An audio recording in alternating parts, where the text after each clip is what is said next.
A Killer's Heart by Thomas Fincham. A Joe Pullinger mystery thriller. Chapter 1. Broadmoor, Washington. It was the worst night of Officer Derek Lorry's life. 3 dead in a 2-story home. 1 male, 2 females. Shot in the middle of the night. Close range, executed in cold blood. Lorry was outside the house where the murders took place. He popped up the collar of his windbreaker to stave off the nighttime chill. The youthful, fresh-faced 28-year-old cop was certain when dispatch put out the call to check on a break. In at one of Seattle's wealthiest neighborhoods, it was just another false alarm. If you asked him, the rich rarely experienced death like this. It was the poor who saw it on a regular basis. Drive-by shootings, gang turf war, drug deals gone bad. But when he discovered the bodies of Renee Stansfield, his wife, and his daughter on the 2nd floor, along with a young man holding a weapon in his hands, all bets were off. Lorry's partner Shore nudged him and offered him a cup of coffee. Score could see that Lorry was on edge. "Thanks," Lorry said as he took the coffee. Earlier, Lorry was sitting in his cruiser enjoying a frosted-covered donut, his one weakness.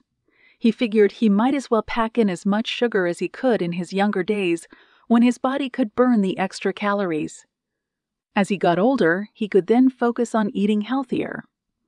More fiber, less carbs. Tonight, more so than any other night, he was hoping for another dull shift. Deal with minor disturbances. Discourage vagrants from sleeping in a public space. Stuff that didn't require a lot of paperwork. He had a day off tomorrow, and he was hoping to spend the day with his girlfriend. But that wasn't going to happen now. He'd have nightmares for a long time over what he'd just seen. Shore, stacked at just 5'8", but comprised of all muscle, jutted his chin. "You okay there?" Lorry shook his head. Not really. He glanced over his shoulder.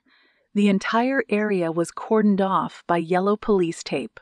A gaggle of officers were pushing back the curious neighbors who were attempting to get a closer look. Cruisers were parked at canted angles along the property. Police lights danced in the night sky like a festive Yuletide display. Lorry replayed the events of the last 45 minutes in his head, rolling up to the pitch.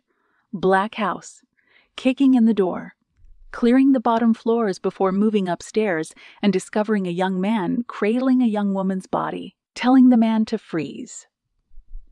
The gun falling out of the young man's hands, handcuffing the young man as Shore shouted out that he had discovered 2 more bodies down the hall. "How old was she?"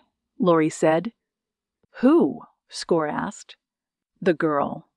The one we found in the bedroom. The one the suspect was holding." Shore shrugged. 15, 16. Lorry thought of his sister's kids. They weren't much younger than the girl they found in a pool of her own blood. 3 shots fired into her torso. Her corpse in the arms of the suspect who had killed her. This is awful, he thought. Absolutely awful. A Crown Vic pulled up to the scene. Lorry turned his head. He could make out the man behind the wheel, and the moment he recognized the driver's face, he huffed. Shore asked, "Who is it?" Lorry replied, "It's Ford." The door to the Crown Vic opened. A tall and toned man slipped out. He was dressed in jeans, a black t-shirt, and a corduroy jacket. His cobalt-colored eyes curiously scanned the scene. A gold detective's badge was clipped to his hip. He looked at Lorry and Shore and said, "Gentlemen?" "Ford," Shore said. Everyone in the department knew Brian Ford. The only problem was that not everyone liked him. Ford said, "You 2 were the ones who responded to the call?" Lorry nodded. "Yes, sir." "What happened?" We received a call to respond to a possible break and enter. A neighbor reported hearing screams and shots being fired. Lori gestured to the sprawling Victorian-style house 20 yards away. We arrived, cleared the house, and discovered 3 bodies on the upper floor. Ford crossed his arms. You said there was a suspect on the scene? Yeah, Lori said. A kid. He was holding the body of the youngest victim in his arms. When we told him to raise his hands where we could see them, a Beretta fell out of his hands. Where is he? Lori and Shore split apart to reveal a pale kid in the back seat of their cruiser. He was in a daze, eyes wide, unblinking. Ford said, You got a name? Lori handed Ford a wallet. Ford peeled it open and glanced at the Washington State ID with the name Tim Morris underneath the photo. He's 18, Lori said. We pulled his record while we were waiting for backup. He's got a bit of a record. The detective appraised Tim Morris. The young man looked lost, terrified, completely taxed as tears welled in his eyes. Shore asked, You know whose house this is? Ford handed back the wallet. Yeah. Renee Stansfield's. He's the CEO of Stansfield, Kellerman Pharmaceuticals. Shore's brow furrowed. Oh man, he's a big deal, right? A little bit, Ford said. So where were the bodies discovered? Well, Renee's body was in the study down the hallway from the young girl's room. His wife was in the master bedroom. Ford pointed to Morris. Did he say anything? Lori said, Yeah. He said he didn't do it. But the 9mm shell casings all over the place say otherwise. We checked the weapon he had on him. Half the clip was empty. Shore said when I asked him who he was when we hauled him down to the car, he said he was the youngest victim's boyfriend. He said he was coming to scare her. I guess she called things off the day before. What's her name? Lindsay, Ford asked. There was no one else on the scene when you guys rolled up. Lori replied, No. Ford looked at the street. How did Morris get to the scene initially? Did he drive? Shore shook his head. No, on foot. He lives only 6 blocks from here. Did you read him his rights? Nodding, Shore said we did. Ford opened the back door and sat next to Morris, scrutinizing the young man from head to toe as he waited a moment before speaking. Tim, he finally said. The young man said nothing. Ford said, Can I get you anything? Water? Coffee? Again, the young man said nothing. Ford leaned in close. Did you shoot the Stansfields, Tim? Morris looked up. He focused his cracked and red eyes on Ford. Tim, Ford said, I need you to tell me what happened. Morris closed his eyes. It wasn't me, he said with a whimper. I didn't do this. Ford noted that the young man's tone was sincere, full of remorse. But while locking eyes with the young man, Ford was certain he was staring at the face of a killer. Hang tight, Tim, he said. We got a lot more to talk about. Ford slipped out of the car, donned a pair of latex gloves, and headed toward the house coated in hues of red and blue from the squad car's flashing lights.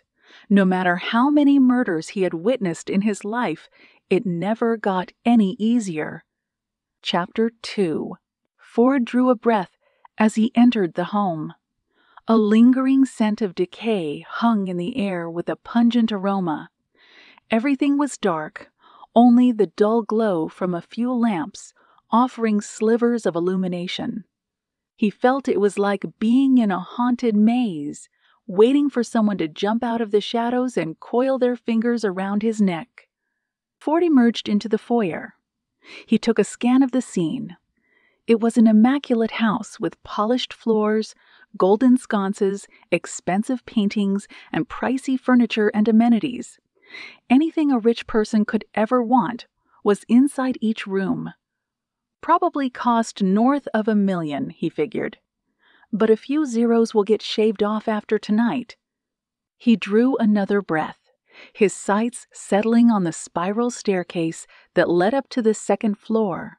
He slowly ascended the steps, nostrils flaring at the scent of cordite and blood. Flashes of light emitted from the floor above, presumably from the crime scene techs snapping their photos. Ford could make out their chatter as he arrived at the floor.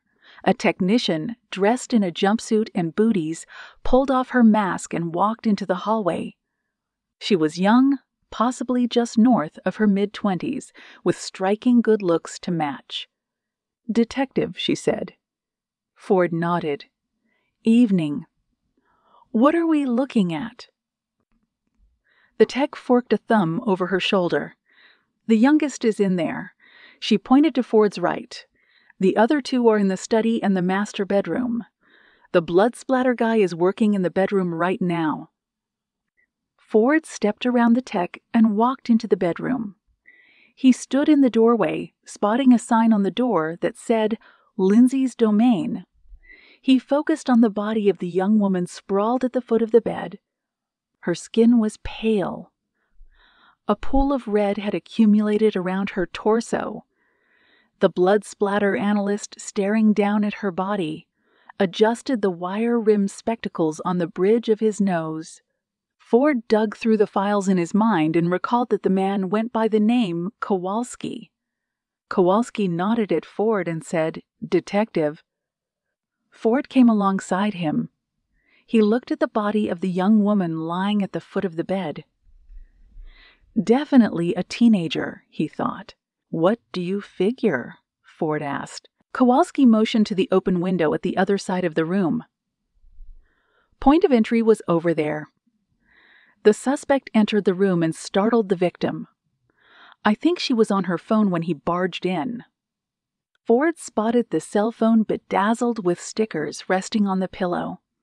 He noted the posters for different rappers and pop groups on the walls and the cornucopia of Polaroid photos of the victim tacked beside them. Some showed her skiing. Others featured her on a yacht. One showcased her vacationing in some Caribbean paradise, full of life. A stark contrast to the soulless corpse lying on the floor. "Looks like she got off the bed," Kowalski continued as he knelt beside the body, "and then she was shot 3 times at close range in the sternum. The splatter to the left of the door there confirms she was shot from 3 to 4 feet away." Ford's eyelids narrowed into slits as he spotted the quarter-sized entry wounds on the body. He looked at her eyes, pupils dilated, skin turning blue, mouth agape in a terror-stricken expression. Ford turned to the hallway. What happened next? Kowalski led the way to the study, 2 doors down. Lying face down on the floor amongst a series of towering bookcases was a burly man. A puddle of crimson had gathered around his head. An exit wound in the back of his skull measured the size of a silver dollar.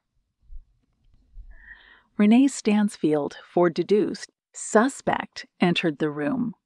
Kowalski said, "Looks like he shot the second victim as he was running to the girl's bedroom. Single shot. Dropped him right where he stood." Ford spotted the silver-plated .38 special a few feet away from the dead man's claw-like fingers. The safe nestled into the bookcase was open.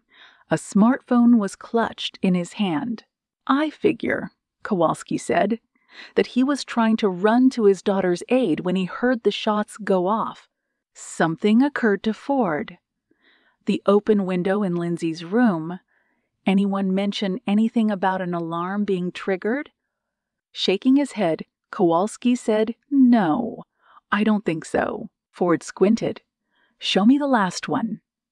Kowalski left the study, turned left, and arrived at the master bedroom.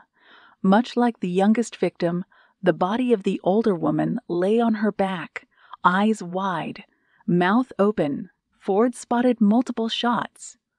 Panic fire, Kowalski said. Suspect probably heard the woman screaming, ran in, and shot her as she was running out of the room. First shot hit her in the leg, the second in her belly, and the final shots were drilled into her sternum, the ones that killed her. The suspect enters through the window, Ford thought. He shoots the daughter, kills the father, and then shoots the mother to tie off any loose ends. Who else is on the scene? He asked. Detective Weintraub. Ford located Weintraub out in front of the house. The thick-set man with the caterpillar for a mustache on his upper lip glared at Tim Morris in the back seat of the cruiser.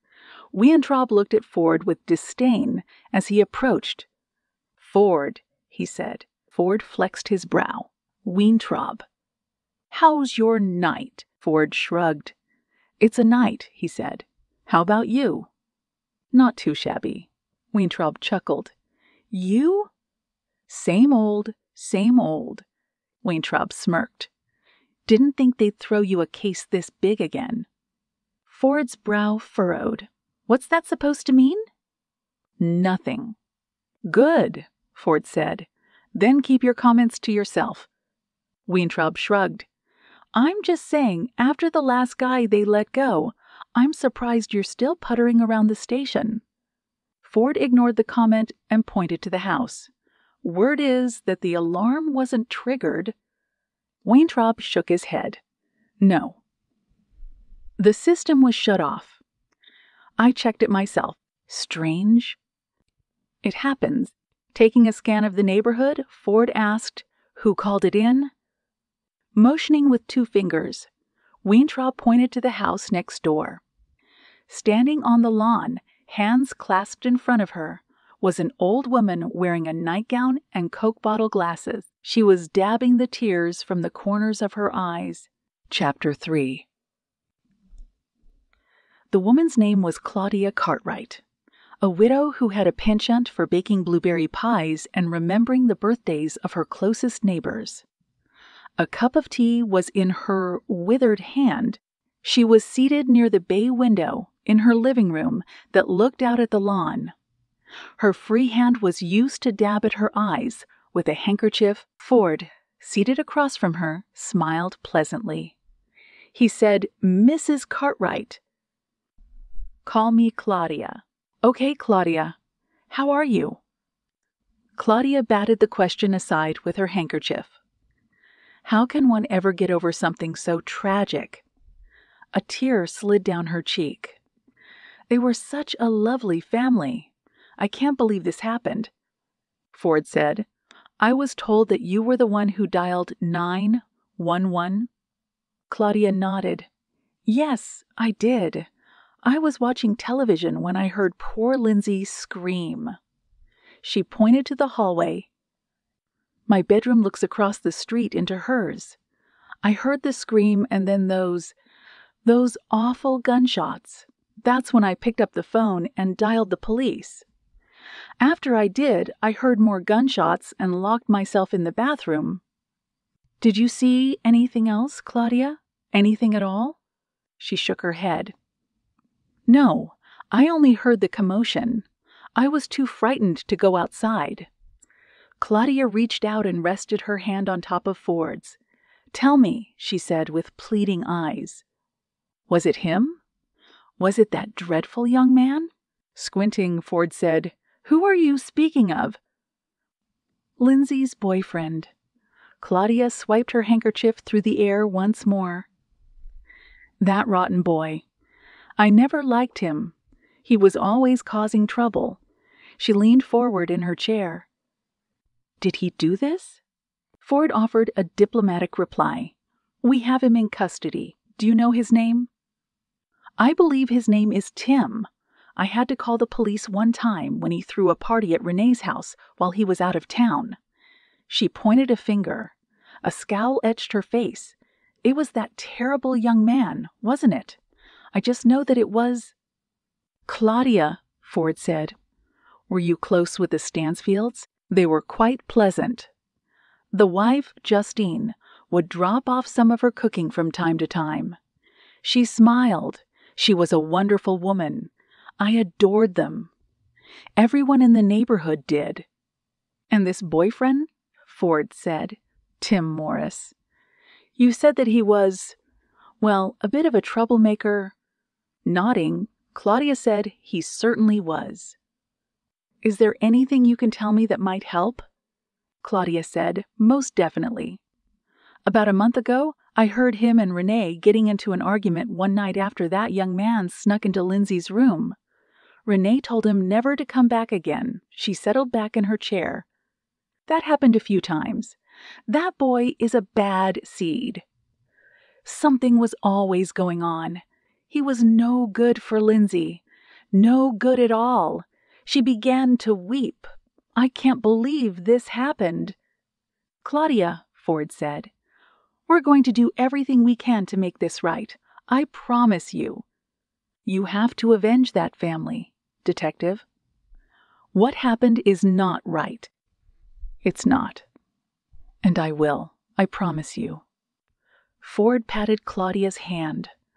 The facts were lining up. All signs pointed to Tim Morris letting his rage get the better of him, and Ford wanted to hear it from the young man himself. Chapter 4. Tim Morris, hands shackled while he sat in the interrogation room, looked up at Ford with an open mouth and a pale complexion. Raccoon-like circles were under his eyes. His face was slack. His body looked taxed. Hey, Tim, Ford said. How are you holding up? Morris said nothing. I know you've had quite a night, Ford said, but I need to ask you a few more questions. Morris said, when can I go home? Ford shook his head. You're not. I didn't do this. Ford rested his back against the wall. Then who did, Tim? Morris grunted. His gaze fixated on the dirty linoleum floor beneath his chair. I don't know. You understand how that response doesn't help your cause. Morris suddenly slammed his fist down on the metal table. I can't tell you because I don't know. I was just trying to scare Lindsay. That's all. Scare her how? Morris's shoulders slumped. It doesn't matter. It does, Ford said. And you acting like this doesn't help. Talk to me. Tell me what your plan was. I don't know, Morris said defeatedly. I didn't have a plan. And I didn't shoot her. He's holding back, Ford thought. Then why do you have gunshot residue on your hands, Tim? Morris's eyes widened. The gun range, he said, sounding like he had just solved a math equation. I was there earlier today. You can go there and see me on their tapes or whatever. I was just taking practice shots. I know the guy who owns the range. He'll tell you. Ford moved toward Morris. He sat on the edge of the table. His 6'1" frame, toned by years of playing as a wide receiver for UCLA, followed by a stint in the Marines, towered over the kid. Here's how it looks, Ford said. The neighbor heard screaming. Lindsay's. Then she heard gunshots. She called the police. They arrived on the scene and they found you inside with 3 dead bodies, one of which was your ex-girlfriend. No, Morris said, shaking his head. That's not how it happened. I heard the screams when I walked toward the house. I almost ran away. Why didn't you? Because I heard the shots go off. I was worried about Lindsay. I scaled the trellis and went through her window. It was already open. I climbed in and He looked away. That's when I found Lindsay. She was already dead. He shivered and hugged himself. And you didn't see anyone else in the house? Ford asked, curious. No. But after I ran down the hallway to check on her parents, I heard shuffling in Lindsay's room. Ford made a mental note. Is that so? Yeah, but when I went back to see what the noise was, there was no one in Lindsay's room except for her body. He shivered once more. Ford crossed his arms. "Tim, I'm trying to see things from your side, but it's still not lining up." Morris clenched his jaw. "I didn't do this." You can say that over and over again, but the fact remains that all of the elements of this thing point to you being the one responsible. I didn't fire my gun. Half of your clip was empty, Tim. Because I was at the range. I told you that. I didn't change out the magazine after I left. Ford shook his head. You need to get a lawyer. Morris said, It makes me look guilty, Ford replied. You're not thinking clearly. Sitting back in his chair, Morris clenched his jaw. I didn't do this. Someone killed Lindsay and her family, but it wasn't me. Ford wasn't convinced. All signs pointed to Morris being the shooter. No two ways about it. Sure, the kid sounded convincing, but guilty people had a penchant for saying anything. You're in trouble, he said to Morris. Big trouble. Morris held his face in his hands. My mom and dad, he said defeatedly. Where are they? Taking a deep breath, Ford set about informing the parents of Tim Morris that their only child was about to be charged with a triple homicide. Chapter 5. Ford checked his watch. As he approached the Morris residence's front door, 1:07 a.m., it was going to be a long night. He resigned himself to the fact that sleep would evade him. He knocked twice on the front door of the 2-story home and heard nothing but a congregation of crickets chirping in the bushes nearby. The door opened briskly. Standing in the foyer was a couple in their 50s. Tousled hair, wrinkled clothes thrown on in a hurry. A look of panic and confusion about them as they looked at Ford like he was a surgeon about to reveal a terrible diagnosis. Mr. and Mrs. Morris, Ford said. The man on the right, bulky and nodding repeatedly, said, I'm Jonathan. He pulled his demure wife with sandy, blonde hair in close. This is Deborah. Ford shook the man's hand. I'm sorry you had to be awakened so... Where is he? A wide-eyed Deborah asked. Where's Tim? Is everything all right? Jonathan asked. Is Tim okay? Is he hurt? Stay calm, Ford's mind urged. Stay cool. Stay collected. We currently have your son. What for? Deborah threw up her hands. What in God's name is going on? Please, Jonathan said. Tell us what's happened. Ford held up his hand. Can we speak inside? Jonathan stood aside. Deborah trembled as she whispered something into her husband's ear. The couple led the way into the kitchen. Ford spotted a few photos tacked to the fridge with magnets. One was of Tim and his parents. Another was of him when he looked all of 6 or 7 years of age, smiling while standing on a lawn, clutching a toy truck in his tiny hands, innocence at its absolute purest. As Ford slipped down into a dining chair, he could feel the tension that had accumulated in the home. It was thick enough that it could be sold by the pound. Jonathan flattened his palms on the table. He breathed deeply. Mr. and Mrs. Morris, Ford said calmly. Tim has been arrested. Deborah shut her eyes but said nothing. Jonathan asked, For what? What happened? Your son, Ford said, was taken into custody earlier tonight at the Stansfield residence.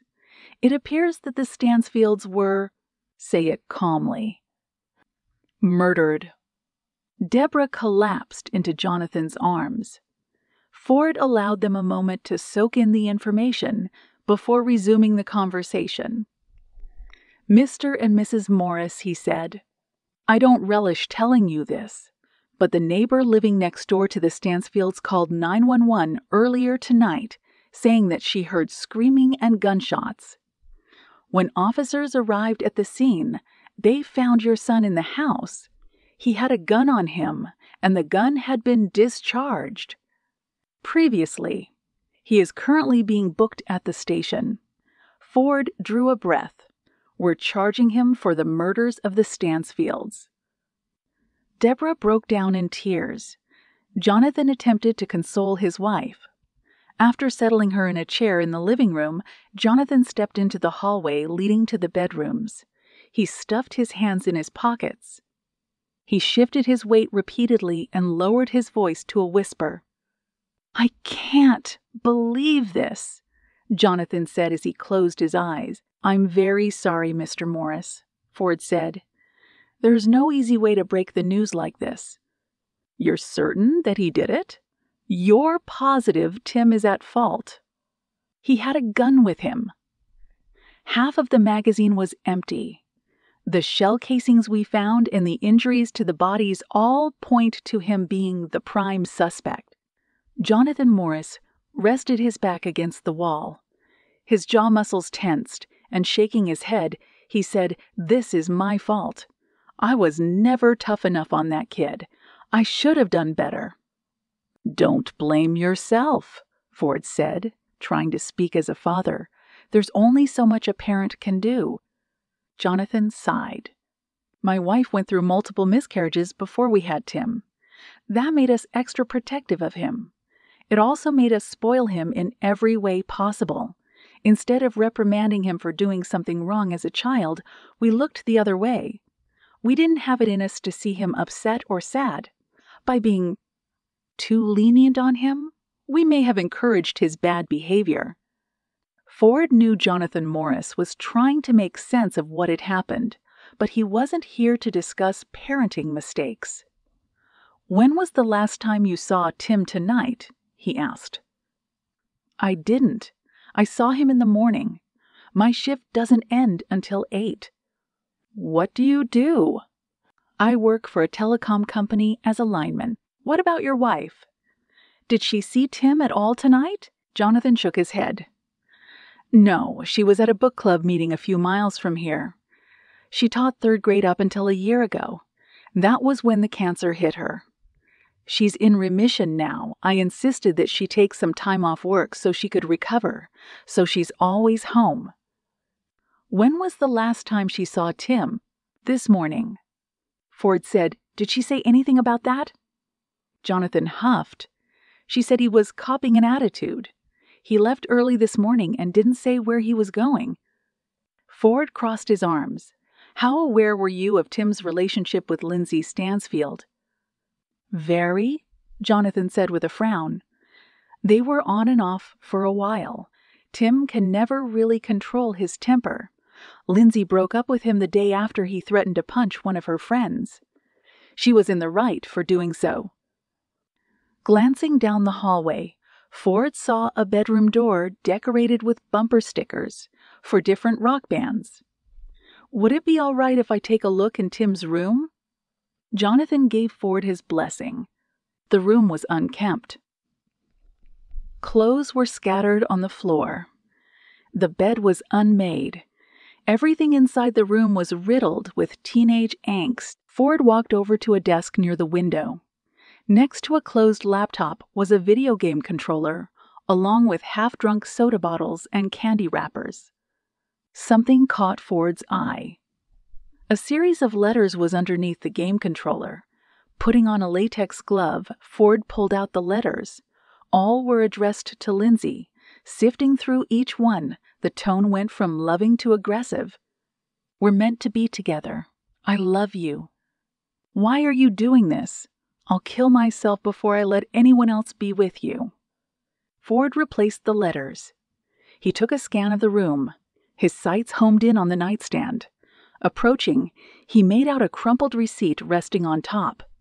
Picking the receipt up, he noted that it pertained to the purchase of a 9mm Beretta from a vendor called Saul's Gun Emporium. The time stamped on the receipt was just 6 hours before the deaths of the Stansfields. Chapter 6. Golden rays of sun broke through the clouds and painted the streets in warm hues. Ford peeled off his aviators that his estranged wife had gifted to him on his last birthday. He took in the building on his right, which was nestled in the area known as Beacon Hill, Saul's Gun Emporium. One story, made of brick, wedged between a liquor store and an adult novelty shop, a seedy part of the city, one that Ford had become all too accustomed to frequenting thanks to his job. Ford shut the sedan's door and approached the shop. He parted his coat to show the badge clipped to his hip as the doorbell overhead pinged to announce his presence. Behind the counter, a heavy-set man with a sleeveless flannel shirt and a ponytail took a furtive glance at Ford before turning back to the trashy magazine he was reading. On the walls behind the man were racks of guns ranging from double-barreled shotguns to AR-15s. In the glass display case, the man's magazine rested upon were the small arms. A cornucopia of ammunition was stacked on a shelf near a hallway with a sign above it that read, "Gun range, help you." The man at the counter said flatly. Ford replied by removing his badge and placing it next to the dirty magazine. The man huffed. Ford said, "Need to ask you a few questions." The man smirked. Figured as much. Ford, vexed by his first impression of the gun shop's owner, slowly closed the magazine and pushed it aside. The man responded by sighing, standing up straight and bracing the sides of the counter. "What's your name?" Ford asked. "Lenny," the man replied with a slow blink. "Well, Lenny, a kid came in here last night." Lenny shrugged. "A lot of kids come in here. I'm chasing them out more often than not." "Lenny," Ford said with a long sigh, "I'd appreciate it if you curbed your attitude and helped me out." "Well," Lenny said, "tell me what you want. I'll try my best." Ford leaned in close, eyes squinted. A hiss tracing his words. "Well, you sold a gun here to a murder suspect." 18. Ford pulled out his phone and showed the owner a picture of Tim Morris's driver's license. Lenny examined the license. Ford said, "Have you seen him before?" Examining the photo, Lenny nodded. "Yeah, he came in later in the afternoon. He stuck his tongue in his cheek." "Think I sold him a Beretta. How'd he pay?" "Cash." Ford reached into his pocket and produced the receipt he'd found at the Morris house. According to this, he also rented an hour's worth of time at your range. "Yeah," Lenny said. "Kid's a terrible shot. Only put 3 in the center of the target." "Huh," Ford thought. "What was his attitude like?" He then asked. Lenny scoffed. "Like most teenagers." "Meaning what?" "You know, brooding, pissed off, thinks the world owes him a favor. So was the kid that he was hanging with." Ford's eyes narrowed. "Someone came in with him." "Yeah." "Same age he was, I figured." "High school age. You get a name?" Lenny shook his head. Didn't bother to ask. Spotting the security cameras nestled in all 4 corners of the store, Ford asked, "Mind if I see the tapes from yesterday?" Puffing his chest, Lenny asked, "You got a warrant?" Ford lowered his voice to a whisper. "You really want me to get a warrant to search this place, Lenny?" Lenny's lips tightened into a fine line. He swallowed the lump in his throat and said, "Follow me." Ford tailed the portly man to a back room of the hall that led to the shooting range. A pungent aroma of burnt tobacco clung to the walls. In the center of the room was a desk. Papers were scattered about. A pair of dented filing cabinets were in the back. To the right of them was a flat-screen monitor showcasing a 4K feed of the security cameras. Ford said, "Pull up the footage from when that kid came in yesterday." Lenny obliged. His puffy hand took hold of the mouse sitting next to a keyboard and monitor. Lenny scrolled and clicked away for a brief moment. The feed on the screen started to play back at high speed. Ford watched the timestamp in the corner of the screen roll in reverse before arriving at precisely the time Tim Morris walked into Sal's Gun Emporium the day before. The day before. Ford said, "Play it." Lenny hit the spacebar. Ford inched closer to the screen, his eyes focused on Tim Morris. He was dressed in black. His face was partially hidden under a hoodie. He looked around until Lenny, on the screen wearing the same attire he was now, told him to take down his hoodie. Morris snickered, but obliged. He approached the counter with a kid beside him. The kid's face was turned away from the camera. All Ford could make out was the back of a head, watching as Lenny conversed with Morris before Lenny reached into the cabinet beneath him and pulled out a 9mm Beretta. They talked some more. Morris showed his ID. "Speed it up a little," Ford said. Lenny complied. The kid that was with Morris never once showed his face. Ford crossed his arms as he witnessed Morris pull out his wallet and count out bills on the counter as Lenny ran Morris's ID and came back to the counter with a smile. Ford continued watching the footage. He instructed Lenny to speed it up, play it back, slow it down, speed it up again. Ford tried to make out the face of Morris's friend, attempting to find something, anything that he could run with to get a positive ID upon watching the images showing Morris and his friend sauntering off toward the shooting range. He found it. The kid with Morris had his hand pointing to a long-range rifle on one of the shelves. Ford paused the footage. He zoomed in and spotted something on the kid's wrist. An infinity tattoo. Smirking, Ford said, "Bingo." Chapter 7. Special Agent Johanna Jo Pullinger awoke and clutched her chest. She opened her eyes and took a long breath, realizing she had just endured a nightmare. She wasn't in the hospital. Her chest was not open and not in the throes of receiving a new heart. She was on a 737 inbound to SeaTac. The rest of the passengers were either passed out or staring at the small entertainment console before them. The pilot announced they were 30 minutes out from landing. Joe glanced out the window at the night sky ripe with clouds. The nightmares she was having were a recent occurrence.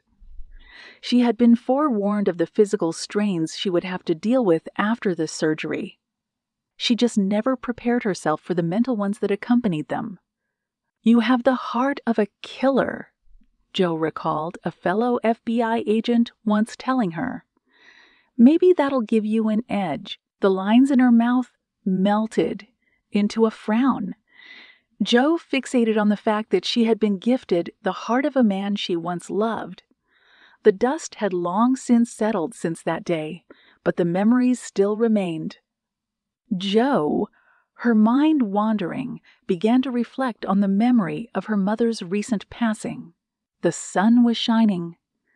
The skies were as clear as glass. Joe was holding her mother's hand as she laid back in the hospice bed moments after Elaine Pullinger's nurse, Jackie, informed her that it was time. Elaine never said much the entire time. She rarely ever did. It was just the way that she was. Joe watched as the woman who once proudly toted the title of Miss Wyoming was slowly withering away like flames licking at a piece of parchment. Her mother smiled back. Few words were said in the days leading up to the ordeal. Joe held her mother's hand as the machines around Elaine began beeping. The one monitoring her heart rate began to chirp. Jackie stepped in and gave Joe a look, signaling that the inevitable was about to play out. Moments later, Elaine closed her eyes. She was gone, and Joe was certain she felt her mother's presence drift away from the room. After the funeral, her mother's house was put on the market, and Joe put in for a transfer. Her brother Sam had informed her that a bedroom was waiting for her the moment she arrived. The time had come to start anew, Joe knew. She needed to begin the next chapter of her life. Bridgeton was now nothing more than a word to Joe. That was her past, and Seattle was her future. Joe had already been toying with the idea of making a move to the FBI's field office in Washington for some time, but the moment her brother Sam had found work in the same state, it felt like fate. It took only a couple of weeks to uproot everything, and now that Joe was 20 minutes out from touching down, she inhaled deeply, released it, and whispered to herself, "Breathe." Chapter 8. The sun cast a warm glow across the tarmac the moment Joe's plane touched down in SeaTac. After sitting through the excruciating task of waiting for the other passengers to depart the plane, Joe made her way to baggage claim, fetched her bag, flagged down a cab, and stared out the window as it pulled away from the curb. The driver, short in stature but overabundant in smiles, turned in his seat. "Where you headed?" Joe gave him the address to her brother's house. The driver, adjusting the Seahawks cap on his head, put the car into gear. "You got it?" Joe went back to staring out the window. The weather was picturesque. Blue skies with billowing clouds sat against the bright and shining sun. A thin layer of moisture coated the pavement, and Joe couldn't help but note how cleaner the air felt as the cab linked up with the freeway. The driver said, "You in town visiting?" Joe shook her head. "No, I just moved here. Work, family, a bit of both." Joe smiled. The driver merged into the left lane. "Seattle's a great place." "Yes, ma'am. The entire state of Washington, as a matter of fact." Joe said, "Are you from the area?" The driver pressed his thumb proudly into his chest. "I'm a native myself." "From Tacoma, originally, if you ever need a guide." He grinned. "I'm your man." Joe said, "What's your name?" Smiling and looking into the rearview mirror, the driver said, "Joe." Joe snickered. "That's my name too, minus the E." "No kidding." "Huh, 2 Joes in the same car. What a treat. Who named you Joe?" "My mother." "Same here," the driver said. "Sweetest woman I ever met in my life." The driver's infectious nature was rubbing off on Joe. He was jovial, happy-go-lucky, down to the cheerful way he flicked his turn indicators. So he said, "What made you move down here?" He flexed his brow. "Joe, I work for the FBI." The driver flashed the whites of his eyes. "Get out of town." Joe pulled out her identification folder and let the driver take a quick look at her shield and ID card. "Wow," he remarked. "Well, isn't that something?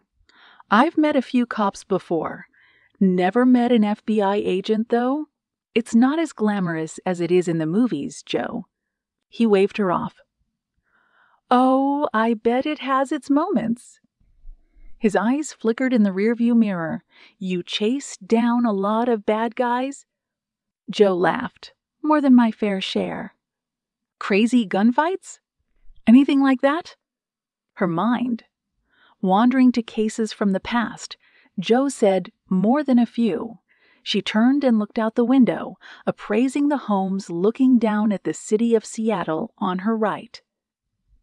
They were nestled in the rolling Viridian hillsides, with a clear view of downtown Lumen Field and the waters of Elliott Bay. "Tell me," Joe said, "any hot spots I should visit first now that I'm here?" The driver nodded. "Yes, indeed." He counted with his fingers. Pike Place Market, Chihuly Garden and Glass, Woodland Park Zoo, you name it. We got 'em. "I'll have to check those out." "Seattle's a wonderful place, ma'am. You picked a great spot to live." The driver held up a finger. "I guarantee it. Don't listen to what the news says. It's a wonderful place to work and raise a family." In fact, he glanced in the rearview mirror. Your first cab ride here is free of charge." Jo held up her hand. "Oh, no, I couldn't possibly—" Waving her off, the driver said, "No ifs and or buts. Miss, consider this your warm welcome to our great city. We're happy to have you." Resolved to tipping the man generously upon arriving at her destination, Jo thanked him and rested back comfortably in her seat. "You like Johnny Taylor?" the driver asked. "Oldies music?" Jo nodded, recalling the few times her mother would put on a record. "I certainly do." Thumbing his smartphone tethered to the Bluetooth, just the one I've been looking for started trickling through the car speakers as the driver said, "Just sit back and relax, miss. We'll have you to your stop in no time." Tapping her foot to the beat, Jo smirked as Johnny Taylor served as the background music while she took in the sights around her and thought, not a bad way to start the day. Chapter 9. The medical examiner was hunched over a folder as Ford entered his office and knocked twice on the doorframe. The M.E., a rangy man who looked like his daily caloric intake was just under 1,200, smiled, stood, and stuffed his hands into the pockets of his lab coat. He and Ford had had the pleasure of working on several occasions, even on cases that had not gone the way they'd wanted them to. "Morning, Curtis," Ford said. The M.E. nodded. "Detective Ford." He stuck out his hand. After shaking David Curtis' hand, Ford noted the pot of coffee on a bar tray in the corner of the room. "Is it hot?" Curtis gestured like a bellhop to the pot. "Dive on in." Snagging a styrofoam cup from the tray, Ford poured himself a generous cup, skipped out on the cream and sugar, and took a pull. His skin flushed. His body temperature rose to offset the cold, meat locker quality of the EME's office that filled the air. Ford asked, "How's business?" Curtis said, busy as ever. He held up a finger. "Hey, when are you going to start throwing those July barbecues again?" The summer shindigs that Ford threw with his wife had to be put on the back burner because of their situation. "Not for a while," he said. "Sorry to hear that," Curtis said. "You guys okay?" Ford wasn't in the mood to divulge the tale. "Long story." He waved his hand through the air. "Anyway, what can you tell me about this case?" Curtis slipped down into the chair on his desk. He tapped a finger on the file he was perusing. "Just finishing up the reports from last night." Ford said, "That was fast."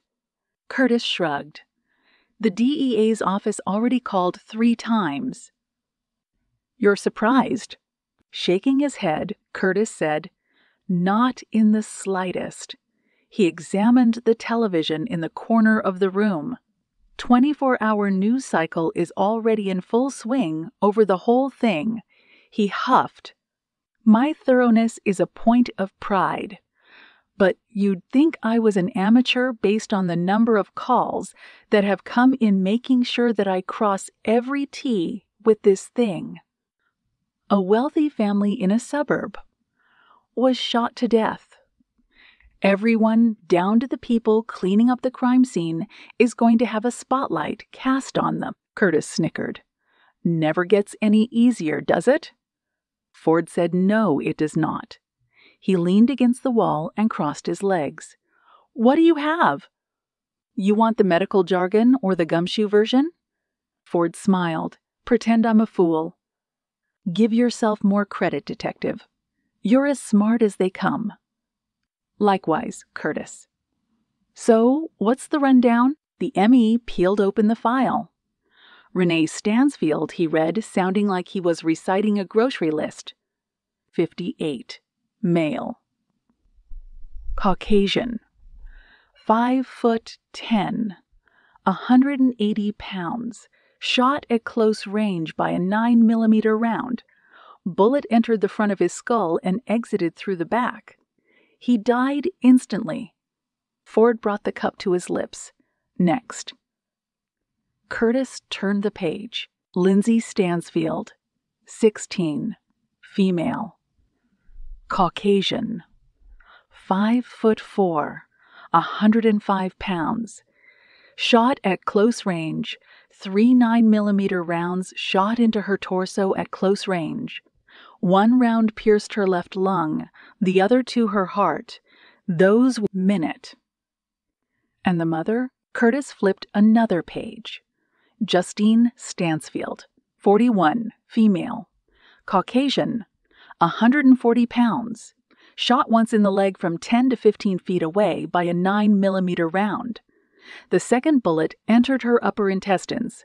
3rd and 4th rounds entered her right lung. He closed the file. Putting it crudely, she drowned in her own blood. Ford sighed. Understood. Hands up, Curtis said, pretty straightforward detective. Resolved that the right man was in custody and charged for the crime, Ford said. Indeed it is. The ME shrugged. Save for one thing. The lines in Ford's brow wrinkled. What's that? Curtis turned back to his files. I just got the blood results back. Again, everything's being put on a rush order because of the high-profile nature of the thing. I'm assuming something stood out. Not at first.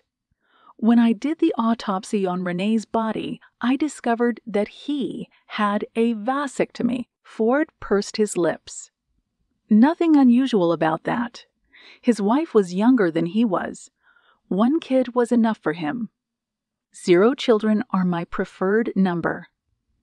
The MA's eyes flickered, but I found it interesting to note that Justine Stansfield's blood work showed that she was on birth control. It took Ford a quick moment to process the information. Really? The ME nodded. Yes, sir. You're sure it wasn't Lindsay's blood work? She was 16. Kids her age tend to take birth control. Sighing, Curtis said, You sound like the DEA's office. I'm just making sure. This is high profile. I can't take the risk of screwing something up. I'm telling you. Curtis flexed his brow. I'm sure. There are a few different reasons Justine could have been taking birth control, Ford thought. Don't use the evidence to frame a narrative. How soon can you forward your findings? He asked. Couple hours, the ME replied. Just need to run a few more tests. Anything else of note? Nothing out of the ordinary. Renee's BAL was just under .08. Same with Justine. They probably had a drink or two before the murders happened. Nothing stood out on Lindsay's panel, save for the antidepressants that were in her system, but that's nothing to raise an eyebrow at. She was in high school. Prescriptions are doled out to kids nowadays like flowers on Mother's Day. High school, Ford pondered as something in the recesses of his brain told him to check out Lindsay's educational stomping grounds. Chapter 10. The 35-minute drive brought Joe to the suburb of Queen Anne. The cab pulled up to a 1-story painted blue off of 2nd Avenue, and upon spotting the VW Jetta in the driveway, Joe knew that she had arrived at her brother's home. She paid the cab driver, retrieved her bags from the trunk, and approached the front door. Thumbing the doorbell, Joe immediately made out the clamor of little feet padding their way to the front door. The door swiftly opened to reveal her 6-year-old niece, Chrissy, looking up at Joe with a wide smile stretching from ear to ear. "Auntie Joe!" Chrissy screamed. Joe laughed and picked her up. "Hello, little lady, how are you?" The little girl would not break her grip around Joe's neck. "I'm good," she said. "I missed you." "I missed you too.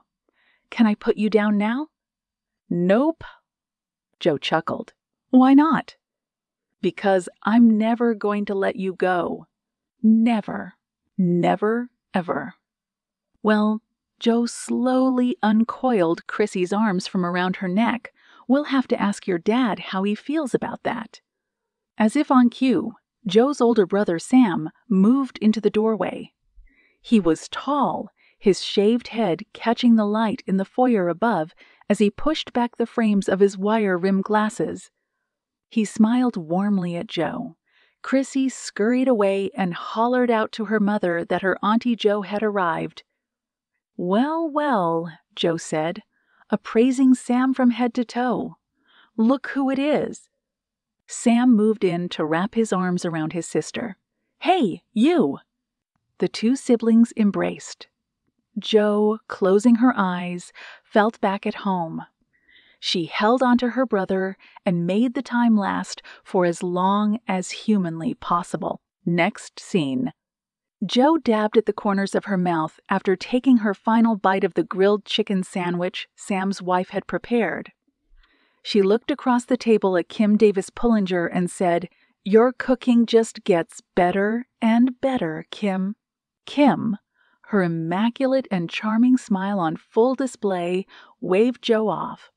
"I'm still trying to master this marinade my sister-in-law told me about." She nudged Chrissy, who was seated beside her, gently. "Finish your greens, baby."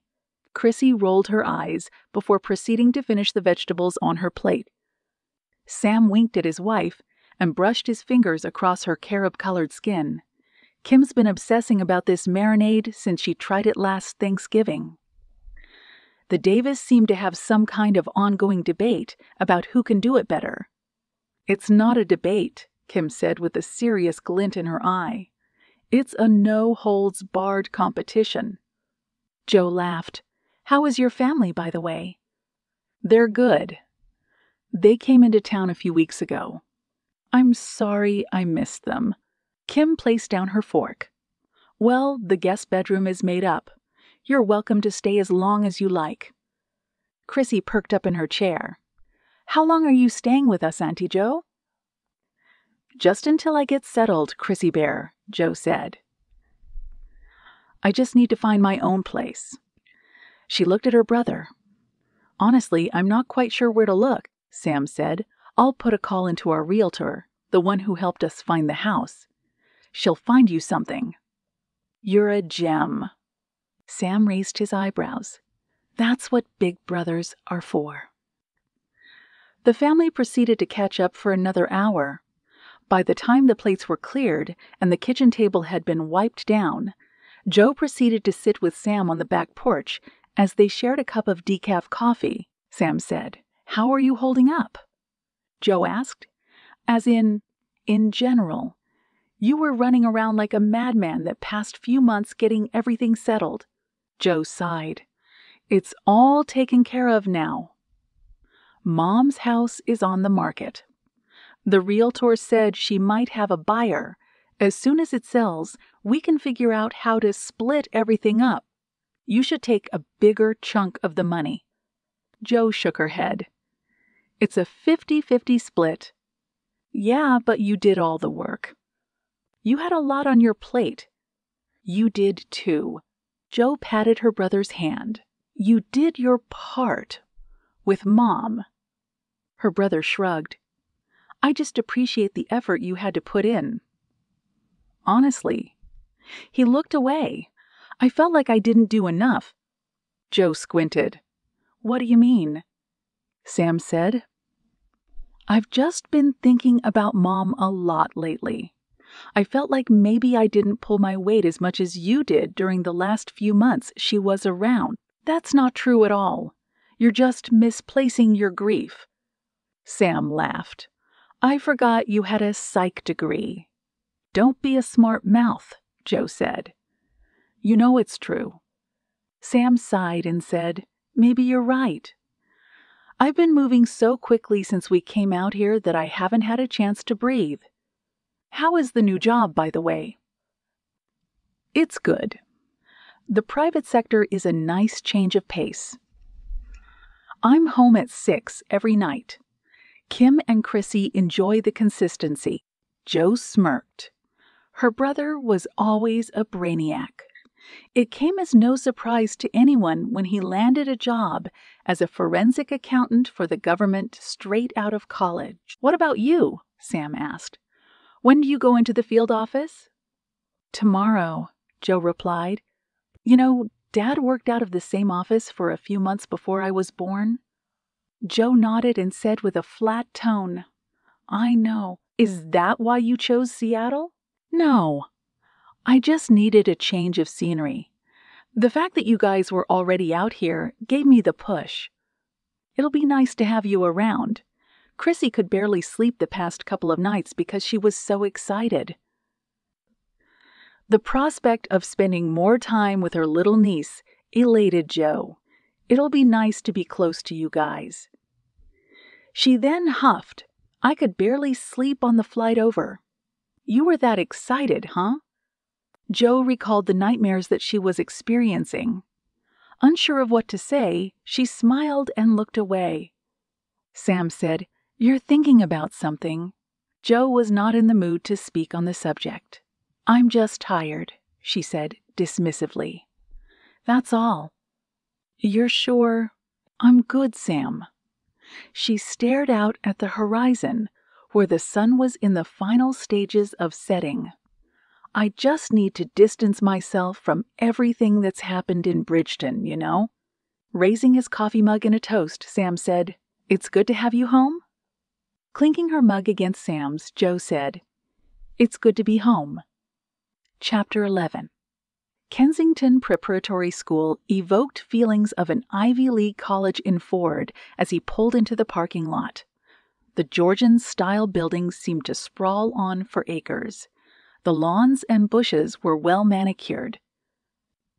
The students that filtered in and out of the main building were dressed in blue skirts or ties, and the flawless, fresh-faced complexion of each pupil that was in attendance sported the kind of half-smirks that only children who came from immense wealth had. After checking in with a security guard, Ford moved to the main office and found the headmaster's chambers nestled in the back, just past the administration desks. The name, stenciled in the fogged glass above the door handle, read Dr. Martin Van Houser, headmaster. Knocking twice, Ford heard a booming and authoritative voice call out, "Come in." Seated behind a rich mahogany desk flanked on all sides by polished bookcases was a thin man with balding hair and falcon-like features wearing a sweater vest over a tie. Behind him on the wall were framed credentials and diplomas from various different schools. Van Houser smiled pleasantly as Ford entered the room.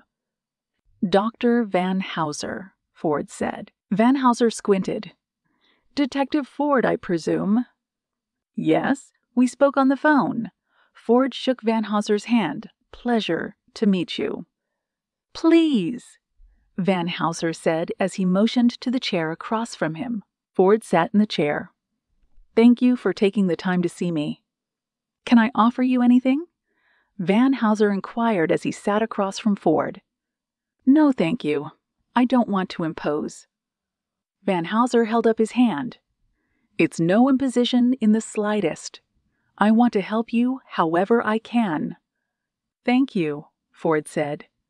"Quite a prestigious campus you've got here." "It is," Van Houser said. "We house some of the brightest the state has to offer.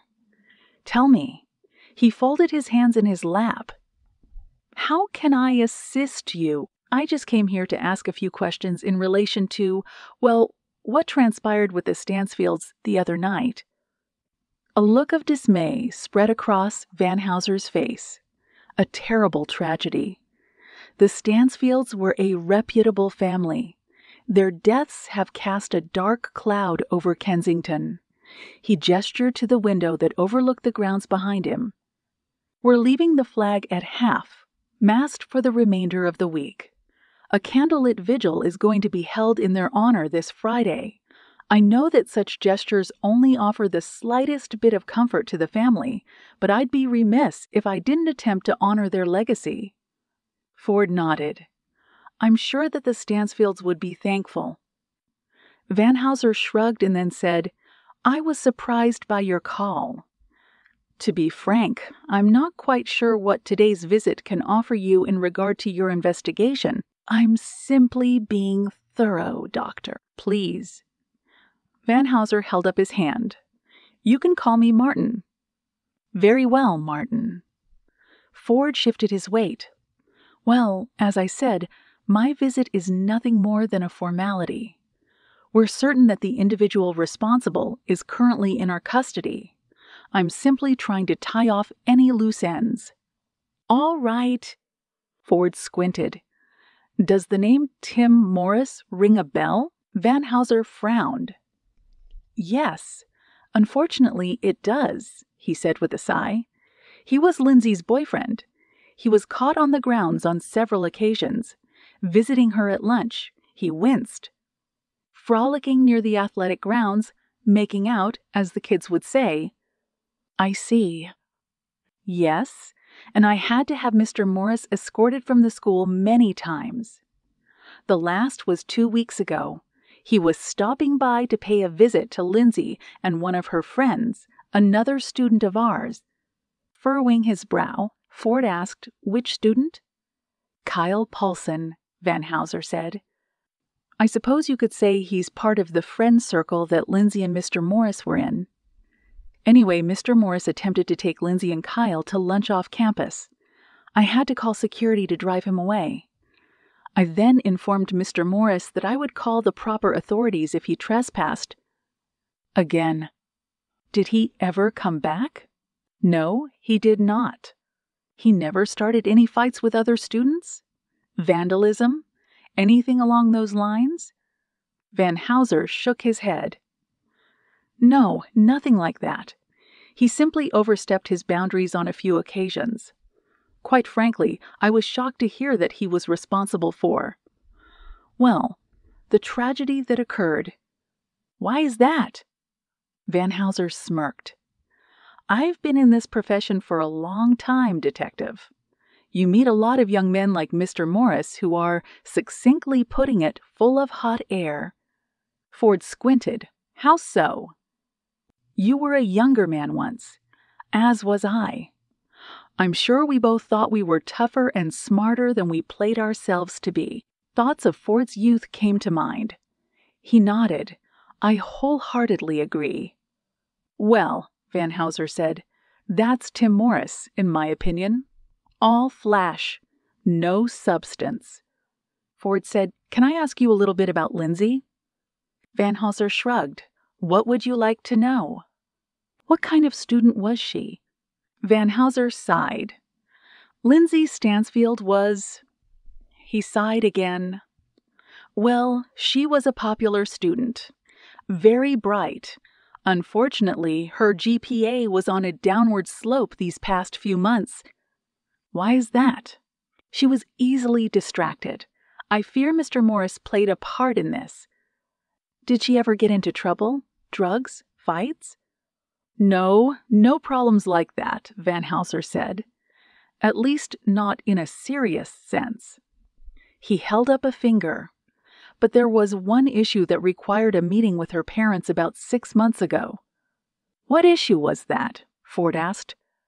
"Online bullying," Van Houser replied, shaking his head. "Lindsay was caught.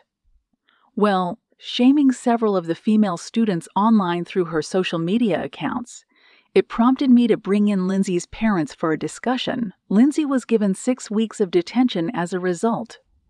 I fear this didn't do much in terms of Lindsay's attitude. As you know, this school houses a ripe supply of some of the wealthiest children in the state. Many of the tropes, arrogance, entitlement, laziness, tend to play out more often than not. Lindsay was no exception. It was a problem with her, quite frankly." Taking note of Van Houser's story, Ford proceeded to ask the headmaster several more questions in relation to Lindsay's friends, work ethic, relationship with the teachers, and overall reputation at the school. Satisfied, he shook the headmaster's hand, thanked him for his time, and headed out of the office. Ford headed back to the parking lot as the school bell rang, signaling the end of the day. Halfway to his car, Ford stopped in his tracks and glanced to his left. Something caught his eye, specifically the 2 students making their way to a 2020, one model Mustang parked in the student lot. Squinting, Ford noticed something on one of the student's arms as he rolled up his sleeves. An infinity gauntlet tattoo inked into his right wrist. "Well, I'll be damned," Ford whispered as he turned and proceeded to follow the students. Raising his hand, he called out, "Hey, hang on a minute." The two students turned and squinted in his direction. Upon seeing the badge on Ford's hip, they ran to their car, piled inside, and the student with the infinity gauntlet on his wrist started the engine before driving it out of the lot. Chapter 12. The kid behind the wheel of the Mustang threw the car into drive and stomped the pedal into the floor mat. The tires whisked smoke, screeching like a banshee as it gunned toward the exit that bled out onto the street. Students cleared out of the way. Some of them cursed and waved their hands at the Mustang. Ford raced to his Crown Vic. He piled behind the wheel, spotting the Mustang turning hard right out of the parking lot. He twisted the key, revving the engine and tearing out of the lot with a white-knuckled grip on the steering wheel. Ford cranked the wheel to the right. The Crown Vic leaped out of the parking lot, linking up with the street as the Mustang turned left into a residential neighborhood. "Idiot," he grumbled. "He's going to run someone over." The Mustang was 50 yards ahead of him. Ford closed the gap. His eyes went wide as he spotted a trio of children stepping off the curb and crossing the street in front of the Mustang. Ford blared the horn. The Mustang screeched to a stop. The children hopped back. The Mustang stopped 2 inches shy of clipping them. Ford jumped out of the Crown Vic, pulled his sidearm, ran up to the driver's side of the Mustang, and yelled, "Show me your hands! Now!" The kids in the car were trembling, with hands held high. They stared at Ford in horror. Ford, index finger caressing the trigger guard, ordered the kid with a tattoo behind the wheel to step out of the car. He ordered the passenger to stay put. He spun the tattooed kid around and slammed him against the door. "Take it easy," the kid shouted. Ford patted him down. "What's your name?" "Kyle Paulson."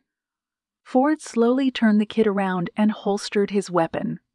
"Kyle Paulson," he said like it was a revelation. "You were friends with Lindsay Stansfield." The pale-faced kid nodded repeatedly. Yeah, I was." Pointing to the inside of the Mustang, Ford said, "Get in your car. Follow me. If you run, I'll have you arrested." Okay, Paulson said as he slowly got behind the wheel and proceeded to follow Ford's orders. Next scene. After Ford ordered the kid that was in the Mustang's passenger seat to run home, he drove to a coffee shop 2 blocks from the school. 5 minutes later, Paulson was hunched over across the table from him with a bewildered look on his face. Ford placed the cup of coffee down in front of Paulson and said, "Drink. It'll wake you up." Paulson said nothing. Ford said, "That Mustang is a cherry ride. Your parents buy it for you?" Nodding, Paulson said, "Yeah." "Well, they're going to have to pick it up at the impound after they post your bail for speeding." "You're lucky you didn't kill someone." Paulson turned visibly sick. "Please, man, don't arrest me. I'm sorry I ran."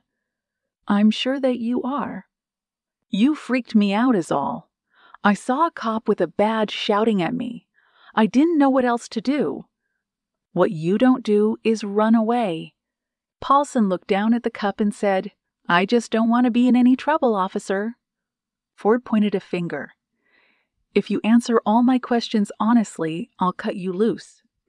If you don't, well, let's just say it'll be the second dumbest thing you'd have done today. The first is how you recklessly drove out of the parking lot and nearly hit a group of kids." Paulson held up his hands. "I'll tell you everything I know. I swear." "Good." Ford sat back. Now, according to your headmaster, you were friends with Lindsay Stansfield. Paulson breathed a little easier. Yeah, well, kind of. What does kind of mean? Paulson shrugged. We dated for a while, but that was a long time ago. You dated Lindsay before Tim Morris did? The mention of Morris's name caused a terror-stricken expression to wash over Paulson's face. Yeah, he said, but that was like a year ago. How'd you meet Tim? At a house party back when I was dating Lindsay. We hung out every once in a while. So, then tell me, Ford said as he leaned forward. Why were you with Tim at the gun range the day he killed Lindsay and her family? Paulson swallowed the lump in his throat. I didn't have anything to do with, Ford cut in. Answer the question. Closing his eyes, Paulson said, Tim said he wanted to buy a gun, and I agreed to accompany him. Did he say why? No. Paulson shook his head. But most guys our age want a gun. Tim wasn't any different. He thought he was a tough guy. He just wanted to look the part. What do you mean thought he was a tough guy? A smirk formed on Paulson's lips.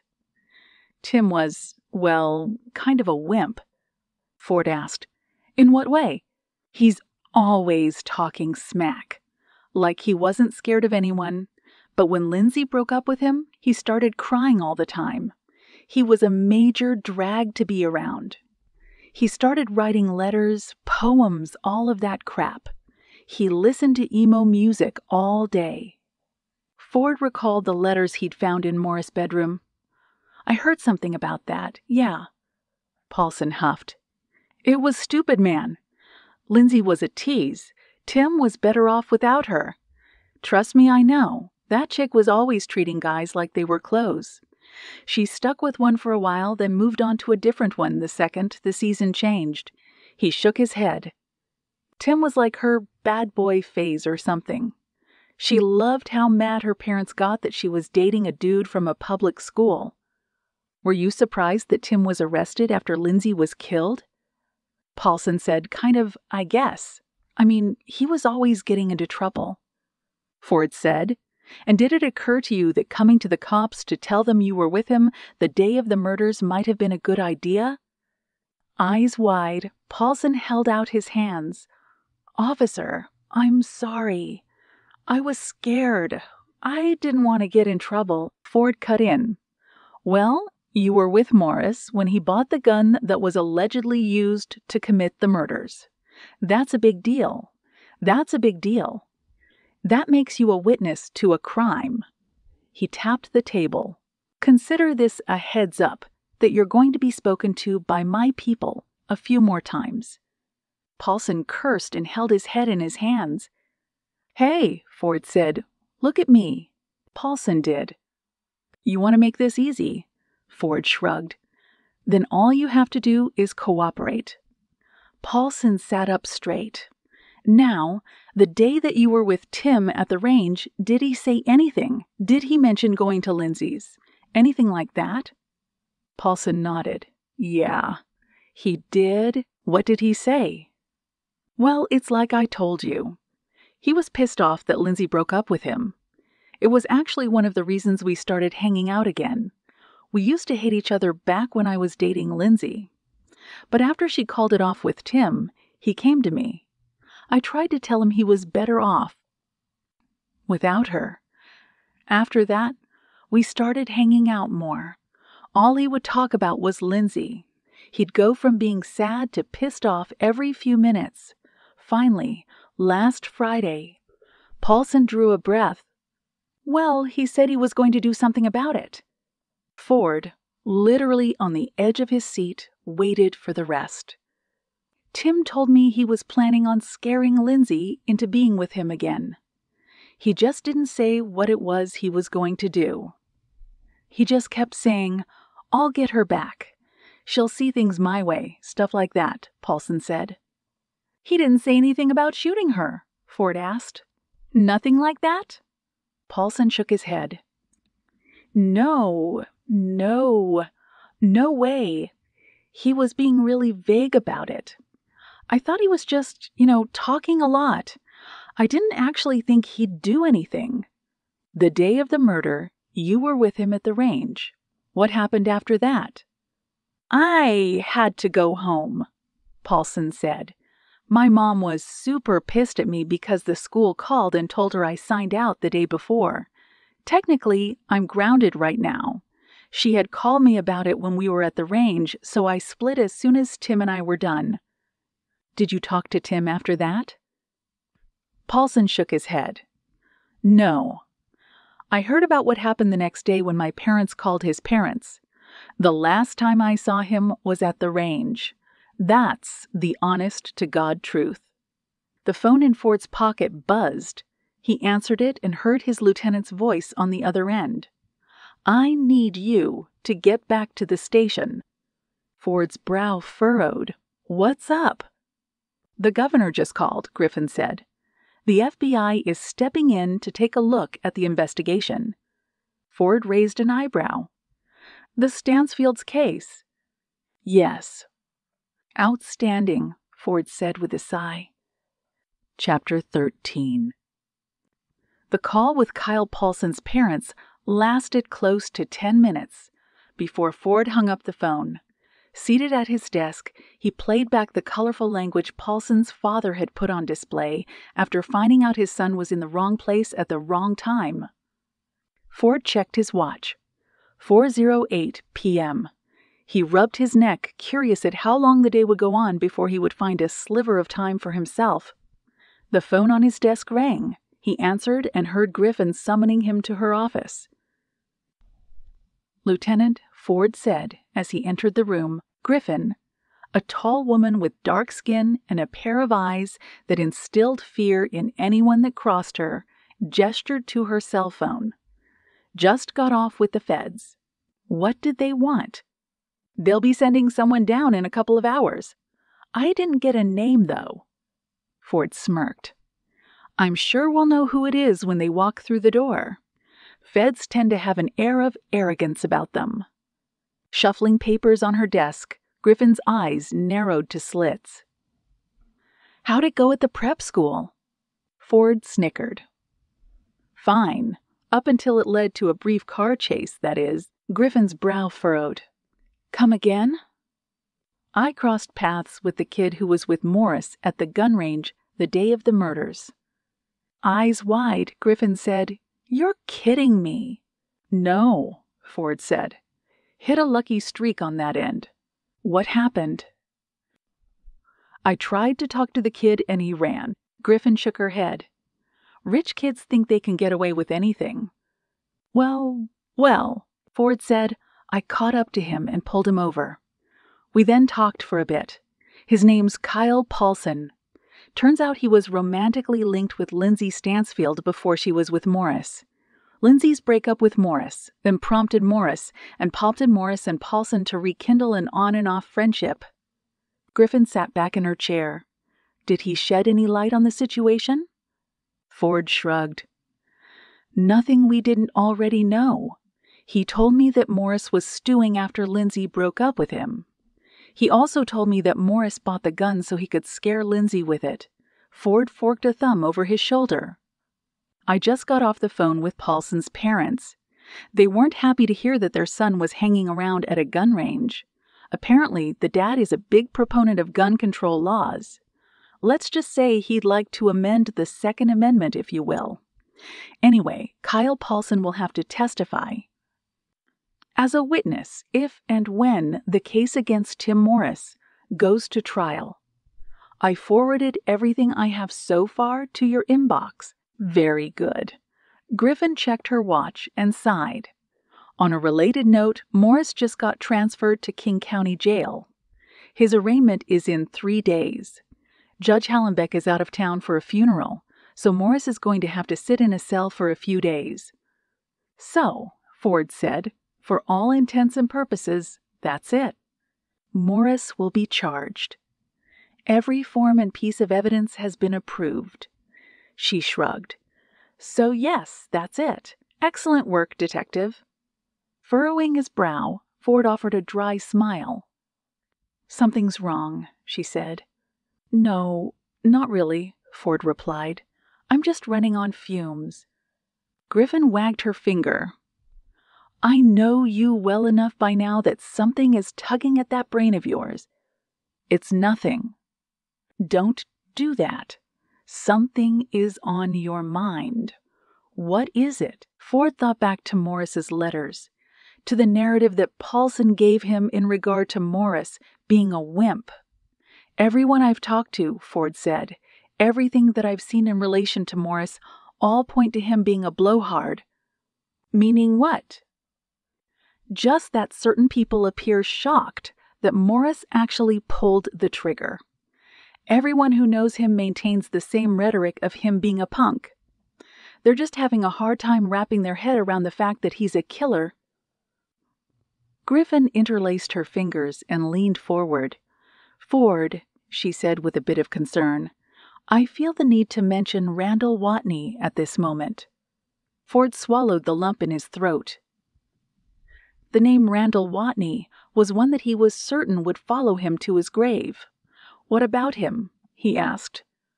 "Well," Griffin said, "the last time you played on a hunch and tried to follow a different angle, it resulted in a convicted murderer walking free. I just need to make sure that you're not entertaining something that will derail a case that is as open and shut as this one," Ford said. "It's not a problem." Good. Griffin stood. "So once we get this little visit from our friends at the Bureau, I can assume that you'll walk them through what's happened without going off the beaten path into territory comprised of conjecture and wild theories." "I won't." "Outstanding," Griffin said with a nod. Ford turned and left the room. Memories of the Watney case began to dance in his mind as he sat down at his desk. No matter how many days passed, he could never seem to get away from what happened. It haunted him. The looks and comments uttered by the other cops were stuck to him like a bad stench. But it was his doing. He chased a theory. His pursuits ended up freeing Randall Watney of all charges. Ford slipped off his blazer and proceeded to fine-tune the paperwork on Morris. The entire time, he couldn't stop dwelling on the fact that something wasn't adding up. It nagged at him like an itch he couldn't seem to scratch. Doing his best to shake it off, he was sorting through his files when something caught his eye. Ford pulled out a photo taken of Renee Stansfield's body. His focus shifted to the laptop resting on the desk in the background. Curiosity lingering, he pulled out his cell phone and dialed Detective Weintraub. "Weintraub." "It's Ford. I've got a question." Weintraub sighed. "Go ahead." "The evidence collected at the Stansfield crime scene. What about it?" "There was a laptop in Renee's room with a bunch of papers beside it." "Did we collect that?" "Yeah, we did." "What was on the laptop?" "We haven't gone through all the files yet. But was there anything that stood out?" "Like what?" Weintraub asked with a long sigh. "Like an open document, a photo, an email?" "Wait," Weintraub said. Ford heard items being shuffled on the other end. Weintraub came back on the line. "Yeah, an email." "Email?" Ford asked. "It was open when the tech guys managed to unlock the laptop." "What was on the email?" "It looked like Renee was in the middle of drafting it," Ford said. "An email to who?" "I have it right here." It sounded like Weintraub was lifting a piece of paper to read off of. It was addressed to someone named Richard. Ford knew who it was. Richard Kellerman, the CFO of Stansfield. Kellerman. Chapter 14. Joe drove up to the field office off 3rd Avenue. The building was situated amongst dozens of others in downtown Seattle. Joe proceeded to pull the Jetta Sam had loaned her into the parking lot. She signed in at the front desk, pinned her laminated security badge to her blazer, and waited in the lobby to be greeted by a fresh-faced agent. Agent Pullinger, the young man said. I'm Agent McKinley. Joe shook McKinley's hand as she took in his appearance. He looked just north of his mid-20s, and based on the lack of malaise he had about him, he was probably only a year or two into his tenure with the Bureau. Pleasure to meet you, she said. McKinley moved toward a bank of elevators. The SAC is in his office waiting for you. How was your flight in? Quick and easy, Joe said. Very good. It's nice to have a new face around the office. Good heavens, she thought. This kid is an eager beaver. Checking her watch, she then looked up and saw the counter tick off the floors above the doors. So, McKinley said as he cleared his throat. I wrote a paper on you, her brow furrowed. On me. McKinley flashed a toothy smile. Oh, yeah. I wrote a dissertation on the Bridgeton Ripper case when I was in college. How old are you? 28. Depression settled over Joe for a brief moment as she realized she was already in grade school by the time McKinley was born. Anyway, McKinley said, the Bridgeton Ripper was what made me want to become an agent. You're, well, kind of a rock star around the Bureau. Joe waved him off. No, not really. Oh, nonsense. Anyone who's been around long enough knows the story of Joe Pullinger. Most of what you heard was probably rumors. Leaning in, McKinley asked, was it true? I mean, about the whole heart transplant thing? Did you really receive the Bridgeton Ripper's heart? The comment made Joe's heart flutter. She understood why McKinley was being so inquisitive. She just wished the kid would ease up a bit. If you remember the case, she replied, then you'd know that's not exactly what happened. Joe's slightly vexed tone caused McKinley to stand back. I'm sorry. I don't mean to be so persistent. It's okay, Agent McKinley. I understand. It's good that you ask as many questions as you do. Inquiries are half the job. Well, McKinley said, clearing his throat once again, I was curious if I could ask you another question. Shoot, McKinley said with a slight hesitation. Have you ever shot anyone before? Joe could almost hear the sound of the gunshots she had fired in her career playing back. Yes, she said. I have. Is it? McKinley shifted his weight. Well, scary. Very much so. Do you ever get used to it? Joe shrugged. In a way, yes. But not the bodies. You never get used to that. But that's a good thing. His brow furrowing, McKinley asked, why? Joe looked at him. It reminds you that you're human. McKinley nodded, as if she'd made a profound statement. I look forward to working with you, Agent Pullinger. With a smirk, Joe said, You can call me Joe. Returning the smirk, McKinley said, Right, Joe. Shaking his hand, Joe said, Pleasure to meet you, Louis. A ping rang out, and the doors slowly slid open. Chapter 15. The elevator had taken Joe and McKinley up to the 10th floor. Upon stepping out, Joe was met by the familiar sounds of telephones ringing as if on an endless loop, by the sight of agents and support staff marching to and fro throughout the floor as they spoke as quietly as bankers. McKinley gestured to the back. The SAC's office is down the hall. Tell me, Joe said, what's the biggest case that's floated through here recently? Mostly white-collar fraud, McKinley said. Nothing as noteworthy as the stuff the LA or New York offices have. Joe examined the agents moving about the area, all of them too preoccupied with their duties to take note of her presence. As she strolled alongside McKinley toward a room with the shades drawn in the back, she felt the same revitalizing energy that instilled her with a sense of purpose any time she reported for duty. McKinley motioned to a door with the name Special Agent in Charge, Robert Grantham, etched into a nameplate. He raised his hand and knocked with 2 fingers on the glass. "Come in," a commanding voice replied. McKinley opened the door. Joe stepped into the room. Seated behind a polished oak desk was a barrel-chested man with raven-colored hair and a pair of cobalt eyes. His eyes were leveled in her direction. Every inch of his wardrobe was pressed and wrinkle-free. Framed credentials were on the wall behind the desk. A few photos of the sack-shaking hands with prominent political figures flanked them. A wanted poster of John Dillinger was nestled amongst the displays. "Sir," McKinley said, "this is Agent Pullinger." The sack nodded. "Thank you, Agent McKinley." McKinley quickly ducked out of the room and closed the door behind him. Grantham gestured to the chair across from him. "We're glad to have you here, Agent Pullinger," he said. "I'm glad to be here, sir," Joe said, taking a seat. Unfortunately, no one on the hot list was eager to transfer over here. Joe said, "Can I ask why that is?"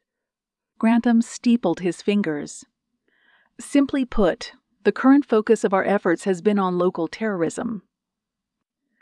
Joe furrowed her brow. "Local terrorism? Indeed," Grantham said. "After the riots that took place in the city during the past 12 months, and coupled with the slew of officers resigning from the Seattle PD because of the anti-police climate, we've been, in essence, assisting the PD in picking up the slack. Seattle, putting it lightly, isn't a hub for illegal activities at the moment. Needless to say, your request was a welcome one." "Well, I'm happy to come on board, sir." Grantham flexed his brow. "You've had quite the career, Agent Pullinger. I also knew your father, Bill." Only took a minute for him to mention Dad, Joe thought. "I'm sorry to say he never mentioned you, sir." The sack nodded. "We worked together a few times. We were actually on the ground together in April of 1995. The comment made Joe sit up straight. It was news to her that Bill Pullinger had been part of the Oklahoma City bombing investigation. "Really?" she asked. "We were," Grantham replied. "Quite a hectic time. Your father was a good man. I was sorry to hear what happened to him." He then waved his hand through the air. "But enough about your father. Let's talk about you. Your record is commendable. I'm surprised you're not in a field supervisor or AZAC position by now." "To be honest, sir," she said, "I enjoy being on the ground. The idea of being stuffed behind a desk doesn't sit well with me." "I can understand that." Grantham's eyes glimmered. "Either way, your talents will assist us greatly." He leaned forward in his seat. "But there is one issue I wish to bring up." Joe knew what was coming next, and she braced herself with her head held high. "Yes, sir." Grantham spoke as if measuring each word. "Your dedication and your ethics are not of any concern. But health issues do raise some red flags. You're asking about my heart condition, sir." With a nod, Grantham said, "Yes. Given the history, which I have made a point to familiarize myself with, you can understand why a man in my position would want to seek out any potential problems that may arise from this particular issue. You've been cleared medically as well as psychologically. But the word of third parties only goes so far. I want to hear what you, Agent Pullinger, have to say on the matter." Drawing a breath, Joe composed herself. "I can assure you with absolute certainty that my heart condition will not affect my duties. The job, sir, comes first and foremost, and if I had the slightest indication that my performance would be altered in any way by this, I would have resigned a long time ago." For several minutes, a dead silence hung in the air. I'm inclined to believe you, Agent Pullinger, Grantham finally said with considerable resolve. But should this change, I want to be notified without hesitation. To say I run a tight ship may be cliché, but it nonetheless stands.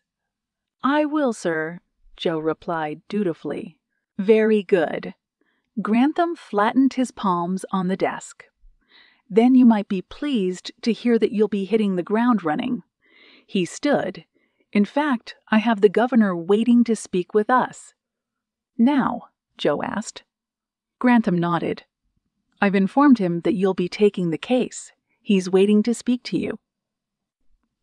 What about a squad assignment, sir? Joe asked. Shouldn't I be assigned to one first before taking this case? I know you said we're assisting the Seattle PD, but still, that's normal procedure. Grantham shook his head. A squad assignment will come after this case, Agent Pullinger. He started for the door. Joe followed after her boss. He wasn't kidding when he said, hit the ground running, she thought. Chapter 16. Joe followed Grantham into a conference room. Waiting inside was a man in a three-piece suit. He was shorter.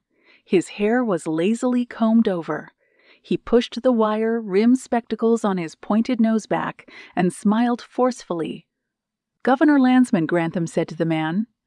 This is Special Agent Johanna Pullinger. She's just started with us today. Landsman stuck out his hand. A pleasure, Agent Pullinger. Joe shook his hand. Likewise. Landsman said, You come highly recommended by your boss. I'm honored, sir. Landsman pushed back his glasses. I took the liberty of pulling your file.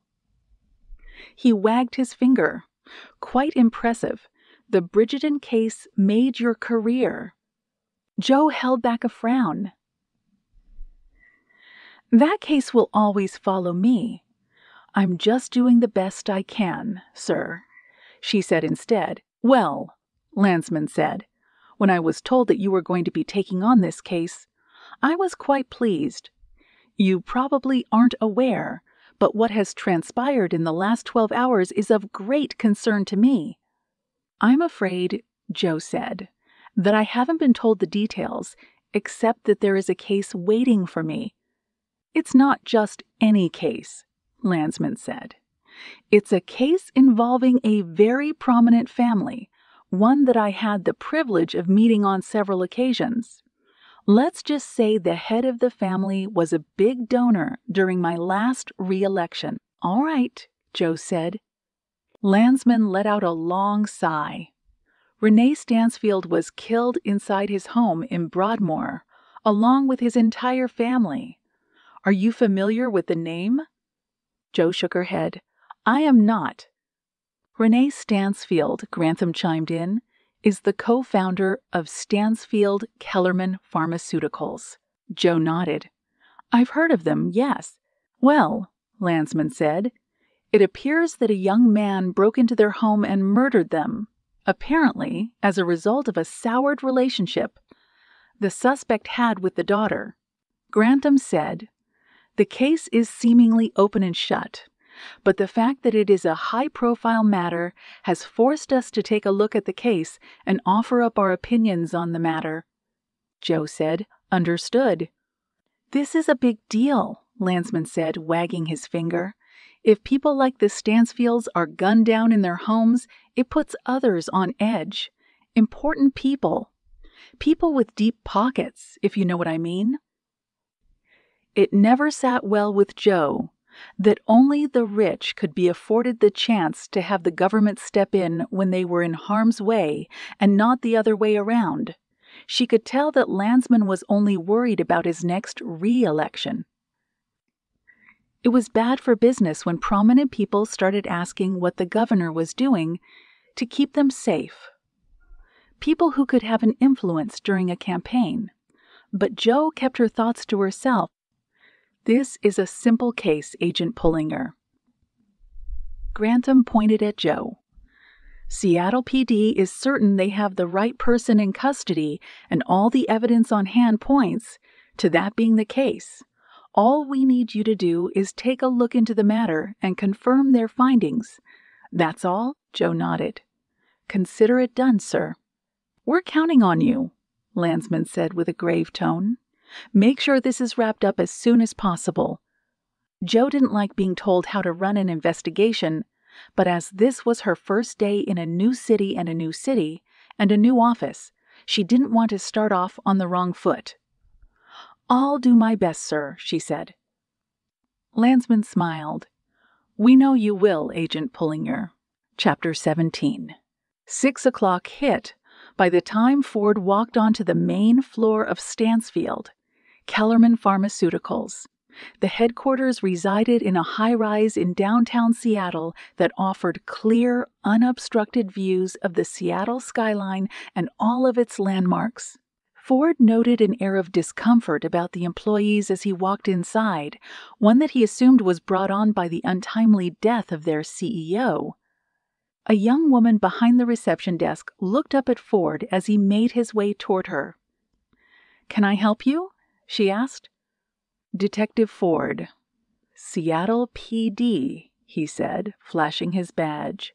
Her eyes went wide. "Oh, goodness! Is everything all right?" Ford nodded. "Everything is fine.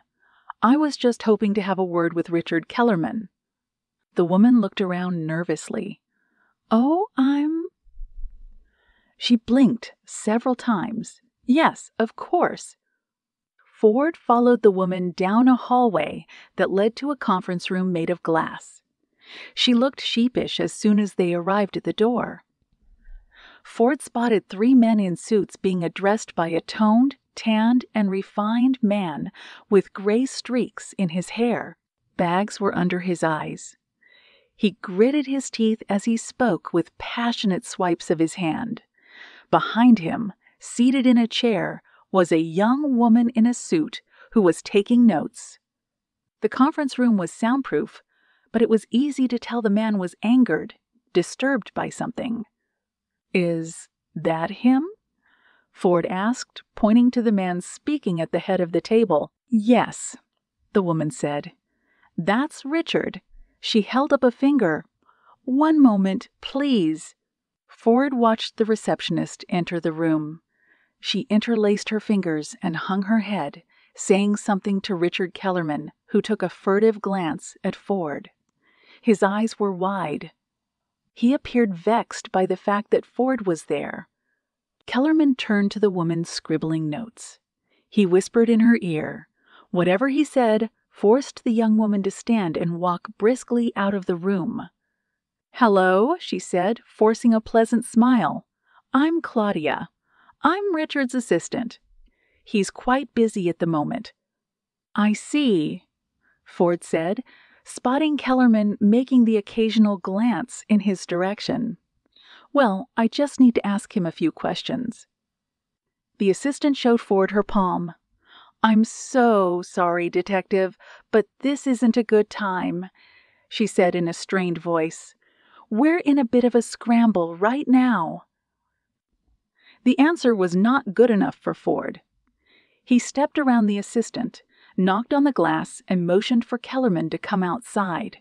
Kellerman's eyes narrowed. He approached and poked his head out the door. "Yes?" "Mr. Kellerman," Ford said.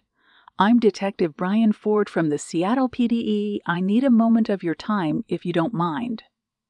"It'll have to wait, I'm afraid," Kellerman replied. "It's in regard to the murder of your partner." Kellerman cleared his throat. "I see. Well," he glanced at his watch. "Make an appointment with my assistant, and I'll make sure to speak to you when I have a moment." He turned back into the room. Ford's face turned beet red. Unbelievable, he thought. He took a step forward. The assistant blocked his path. "My apologies, Detective. As you can imagine, Richard is under a lot of stress." "We all are. Renee's death has shaken everyone at Stansfield, Kellerman. I promise you, when the meeting concludes, I will have Richard give you a call." Ford knew he couldn't barge in and force Kellerman to speak to him. Kellerman was a person of interest, not a suspect. Kellerman was also head of a large pharmaceutical firm, one that employed hundreds, if not thousands, of the city's citizens. Harassing him would not be a wise career move on his part, especially now that he was on thin ice because of the Randall Watney fiasco. "Okay," Ford said as he pulled out a business card and handed it to the assistant. "Tell him to call me as soon as he can." Saying nothing more, the assistant took the card and went back into the room. Ford proceeded to head back to his car, fully content with the fact that he wouldn't be receiving a call from Kellerman anytime soon. Chapter 18. Ford watched the rain splash against the windows of his office with a view of the Pike Place market. He rubbed the back of his neck and took a deep breath. Kellerman still hadn't called and likely wouldn't anytime soon. The visit from the FBI agent had yet to occur, and it was not something he was looking forward to. Needing to kill time, he indulged himself by plugging in his earbuds and listening to his daughter's favorite song, "Don't Worry Baby" by the Beach Boys. Ford closed his eyes. He had heard this song so many times that he could recite the lyrics backward. His daughter Hazel was a fussy sleeper since the day she was born, but Ford discovered that the sounds of the Beach Boys put her at ease better than a high dose of melatonin. He was desperate to see his little girl more than anything else in the world, but his estranged wife, Kelly, told him many times over that she wasn't ready to talk. Sighing, Ford tried his best not to focus on his heavy heart. Instead, he let the melodic sounds in his ears sweep him away. He wasn't sure how much time had passed, but a sound snapped him out of his reverie. In the distance, he spotted Griffin making his way towards his desk. Ford removed the earbuds and immediately stood up. Griffin motioned to the woman next to him. She had striking features and long blonde hair. "This is Special Agent Johanna Pullinger of the FBI," he said. "Detective Brian Ford," he said with a nod. "You must be here in regards to the Stansfield murders." "I am," Pullinger replied.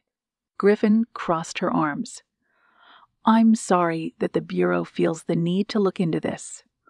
All signs point to the suspect we have in custody." Pullinger nodded. "That was the message that was relayed to me. I simply wanted to confer with you and your people and pass my findings to my SAC." She looked at Ford. "What can you tell me about the suspect?" Ford said, "His name is Tim Morris. 18. He had a relationship with the youngest victim that soured recently. It appeared that he broke into the Stansfields' home and executed the entire family because he wanted her back." Pullinger said, "Have you spoken to him?" "Several times. He insists that someone else is at fault." "Has he requested a lawyer?" Ford shook his head. "He's refusing despite the fact that he's been counseled by his parents and us on the matter." "Interesting, to say the least.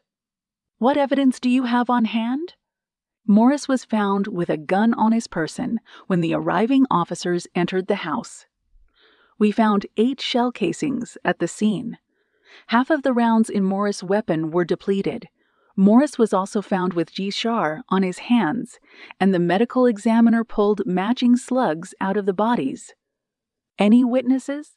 "The neighbor that lived next door. She said she heard everything. Frankly, there isn't anything that doesn't point to Morris being the culprit." Pullinger nodded. "I see." She looked at Ford.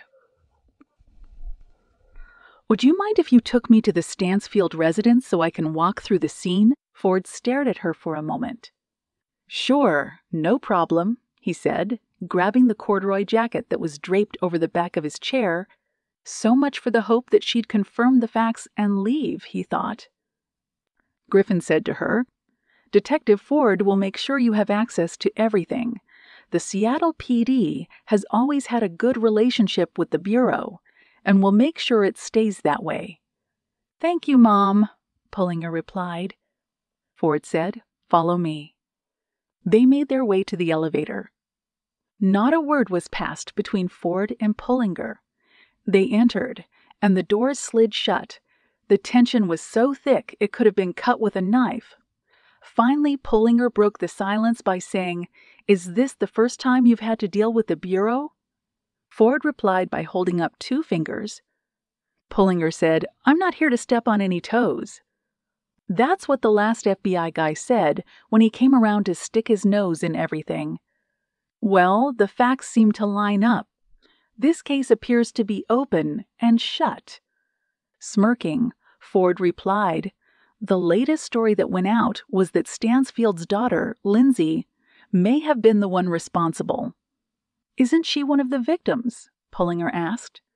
"She is, and that's what makes it a wild theory not grounded in facts. The media will come up with anything to sell papers or get viewers. I can't imagine the kind of pressure this puts on your department." "Late nights are a common occurrence," he scoffed, "especially when the FBI becomes involved." "Look," Pullinger said, "I don't want you to feel like I'm some sort of spell checker who came in to proofread your work. I'm just going to take a look at everything, report what you have, and then I'm out of your hair. We all have families we're trying to get home to." Had, Ford thought. Past tense. "I appreciate your candor, Agent Pullinger," he said. "But in the interest of full transparency, I'm not exactly a fan of the FBI. No offense." With a nod, she said, "Fair enough, but why don't you call me Joe?" Chapter 19.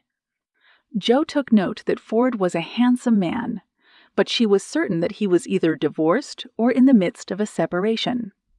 She had interviewed and crossed paths with enough people in her life that she was well aware of the signs.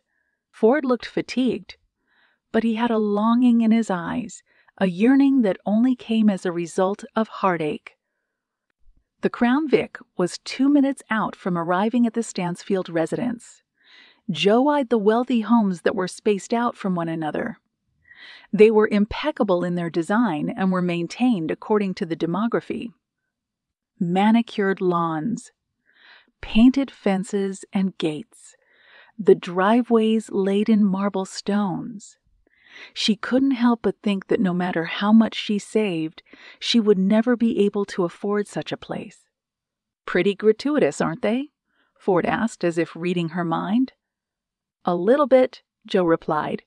"I was never one for big houses." "Same. My family was blue-collar. We learned how to stretch a dollar." Likewise, Ford said, "People with money seem to think that they need an abundance of rooms that they'll never set foot in."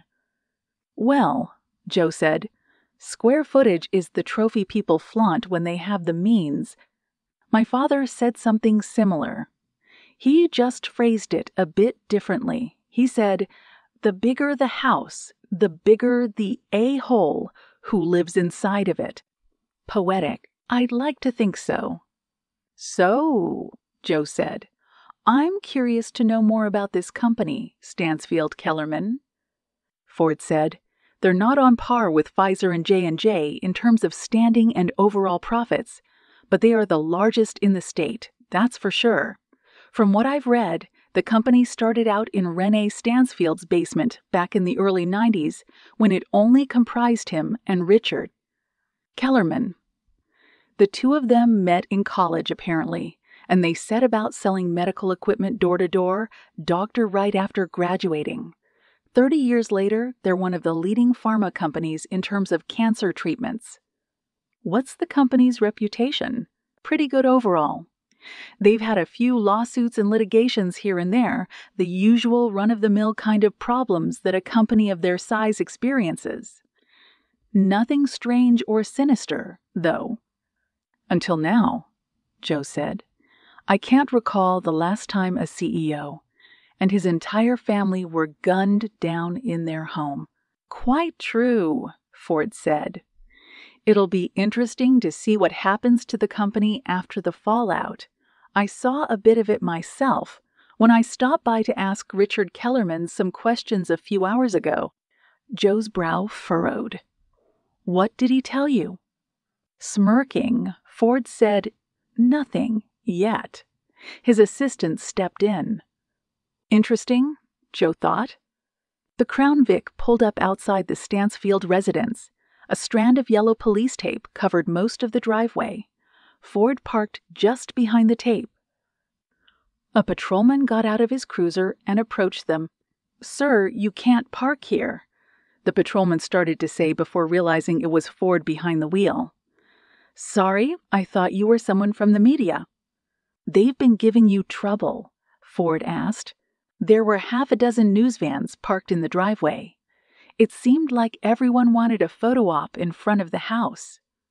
It is a major story in the city, Ford said. Yeah, the patrolman said, adjusting his police cap. It took a lot of effort to get them to leave. I'm surprised they left, Ford said with a laugh. They're parasites, if you ask me. They won't hesitate to contaminate a crime scene if given the opportunity. I won't let any unauthorized personnel inside, the patrolman said with pride.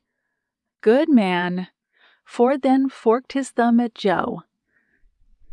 This is Special Agent Pullinger with the FBI. We're here to walk around the crime scene. Ford glanced toward the upper floors of the house. Is there anyone else inside? The officer shook his head. Forensics left about a half hour ago. I guess they wanted to make sure they didn't miss anything. Any problems from the neighbors? The patrolman gestured to the street. A few joggers keep making loops around the house. I guess they are just curious. Yeah, Ford said. That's going to happen for a few days. Well, it's all yours. The patrolman stood aside. I'll be out here if you need anything. Thanks. Ford strolled toward the house. Joe walked next to him. You need any gloves? He asked. I do. Yeah. Joe replied. Ford produced a pair of latex gloves from his blazer and handed them to Joe. As she slipped them on, he donned a pair as well before pushing open the front door and leading Joe inside. Chapter 20. Joe scanned the foyer. The first thing she spotted was a portrait of the Stansfields displayed proudly on the wall. They were happy. Bright smiles all around. She examined the home's interior. It was immaculate, pristine. Some of the furniture looked as though it had never been touched. Joe took a deep breath to clear her mind. She didn't want anything to cloud her judgment as she walked the scene. Where did it happen? She asked. Upstairs, Ford replied. Second floor. Lindsay Stansfield, the daughter, was found in her bedroom with Tim Morris, the suspect holding her. Shell casings were near the window. Renee Stansfield was found in the study. Justine Stansfield's body was discovered in the master bedroom. Joe slowly made her way across the polished floors. Where did you say Morris entered from? Ford pointed with 2 fingers toward the room on the second floor. He came in through Lindsay's bedroom. What's funny is when I asked Morris about it, he claimed the window was already open. I'm sure that he did, Joe said. The two looked around the kitchen, then the living room. Finally, they made their way upstairs. Joe took her time ascending the staircase. She arrived at the door leading into Lindsay's bedroom. Pushing the door ajar, she drew a breath as she laid eyes on the pool of blood on the wooden floors. It had turned from a crimson to a shade of black. This is where you found her. 3 shots to her sternum, Ford said. We figure she was in her bed when she saw the suspect coming in through the window. He pointed to the window, which was now shut but was likely dusted for fingerprints by the crime scene unit. And she was shot as soon as she turned around to face the suspect. The shell casing by the window and blood splatter analysis confirms the theory. Crouching at the foot of the bed, Joe examined the blood stain. How old was she? 16. Joe sighed. She stood up, hands on her hips, and this was where Morris was when the units rolled up? Ford nodded. Arriving officers found him cradling Lindsay in his arms. When they ordered him to raise his hands, the gun he had on him fell out of his lap. You tested the weapon? It was hot. Morris definitely fired it, but he insisted that it was because he went to the gun range earlier that day. That's also why he says half of his magazine was empty. Did you go to the range? I did. Morris was there, but it still doesn't clear him of all of this. After taking one last look around Lindsay's bedroom, Jo focused her attention on Ford. Walk me through the rest. Taking the lead, Ford stepped out into the hallway. After the suspect killed Lindsay, Ford said, motioning down the hall, he made his way to the study on the left. Ford stopped at another door, where Jo's eyes fell on the black stain just inside the room. She appraised the massive and ornate study. High-backed leather chairs flanked each other. A shelf filled to the brim with leather-bound books was behind it. In between the leather chairs rested an end table with a T.S. Eliot book on top of it. The scent of dried bourbon hung in the air. Ford pointed to the chairs. Renee was probably in here reading. We figured he heard the shots go off in Lindsay's room, got up, and ran to the door. He was most likely taken down from between 8 to 10 feet away. His body was found just inside the doorway. The killer was moving quickly, very quickly, and Renee was a big guy, 210 pounds, so he moved slowly. That's why he never made it out of the room in time. The killer ran to the study and dropped Renee before Renee could make his way out into the hallway. Jo looked at Ford. What about the wife? The killer turned his sights on her next. Ford moved toward the room at the far end. Our suspect rushed his way to the master bedroom after shooting Renee. Jo and Ford walked inside the master bedroom, and he shot Justine before she got off of the bed. Jo spotted bloodstains on the silk sheets of the king-sized bed. How old was Justine? 41. Good health? Far as we know. Why? Because, Jo said, an awful lot of time passed between the first shots being fired and her getting out of bed. A gunshot is going to wake anyone up. Ford said, maybe she panicked and didn't know what to do. It's possible. Jo took another scan of the room. So she said as she headed back toward Lindsay's room. The suspect shoots Lindsay, walks down the hall, shoots Renee, moves to the master bedroom, shoots Justin, and he comes back. She pointed to the stain at the foot of Lindsay's bed. Here, here. Shrugging, Ford said, that's the story. Biting her lip, Jo processed the information. I'm curious, she said. About what? Jo moved back to Renee's study and pointed to an alarm panel on the wall.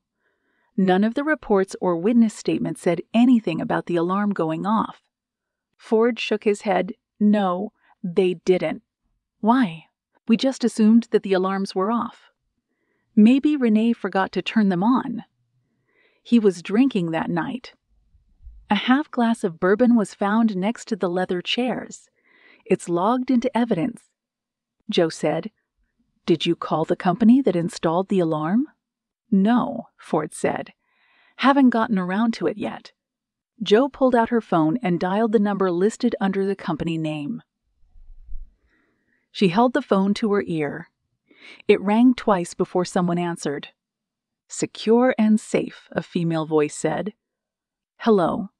My name is Agent Jo Pullinger with the Federal Bureau of Investigation.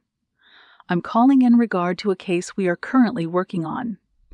Your company installed the security system at the home of Renee Stansfield. I need to ask you a few questions. The woman transferred Jo to her supervisor. After Jo haggled with the supervisor for a few moments, the supervisor pulled up information on Renee's account, and one item in particular stood out. Renee Stansfield had deactivated the security alarms 1 hour before the murders occurred. Joe asked, "You didn't find that odd?" The supervisor replied, "Well, we call every time the alarm is deactivated. Mr. Stansfield said that it was a lapse in judgment. He did it by mistake." Joe asked a couple of follow-up questions, thanked the supervisor for his time, and hung up. "Renee," she said to Ford, shut off the alarm several times in the weeks leading up to the murders. Ford said, "That could mean anything." "It could," Joe said, mulling it over. After a brief pause, she clapped her hands together and said, "Let me get this straight. Our suspect, if it is Tim Morris, heads back to Lindsay's room and proceeds to cradle her in his arms. And the narrative at this point, if I'm assuming correctly, is that he probably felt some sort of remorse over what he had done and felt inclined to hold his dead girlfriend one last time." Ford said, "Everything we pulled up indicated that the relationship between Tim Morris and Lindsay Stansfield had been terminated by Lindsay. By Morris's own admission, he came here the night of the murders to scare her by wielding a gun." "So," Joe said, "your lieutenant believes, as do you, that it's an open and shut case." She cocked her head and looked at Ford curiously. Ford said, "You're inclined to think otherwise. It's best to explore all narratives for the sake of being thorough." Ford laughed. "Morris did it. Don't kid yourself." Joe gestured to the bloodstain by the foot of the bed. "You don't think it's odd that Morris killed everyone and then decided to weep over Lindsay's body?" Ford shrugged. "He was feeling guilty." Shaking her head, Joe said, "He was high on emotions. Possibly blinded by rage and resentment that Lindsay had dumped him. It doesn't make sense to me that he would kill everyone and then regret it in the blink of an eye. If he was broken up about his actions, it would have caught up to him much later, maybe when he'd gotten home and the adrenaline had worn off." "You're reaching Agent Pullinger," Ford said defensively. "Morris is our guy. I'm convinced of it." Yet Morris is sticking to his story that he's not at fault. He's got no other choice but to stick to his story. He knows there is overwhelming evidence against him. He could have run away after the killing, but he didn't. Ford said nothing. "I want to talk to him," Joe said. "I want to talk to Morris." Chapter 21. Joe and Ford were already seated in the interrogation room at the King County Jail when Tim Morris entered the room. Morris looked at them curiously. He appeared frail underneath his beige jailhouse uniform. Hands shackled, he was ushered over to the table by a burly guard who informed Joe and Ford that he would be outside of the room if they needed anything. The noise from the door shutting and locking made Morris shudder. Joe saw a timid and scared kid. For a brief moment, she felt an overwhelming sense of pity for him. But she had a job to do. "Tim," Ford said, "please take a seat." Tim gingerly pulled up a chair and sat down across from them. "Hello, Mr. Morris," Joe said. "My name is Joe Pullinger. I work for the FBI. I would like to ask you a few questions." Morris blew the air out of his lungs and shook his head. "What more do you guys want from me? I've already answered your questions like 1,000,000 times. I just want to have a quick chat." Morris shrugged. "I don't know how many more times I can keep telling you the same thing." Joe pulled the file pertaining to Morris in front of her. She had spent the ride over becoming familiar with his story. "Have you talked to your parents yet?" she asked. Morris replied a couple of times. "Are they doing okay?" "They're pissed." "At you?" Morris shrugged. "I don't know. I guess." Joe sat back in her chair. "I'm just trying to get a sense of what happened the night Lindsay was killed. According to Detective Ford, you said that you showed up at her house. In your words, 2 words. Yeah, that's right. With a gun, she said with a raised eyebrow. Morris looked away. I wasn't going to shoot her. Honest, okay, let's say I believe you, that you had no intention of harming Lindsay when you went to her house. I didn't, I swear. How did you get inside the house? I went up the drain pipe to her bedroom window. Was the window open or closed? It was open. Did Lindsay normally leave her window open at night? Morris thought about it. Not really. Not even during the hot summer days. He almost laughed. Her family's rich. They got a central air conditioner, you know. Fair enough, Joe said. But I assume she opened the window to let you inside her room. Is that right? He looked down at the table. Yes. She would unlock it so I could come inside. Did she unlock the window for you on the night she was murdered? Joe asked. He looked up with wide eyes. She had no idea I was coming to her house that night. I mean, we'd already broken up. Joe leaned over the table. But the window was open, yes? It was. Why would that be if she only left it open for you? Morris mulled it over. Maybe she left it open to get some fresh air, but you said they had central air conditioning. It was kind of cool that night, he said. I know her mom was always cold. She even wore a cardigan inside the house when the AC was on. Her dad, on the other hand, was always hot. He was a big guy, you know. Whenever I saw him, he would be wearing a polo shirt even when it was below 0 outside. What's your point, Tim? Ford interjected.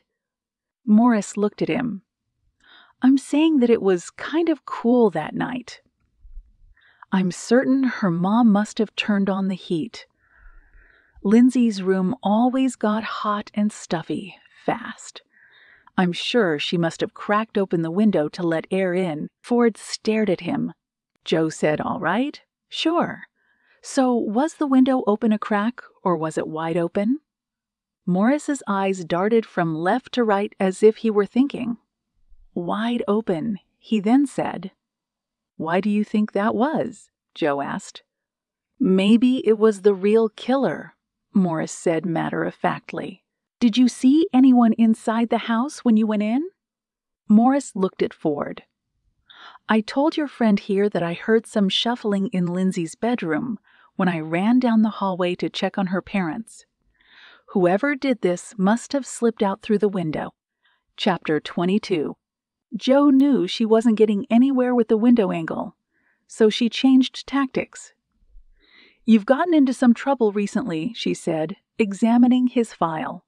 You skipped out of school several times this semester. I turned 18 in September, Morris said. I can sign myself out whenever I want. You're barely on track to graduate. Morris' tone turned flippant.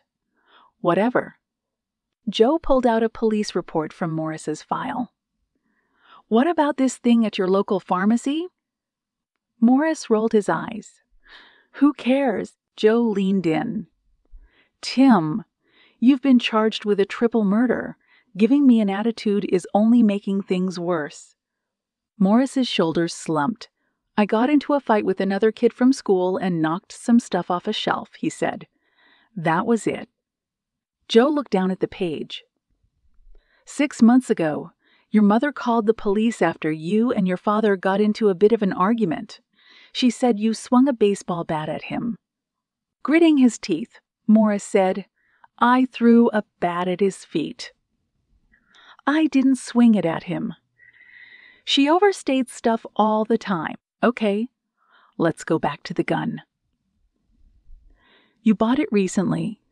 The same gun found at the crime scene. Joe leveled her focus on Morris. Why would you do that? I told you already. I was gonna scare her. Scaring someone with a gun is pretty extreme, don't you think? It's America, Morris said with a shrug. Everyone owns a gun. So, you weren't planning on using it to shoot Lindsay? No.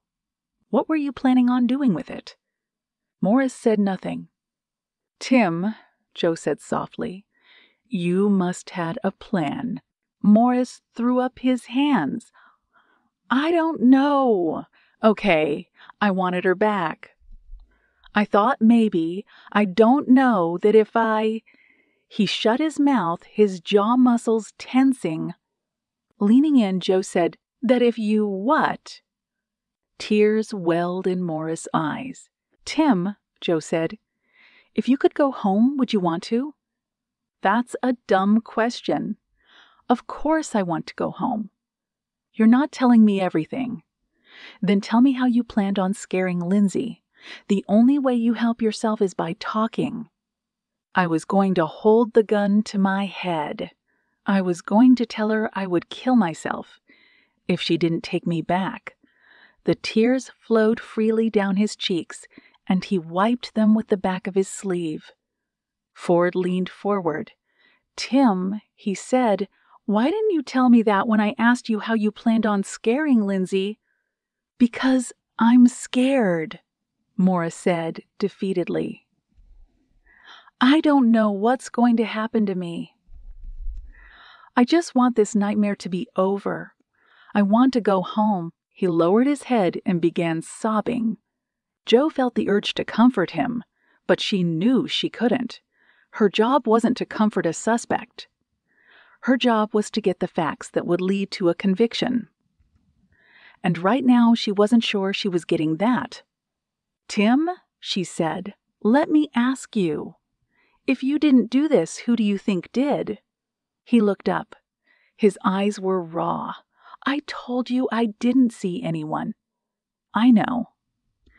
But play detective for a moment. Put yourself in our position. You were with Lindsay long enough. Morris furrowed his brow. What's your point? You had been around Lindsay's parents long enough that maybe you heard something you weren't supposed to. I don't know, Morris said. I know that Lindsay's dad hated the guy he worked with. Who? Richard something.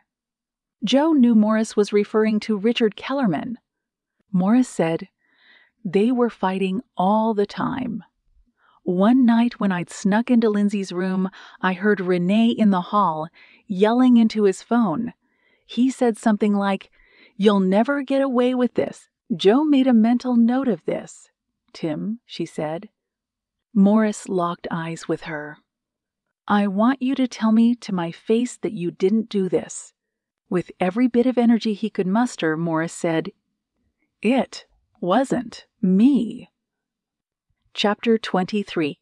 So, Ford said to Joe as they walked out of the King County Jail, what do you think? Moving her way to Ford's Crown Vic parked near the curb, she replayed the conversation she had with Morris. She had done her job long enough, had been through enough training, and spoken to enough suspects that she was able to say out loud to Ford, it's possible, just possible, that there's something more to this that we are not seeing. Ford threw up his hands. You can't be serious. Joe pointed to the doors leading into the jail. That kid in there is a punk. No kidding. He has problems, Joe said, but I'm beginning to think he was just in the wrong place at the wrong time. There's only one problem with your theory. And what is that? You don't have any evidence to back it up. You're playing a hunch, which is why I plan on making sure it's not. How? By talking to Renee's partner for starters. Ford rolled his eyes. Oh, come on. Joe held out her arms. What's the problem? You said it yourself. He was being dodgy when you spoke to him last. That's a poor lead to work with. Why do you say that? Morris telling us about Renee's strained relationship with his partner doesn't mean anything. How so? Because everyone gets under the skin of the people they work with. I've worked with you for a couple of hours, and I'm starting to get a headache. Look, Joe said, we have to explore every avenue, even if Morris is at fault here, which he may be. Sighing, Ford rested his arms on the roof of his car. I don't want to be chasing false leads. I don't want to stir up a hornet's nest. This case is open and shut." Slightly perturbed, Jo ran her fingers through her hair. "I thought you were inclined to do the right thing here, Ford." Ford pointed his finger and said, "The last thing I want is to cause an uproar. The kid did it." "You believe that?" Wholeheartedly. Ford looked away. "Think about it," Jo said. "It doesn't make sense that Morris killed everyone in cold blood and then cries over it just a moment after he did it. That's not how it works. You must be skeptical, even just a little bit." The question seemed to cause Ford to slump slightly. He tapped his finger on the roof of the car, staring up at the sky as he did so. "I'm 39 years old," he said. "I should be a sergeant by now, but I've been stuck as a detective, and I probably will be for my entire career." "Meaning what?" Jo asked. Ford stared at her for a moment. He then held up a finger. "First things first," he said. "I need to know that what I'm telling you stays between us." Jo shrugged. "Unless it's something illegal, you have my word." "Randall Watney," Ford said. Jo asked, "Who's that?" Ford sighed and said, "Randall Watney was a man charged with killing his wife and daughter. All the evidence pointed to him being the culprit. It was a clear case, but I got well sidetracked." "Sidetracked how?" "Randall Watney made a call the night of the murder to his brother. No one thought anything of it. When I looked into it, I found out that Watney's brother, Hickson, was a repeat offender who had a penchant for breaking and entering. Hickson was out on parole. He had stopped by his brother's place 6 hours before the murders." "So you looked into him as being a suspect?" Ford nodded. "When we questioned Randall, he tried to convince us that his brother was at fault. He said his brother wanted to borrow money from him. Randall said no, and he claimed that his brother returned when Randall wasn't home and murdered his entire family. I thought there may have been some truth, too. His story being that the two shared the same DNA, so it was possible that it was Hickson Watney that did the killing." "So what happened after that?" Jo asked. Ford shook his head. "I pursued the angle that Randall's brother had committed the murders. Long story short, I listened to my gut and kept pushing that charges be brought against Hickson instead. It turned out that Hickson was miles away when the murders had taken place. By the time we turned our focus back on Randall, he had already fled the country, slipping into Mexico and then making his way into Central America. After that, the trail went cold. We have no idea where he could be, and believe me, I've not stopped looking." Jo said nothing. Ford sighed. "Look, the reason I'm telling you this is because the last time I played a hunch, a suspect that killed his wife and 13-year-old daughter is right now walking free because, in a lapse of judgment, I thought that someone else might have done it. It's left me with a detective's rank for the rest of my life. The person responsible for my situation is Randall Watney." Jo had seen many careers ruined because people tried to think outside of the box. The last thing she wanted to do was watch Ford, though she barely knew him, suffer the same fate. "Listen," she said, easing up on her stern tone. "I won't overstep my boundaries here or throw you under the bus. I just need to do a little more digging first. We talked to Renee's partner. Feel out the situation first." Ford stared at her a moment. He then shook his head. "I'm sticking to my guns on Morris being at fault here. I don't see this thing being pinned on anyone but him. But if you want to follow through with your theory, fine. Just don't drag me down with you if you start taking this investigation to places it doesn't need to go." "Fair enough," Jo said. She was not expecting that response, but she had not earned his trust yet. "I need to swing by the office. Care to drop me off?" Nodding, Ford got in the car. No words passed between the two of them the entire drive over. Chapter 24. Joe knocked twice on Grantham's door. "Come in," he said. Joe entered the room and found that Grantham was in the middle of a phone call. She slipped into a chair across from his desk, waiting patiently for the SAC to finish his conversation. "Agent Pullinger," Grantham said, hanging up the receiver. "Sir," Joe replied, "I assume you're here to provide updates." Grantham checked his watch. "Your previous SAC wasn't kidding about your ability to move quickly." "Yes, sir," Joe said. "I just finished speaking with the suspect, Tim Morris. I also had the detective running lead on the investigation run me through the crime scene." Grantham leaned forward, scanning the documents spread across his desk. "Detective Ford," he said upon finding the name. "How was he?" "A bit bullheaded. A little closed off. But he's a solid investigator." Grantham shrugged. "So, give me the short version. What did you find?" "Well," Joe said, "everything seems to indicate that the suspect, Tim Morris, is responsible for what happened to the Stansfields. From the evidence to the eyewitnesses' testimonies, and coupled with the report from the medical examiner, the Seattle PD has a slam-dunk case on their hands." "Good," Grantham said. "So then it's safe to say that you don't need to look into the matter any further." Joe paused a moment. "Not quite, sir." Grantham raised an eyebrow. "What's the hold-up?" "Just a few details that I want to look into, such as—" "Well," Joe said, "the company that installed Renee Stansfield's alarm, for starters. It appears that Renee deactivated the system an hour before the murders took place." The comment caused Grantham to lean back in his chair. "Interesting." "I thought so too. Seattle PD was eager to dismiss this particular element. Obviously, they're inclined to overlook such a detail when they have a suspect in custody with a motive for the murders." "I see," Grantham said as he interlaced his fingers. "What else?"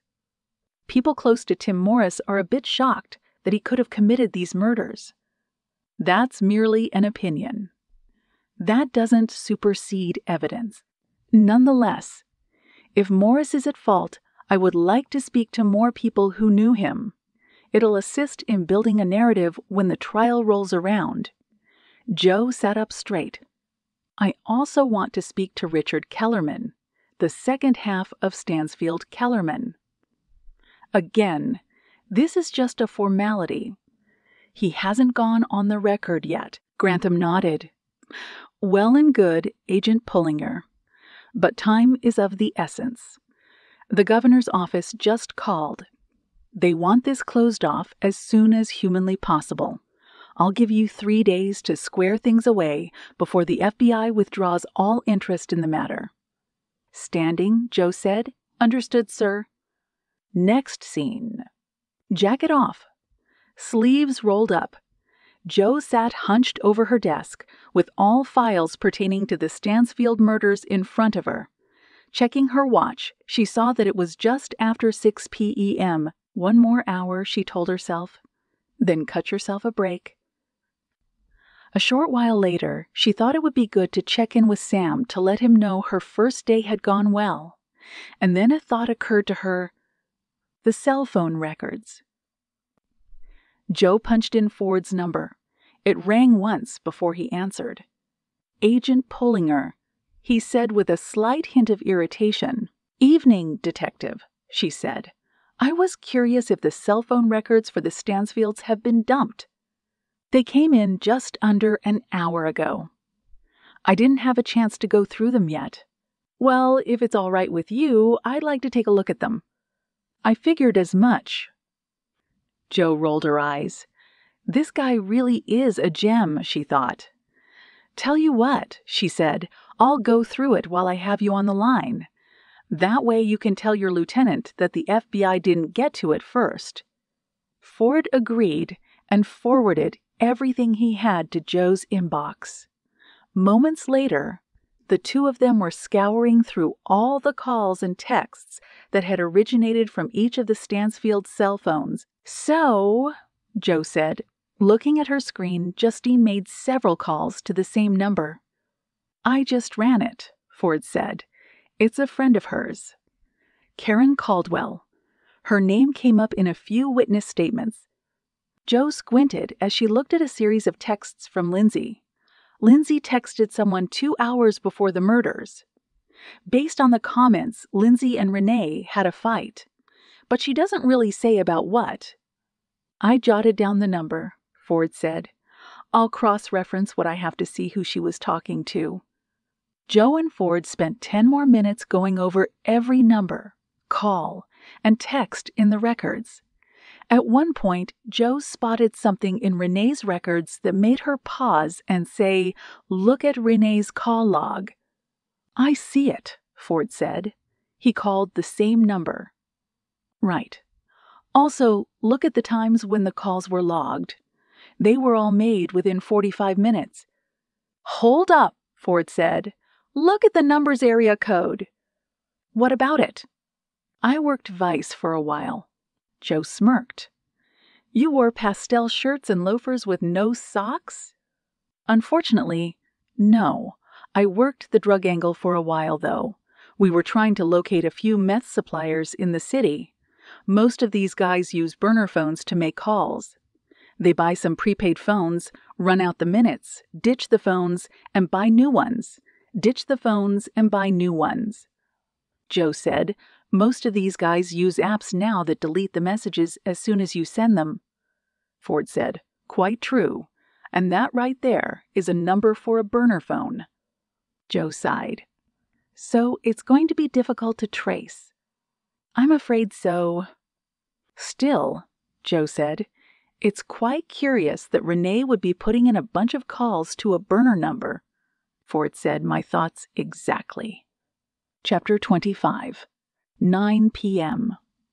Rolled around by the time Joe decided to head home. She was weary. Her eyes were red from staring at a computer screen. Her ears were sore from talking to Ford about the Stansfields' cell phone records. Grabbing her coat, she made her way toward the door, and when she was just 2 steps shy of reaching the elevator, she was intercepted by Lewis McKinley. Despite the hour, he was full of pep. Agent Pullinger. Joe, he corrected himself with a wince. Evening, Lewis, she said. Are you headed out? She pointed to the elevator. As we speak. Listen, McKinley lowered his voice. I was curious if I could assist you somehow. I've been sort of floating through since I got here. I haven't been able to shadow anyone yet. I was kind of hoping maybe there was some work I could do for you. He's desperate for experience, she thought. Sure, she said with a sigh. There might be a few things I can throw your way in the morning. But I'm taxed. I need to get some rest.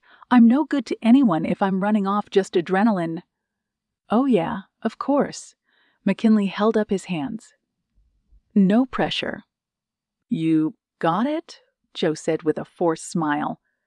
So, McKinley said as she waited for the elevator doors to open, I was looking at some old case files of yours. Like what? The Doyle murders, McKinley smirked. Boy, that one was a doozy. It was, Joe thought. 6 months of my life. I remember it, yes, she said. McKinley's eyes flickered. I mean, how did you realize that the shoe imprint they found at the crime scene was planted? No one else thought of that. It was gut instinct, I suppose, Joe said, jabbing the button on the elevator panel. The crime scene tech that was on the scene, well, there was just something a little off about him. He was ill-prepared, careless, in fact. So I had to do what he failed to do, make sure whether the shoe print belonged to the suspect or that it was merely placed there to throw us off. McKinley shrugged. Well, it's not exactly a secret that you have a penchant for sniffing out things that are, well, unusual. So I've been told, Joe thought. "Tell me," McKinley said, "how did you go about—" Joe held up her hand. "I understand you're itching to get your beak wet, Louis. But it's late." "I'm sorry," he said quickly. "I have a hard time turning it off. When's the last time you slept? You do sleep, don't you?" McKinley held up 4 fingers. "That's all I average a night. It's hard to sleep any longer than that. I feel like I'm wasting time that could be better applied." "That's commendable. But if you operate like that for too long, you'll start to develop grays in your hair prematurely." "You know," McKinley said, ignoring her comment, "when I wrote my paper on you, I came across an interview that said you were up for 72 hours at one point, because of the Doyle case. Is that true?" Joe was a bit vexed at the relentless number of questions, but she understood why the kid was being so persistent. She was the same way when she first started out. Cut him some slack, she thought. Agents like him are the future of the Bureau. "It's true," she said. "But it wasn't a good idea. I thought I was seeing things that weren't there after being up for so long." From one of the cubicles, someone said, "The Doyle case." Joe turned her head. Another agent, tall and built like a basketball player, looked on curiously as he stepped out of his cubicle. He had thick hair combed neatly and a complexion that gave most GQ models a run for their money. "Yeah," McKinley said to the agent as he jutted his chin at Joe. "This is Agent Pullinger. She just transferred here." The agent snapped his fingers and pointed at Joe. "I heard you were coming." He stuck out his hand. "Tom Weston. Agent Tom Weston." Joe shook his hand. "Pleasure." "Yeah, you're a bit of a rock star," Weston said. Joe replied, "If I had a nickel for every time I heard that one." It was a noteworthy case. The Doyle case, I mean. They talk about it over at Quantico quite a bit. It's almost a prerequisite along with those toolbox murder tapes they make you listen to. Joe turned to leave. "Well, I'm happy my cases can assist in rounding out the Bureau's curriculum." Weston crossed his arms. "Indeed. But to be honest, as good a job as you did with that one, I felt like you made a few, well, missteps with your investigation of the Doyle murders." The comment made Joe stop in her tracks. "I see," she said. "And what do you think those missteps were?" Weston waved her off. "Oh, who cares what I think?" he said, his tone condescending. "Everyone has a different style." He shrugged. "I'm just saying that I would have—" Well, he smirked. "Done things differently than you did." Joe's jaw muscles tensed. "You said your name was Weston?" Weston nodded. Joe stepped toward him. "Well, Agent Weston, let me ask you this. How many callers have you made?" The agent tilted up his chin and said 2. "That's very commendable," Joe said. "But, and pardon me for being rude until you take on a case that matches the caliber of the Bridgerton Ripper case." She patted Weston on the shoulder. "Keep your comments to yourself." The elevator arrived on their floor, and the doors opened. McKinley said. "Have a good night, Agent Pullinger." Yes, Agent Pullinger, Weston said. "Have a splendid night. I'd love to pick your brain sometime about the Bridgerton Ripper case." Joe said nothing and entered the elevator. She made it a point to avoid eye contact with Weston and McKinley. As soon as the doors closed, memories of the heart transplant made the muscles in her chest tighten. Her breathing became strained. She held a hand over her heart and told herself not to think about the past. The elevator arrived in the lobby with a ping. She got out and hurried away before someone else stopped her. Chapter 26. Jonathan and Deborah Morris didn't care that it was 10 at night. It meant nothing to them that they had been running on just a couple of hours of sleep since Tim was arrested.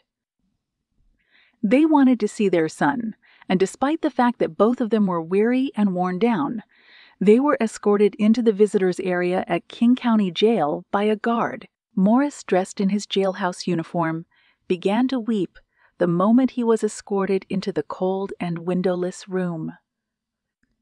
The guard reminded them that touching was prohibited, and after Jonathan and Deborah greeted their son from a distance, the trio sat down at a metal bench and table that was bolted to the floor. "Hey, Mom," Morris said, looking away from his parents.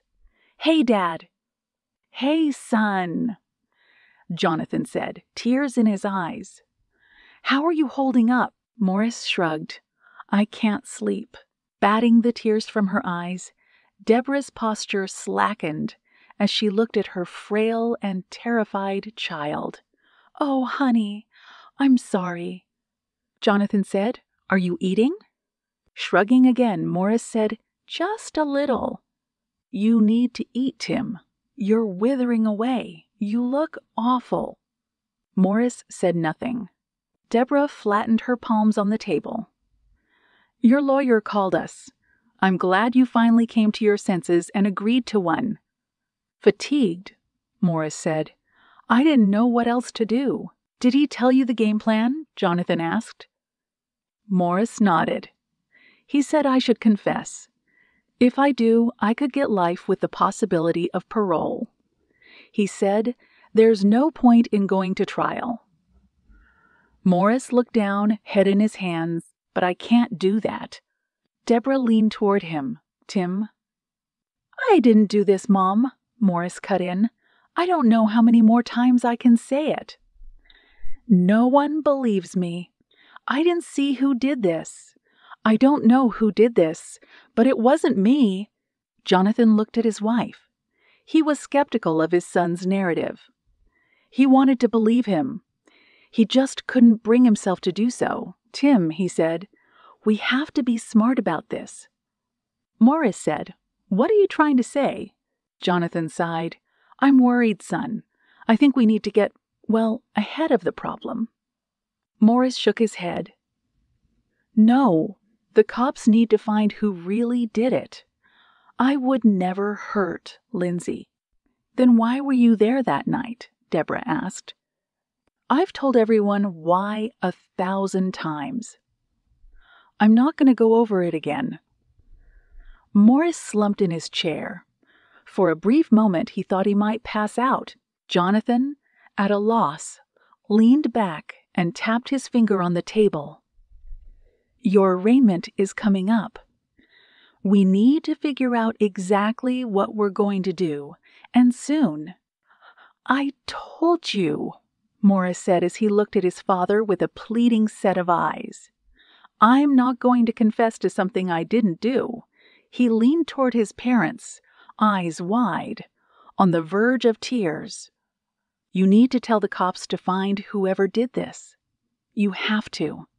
It's the only way. Don't let them put me away for something I didn't do. Please." His father said nothing. His mother followed suit. Morris said, "You do believe me, don't you? You don't really think that I did this?" Again, his parents said nothing. A moment later, the guard informed them that their time was up. Chapter 27.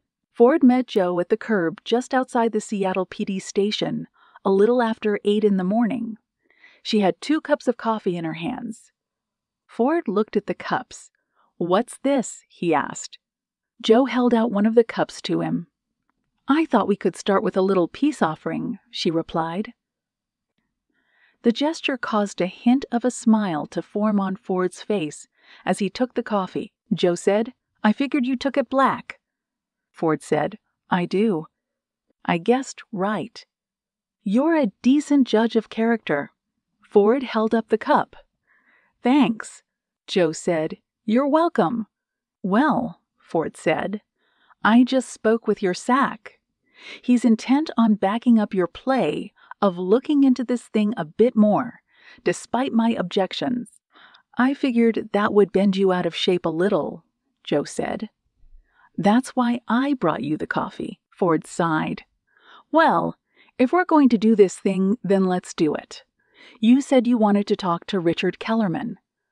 I just want to be thorough. Shrugging, Ford said, Your call. He then pointed to the bureau-issued sedan behind Joe. I assume you're driving? She nodded. Yes, indeed. The two got in the car. Joe started the engine and pulled away from the curb. Well, Ford said, if this is going to be a waste of time, then I guess the silver lining is that it will be a waste of the Bureau's gas. Joe glanced at him. Can I be honest? That doesn't seem to be a problem with you. I think you're a good detective. After that story you told me about Randall Watney, well, I had a feeling that you were a good guy. Putting it simply, thanks a million. Point being, Joe said, as she made a left turn, I don't think you're as stuck to the narrative of Morris being the one and only suspect in this whole thing as you claim to, Ford laughed. Is that a fact? Yes, it is. I took a look at your file. You have a knack for doing the right thing in so many words. You're not just a guy punching his time card. I'm inclined to think that you do the job because you genuinely believe you can make a difference. Yeah, Ford said as he glanced out the window and thought of the Watney case. I'm a regular Boy Scout. I want to ask you a question, Joe said, off the record. Ford smirked.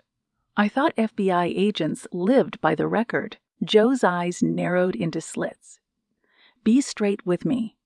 I want to ask you something, and I'll make sure it doesn't get documented.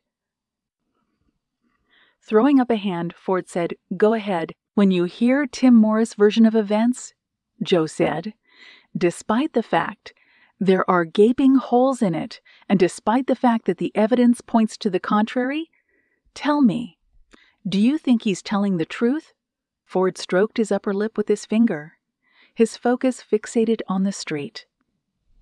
You promise to keep it off the record? With 2 fingers held up, Joe said, You have my word, Boy Scout. Ford shifted his weight. I think there's something missing here. I just can't put my finger on what that is. That's not to say that I think Morris is innocent. I just think there are a few things we still haven't learned. He looked at Joe. Good enough? She nodded. Good enough. Look, I know that the brass is pulling the strings on this. It's a high-profile case, and the last thing someone in your position would want to do is rock the boat. Precisely, Ford said. But I'd lose sleep over this if the wrong person got pegged for the murders. I understand, Joe said. I'll make sure that doesn't happen. They continued their drive to Richard Kellerman's residence. After a minute, Ford said, Your Boy Scout comment. What about it? I'm just curious. Were you in the Girl Scouts? Joe shook her head. No, but I played volleyball. Interesting. How so? Ford shrugged. You have more of that chess club nerd vibe. Laughing, Joe looked ahead and saw the home of Richard Kellerman. Chapter 28. The lofty home of Richard Kellerman resided in a gated community not too dissimilar from that of the Stanfields. Expensive, lavish, multi-storied. The house had a carport with a Ferrari, Tesla, and Bentley in the driveway.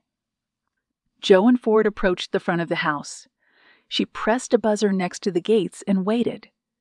A moment later, a voice said, Yes. Joe spotted a camera just above the gate. She produced her FBI credentials. Sorry to disturb you? Are you Richard Kellerman? I am, came the reply. Mr. Kellerman, my name is Special Agent Johanna Pullinger of the Federal Bureau of Investigation. The FBI, that's correct. And this is my partner, Detective Brian Ford of the Seattle Police Department, Joe said, introducing Ford. Ford glared at the camera. We met at your office, but you were too busy to speak to me." There was a moment of silence. Yeah, I'll buzz you in." They heard a loud noise, followed by the gates unlocking. They walked up the long driveway, and when they got to the door, they found Kellerman waiting for them. He was wearing a sweater and light-colored pants, and his feet were clad in loafers. Kellerman smiled at Ford. "My apologies, Detective. I didn't mean to brush you off the other day. Things have been a bit hectic, as you can imagine, I'm sure," Ford said. "Please come in." Joe and Ford went inside. The foyer was grand and covered in white marble. Kellerman motioned them into the living room. "Can I get you anything? Water? Sparkling? Tap?" he asked. "No, thank you," Joe said, looking around. The walls were painted in brightly colored tones. Expensive furnishings were scattered throughout the space. Kellerman lingered near the foyer with a weary look on his face. "I trust you're here to discuss what happened to Renee." "We are," Joe said. "Have you spoken to anyone else yet?" He shook his head. "I'm trying to come to terms with this." His breathing became labored.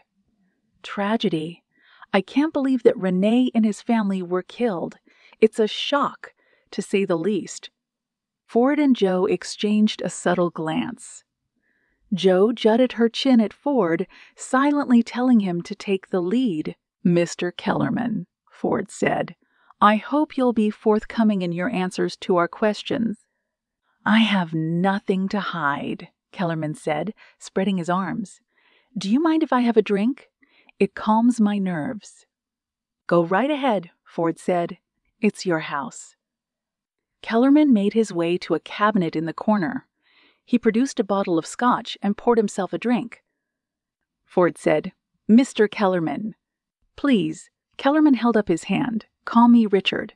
Mr. Kellerman was my father."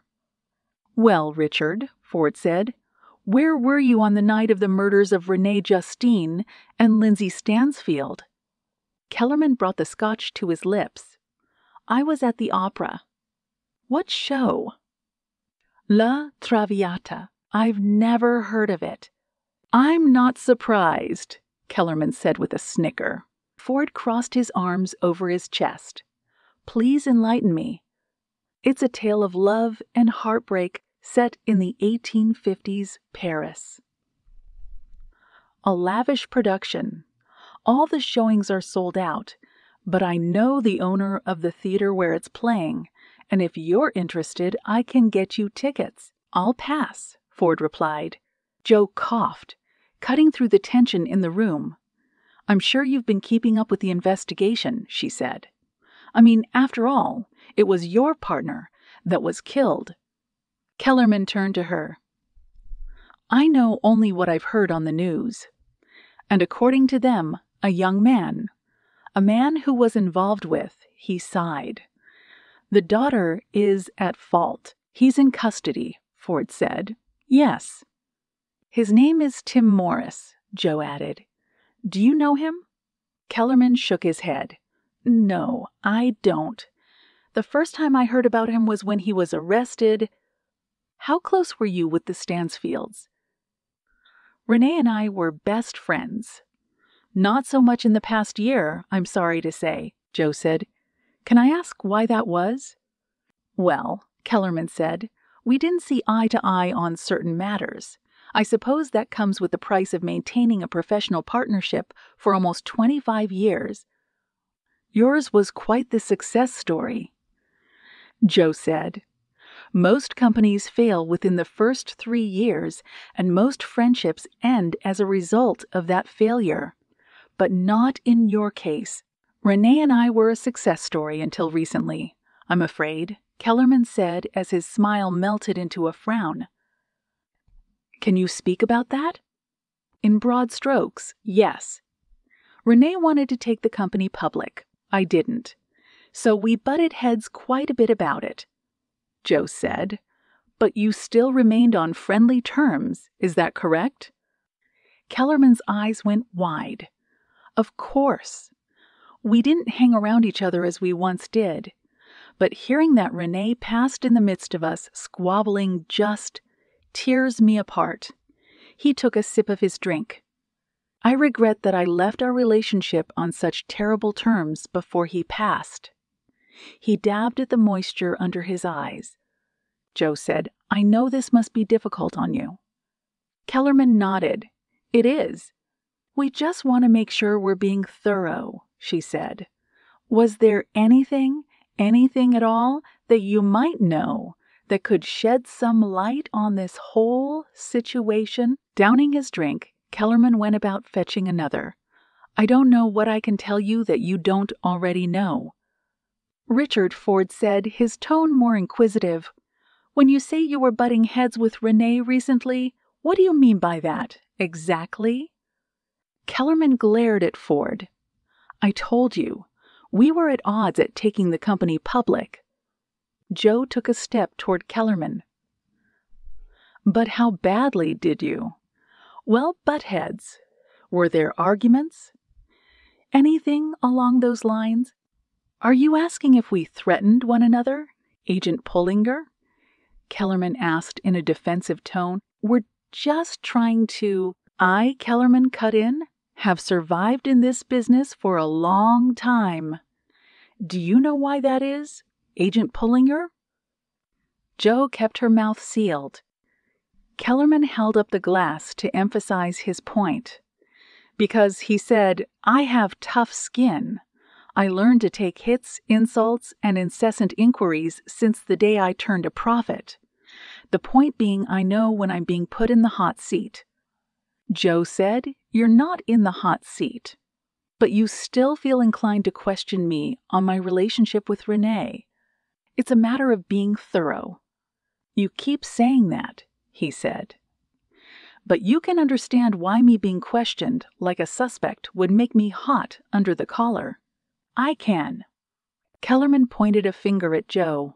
Then I will make this as painless and straightforward as possible. My relationship with Renee was dissolving, but I am up every night reeling over the fact that we never made amends. This entire matter sickens me, and I don't know how I'll be able to live with myself knowing that I wronged him in the way that I did. I'm sorry that you feel the way you do, she said. We're not here to attack you. We just want answers. Kellerman stared at her. He then sighed. No, I'm sorry. I'm just upset. My partner is gone, and I'm unsure how to proceed forward with the business without him. I understand. Joe produced a business card. I'm going to leave this for you. If you can think of anything that might be pertinent, please don't hesitate to call. Kellerman took the card. I'll make sure to do that if I think of anything. When Joe and Ford were walking back to their car, Ford turned to her and asked, What do you think? Joe said, He's had the same look on his face that I've seen before. What look would that be? The same look my niece has when she's caught with her hand in the cookie jar? Oh, did it, Ford said with a frown. She'll say anything to stay out of trouble. Chapter 29. Joe returned to the field office, updated Grantham on her status, and then headed home. The entire drive back, Joe thought about the facts of the case. Tim Morris is being pegged for the murder. I'm just not convinced that he is the killer, but nothing points to him not being the one responsible either. Joe replayed the conversation she had with Richard Kellerman. It was clear that there was something going on at Stansfield Kellerman that he was not revealing. She just couldn't put her finger on what. As soon as Joe got closer to Sam's house, she found him rolling a garbage bin down the driveway. He smiled when he saw her. She waved and then parked behind his Jetta. So, Sam said, how'd it go? How did what go? She replied, getting out. Your first day at the new office. Not bad, Joe said. I assume you can't talk about it. Joe shook her head. Maybe once I get some facts sorted out first. Sam grinned. Wink once if it has anything to do with those murders in Broadmoor." Jo winked. She moved toward the house. Sam put his hand out to stop her. "It's Chrissy's bedtime, and if she saw you now coming through the door, she'll be excited and hyper for the next couple of hours." "Good luck trying to get her to fall asleep then. And she's got school in the morning and—" Jo smiled. "Don't worry, Sam. I understand." Sam looked up at the sky. The moon was full and bright, surrounded by a twinkling sea of stars. "Why don't we go for a stroll? We can talk while we walk. Sounds good to me." They weaved their way through the neighborhood. Jo took in the sights, amazed at how lush and green the state of Washington was. Sam caught her up on the events of the day. "Also," he said, "we're going to the art museum this weekend. If you want, you can join us." Jo perked up. "That's so funny. I drove past there today, and I thought it might be fun to go there with Chrissy." "Well, fate has swung in your favor. Where were you driving to, if you don't mind me asking?" "To question a lead. I was riding shotgun with a detective from the Seattle PDE. We're working together on the case I was telling you about." Sam smirked. "Was he a man?" Jo rolled her eyes. "You're such a dolt. You know that?" Her brother laughed. "I'm just curious when you might dabble in the romantic arena again." "When I'm in my grave." Sam groaned. "Oh, come on. Quit being such a downer." "I'm not a downer," Jo said. "I'm a realist. Says the girl who wrote a love letter to Danny Ambrose when she was in the 6th grade. Jo sighed. "I should have never told you about that." "You never think about it?" Sam asked. "Being in love? Getting married? Having kids?" Jo shrugged. "Maybe every once in a while. But I'm just not ready. You know the history of my disastrous romantic life as well as I do." Sam frowned. "Well, was this detective a handsome detective?" "He is," Jo thought, and replied a little bit. "Did he have a ring on his finger?" "No, but he's held up on someone. I can tell. Did you ask him about it?" She glared at him. "It's none of my business." He stopped. "I'm sorry, Jo. I'm just giving you a hard time." Jo nudged her brother playfully. "I know," she said as she thought back to the men in her life. Reflecting on it all, she felt her heart begin to race, and she slowed her walking pace. "Hey," Sam said. "Are you okay?" Jo felt like she was out of breath. "Yeah, I'm okay." "Is it your heart?" Jo nodded. "Yeah, but I'm fine." A concerned look overcame him. "Jo, you're worrying me." "Just talk," Jo thought. "You'll feel better if you do. I've been having dreams. Nightmares, really." "About what?" Jo flattened her palm and placed it over her chest. "It started not that long ago. It happens a few times a month. I keep reliving the memory of being in the hospital. I feel like I can't breathe, and when I wake up, my heart is racing." Sam said. "That wasn't a problem before?" Jo shook her head. "No, it just snuck up on me. I'm not losing sleep, but every time I wake up, I feel like I just ran a marathon. I just don't know why I have these nightmares so long after the fact. It's strange. Have you thought about talking to someone about it?" "I don't need a therapist," she replied. "They're just dreams." "You know," Sam said, "I talked to a therapist right after Mom passed. Sometimes it helps to have an unbiased third party speak on the subject." Jo wasn't convinced that she needed the help. "I don't know," she said. "Maybe." "Jo," Sam rested his hand on her shoulder. "I'm your big brother. I'm always going to worry about you. You've been through a lot. We all have." "Which is why I'm having these dreams," Jo said. "It's just stress. It'll pass." Sam said, "I might be inclined to dismiss it all if it was coming from someone who didn't have major heart surgery." "I mean, it's a miracle you're still working at the FBI." Joe's nostrils flared. "I'm fine, Sam." "I know you are." "You're superwoman, but you're not indestructible.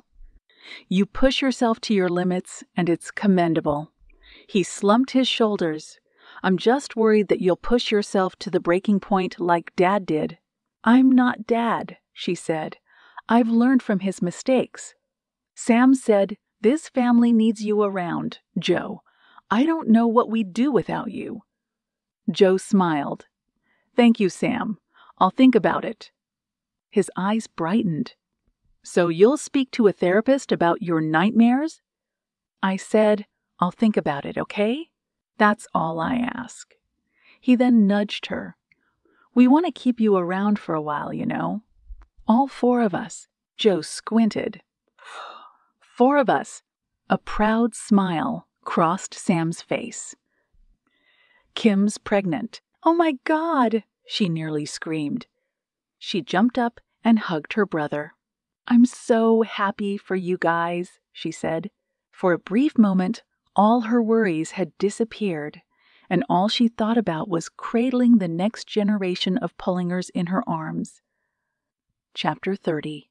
Ford rubbed his eyes as he slipped his key into the locks of his apartment and shuffled inside.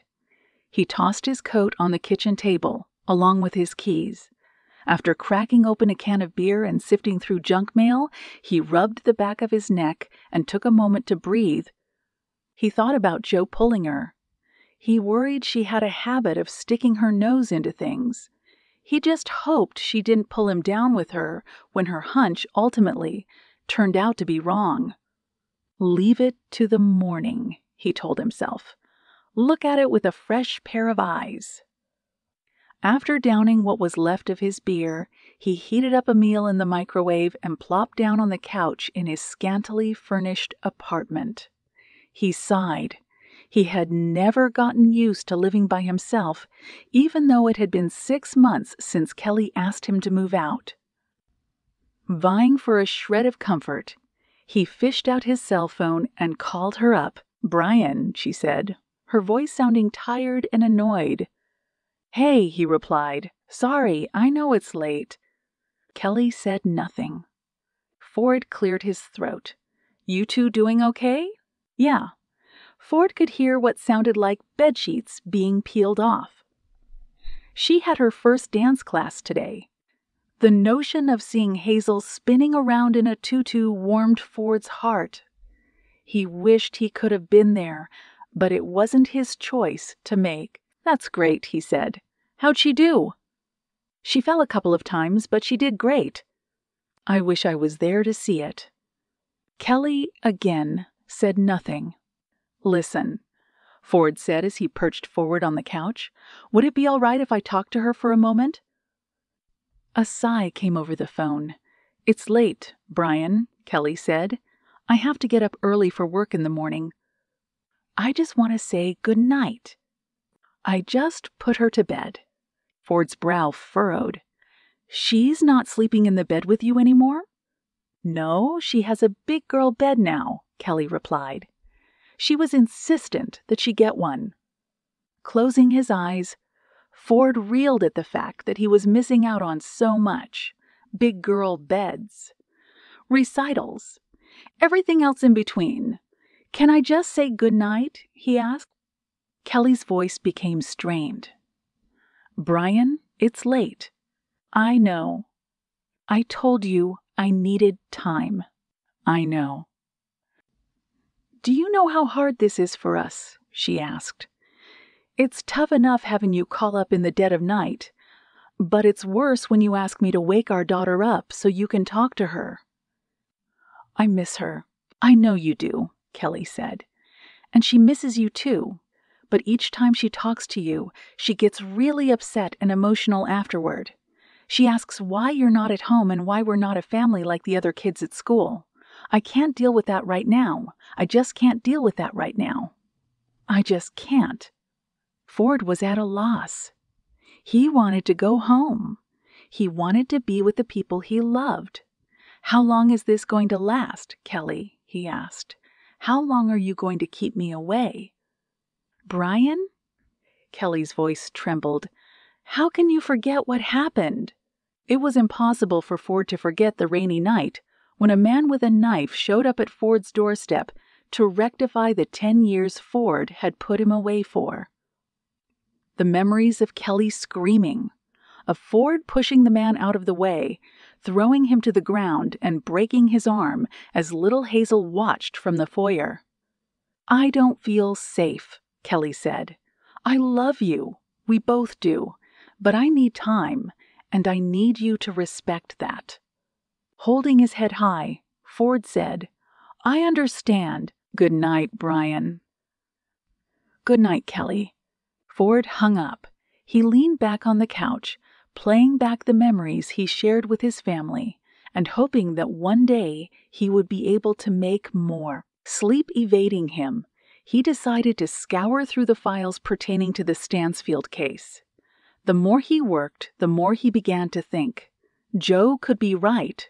Someone other than Tim Morris might be responsible for the murders. Chapter 31.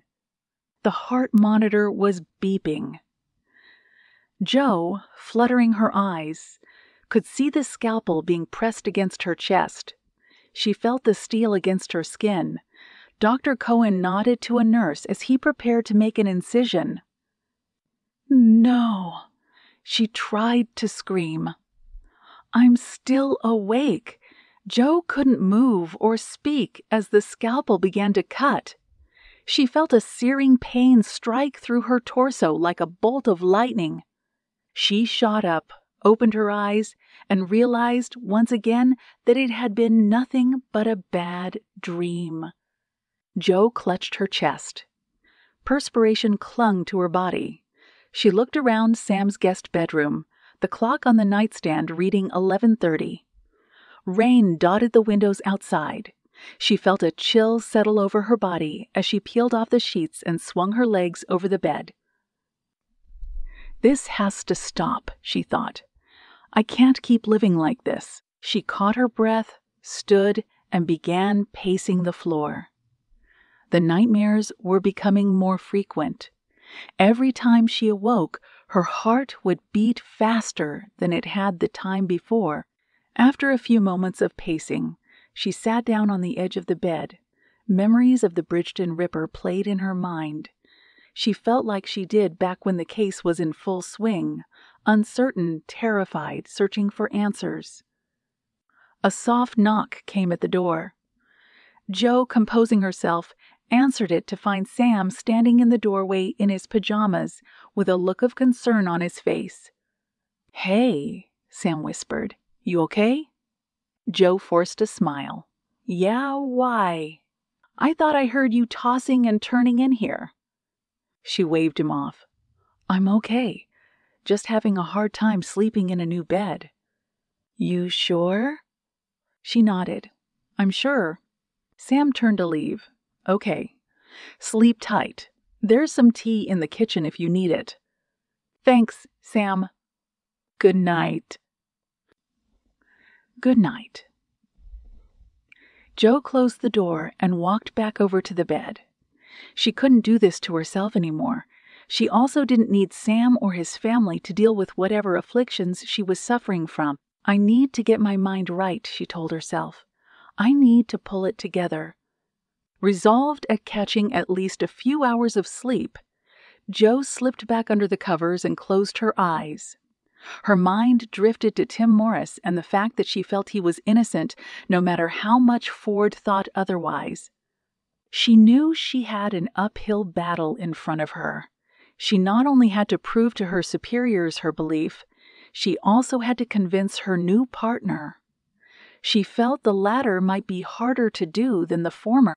She wasn't sure when, but eventually she drifted off to sleep. Chapter 32. Joe caught McKinley approaching her desk with 2 cups of coffee in his hands and that same eager grin on his face. She drew a breath, certain that the kid was going to ask about some case from her past or fish for tidbits of advice. She liked McKinley well enough, but his incessant nature was worse than dealing with her niece during a sugar high. "Good morning, Joe," he said warmly. She forced herself to smile. "Good morning, Louis." He forked a thumb over his shoulder. "The courier just showed up. Guy downstairs says he has a bunch of boxes from your old field office." The light bulb clicked on in Joe's mind. "Oh, shoot," she said. "I completely forgot about that." She stood. "Has anyone let him up?" "I signed for the boxes," McKinley said. "I thought it might be a bit of a trek for you to go back and forth like that." "He's bringing it up as we speak." He extended one of the cups in his hand. "Also, you looked like you could use this." He winced. "Sorry. I hope I'm not overstepping any boundaries. I know I can be a bit, well, tenacious." Joe paused, but then she smiled and took the cup. "Thanks, Louis," she said. "My pleasure. Tell you what, I could use some help scouring through cell phone records for the Stansfield case. We're trying to figure out the owner of a certain telephone number that keeps popping up. I can forward the information to you now. Think you can handle it?" The question caused McKinley's eyes to go wide. "Oh, yeah, of course. I'll get right on it." Joe quickly forwarded the necessary information to McKinley's inbox. She then hurried to the elevator, where she met the courier who wheeled 4 boxes over to her desk. Most of the materials were old case files, but one box, marked personal, contained mementos from the past. Joe grabbed a pair of scissors, cut the tape, and peeled open the flaps. Inside were a few framed photos of her and her mother, one of her and Sam, a few knick-knacks she had accrued during her tenure, novelty items like drink coasters, mugs, and even her old credentials from Quantico. Joe nearly lost her breath as soon as her hand grazed the framed photo of her father, Bill, standing proudly next to her at her school track competition. Photo in hand, Joe sat down in her chair. The shot of her and her dad was a moment she would never forget. She could still smell the cologne Mom had purchased him from Macy's for Christmas.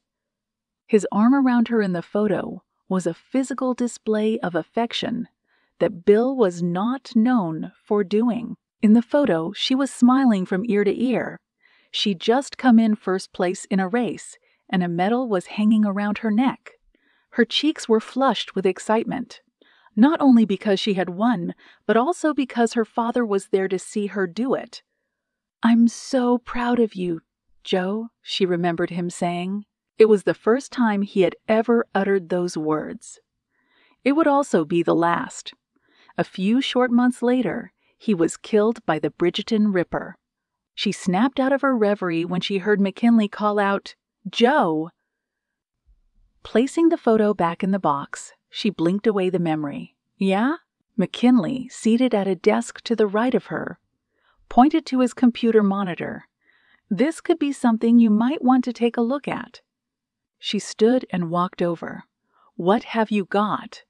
she asked as she saw the Stansfield phone records displayed on the screen. "Texts between Richard and Justin," McKinley replied. "It's not part of the timeline of the murders, but it still looked interesting at first glance." Joe shook her head. "You mean Renee?" "Richard was his partner." "No," McKinley said. "Justine was texting Richard Kellerman." Leaning into the screen, Joe laid eyes on an exchange between Richard Kellerman and Justine Stansfield. 8 hours before the murders had taken place. Richard: "We need to talk, Justine." Justine: "No, we don't." Richard: "Please. Just for a moment." Justine: "It's over, Richard." McKinley looked up at Joe. "Is this something to note?" Joe's eyes narrowed. "It is definitely something to note." Chapter 33. 3 coffins of varied sizes were lined up side by side in front of the pulpit. Behind them were pictures of Renee, Lindsay, and Justine Stansfield on separate easels. Flowers were in ripe supply, along with the tears flowing from those in attendance. Funerals were never something that Jo could get used to. It didn't matter how many of them she attended in both a professional and personal sense. Funerals are a bleak affair, but it does corral every person of interest into the same area, Jo thought. Trying her best not to fidget, she stood at the back of the church, a towering structure made of stone and stained glass. Ford stood beside her. What seemed like every citizen of Seattle was in attendance. A sea of black-clad mourners packed shoulder to shoulder with half the cameras in the Western Hemisphere waiting outside to snap a photo of one of the most high-profile murder cases in recent memory. Jo, tight-lipped and doing her best not to highlight her presence, watched as the priest set about reading scripture and consoling all those in attendance. But Jo wasn't listening to the priest's words. She was watching the mourners, specifically Richard Kellerman, as he sat in the front row with his head hung and his shoulders slumped. Jo couldn't help but dwell on the texts that were exchanged between him and Justin. Scanning the faces in the crowd, she spotted a woman in the front row. Blonde, 40 to 50 years old, the amount of cosmetic surgery she had probably cost north of 6 figures. As if reading her mind, Ford nudged her and whispered, "That's Karen Caldwell, the woman Justine was texting on the night of the murders." Her eyes narrowed, thinking.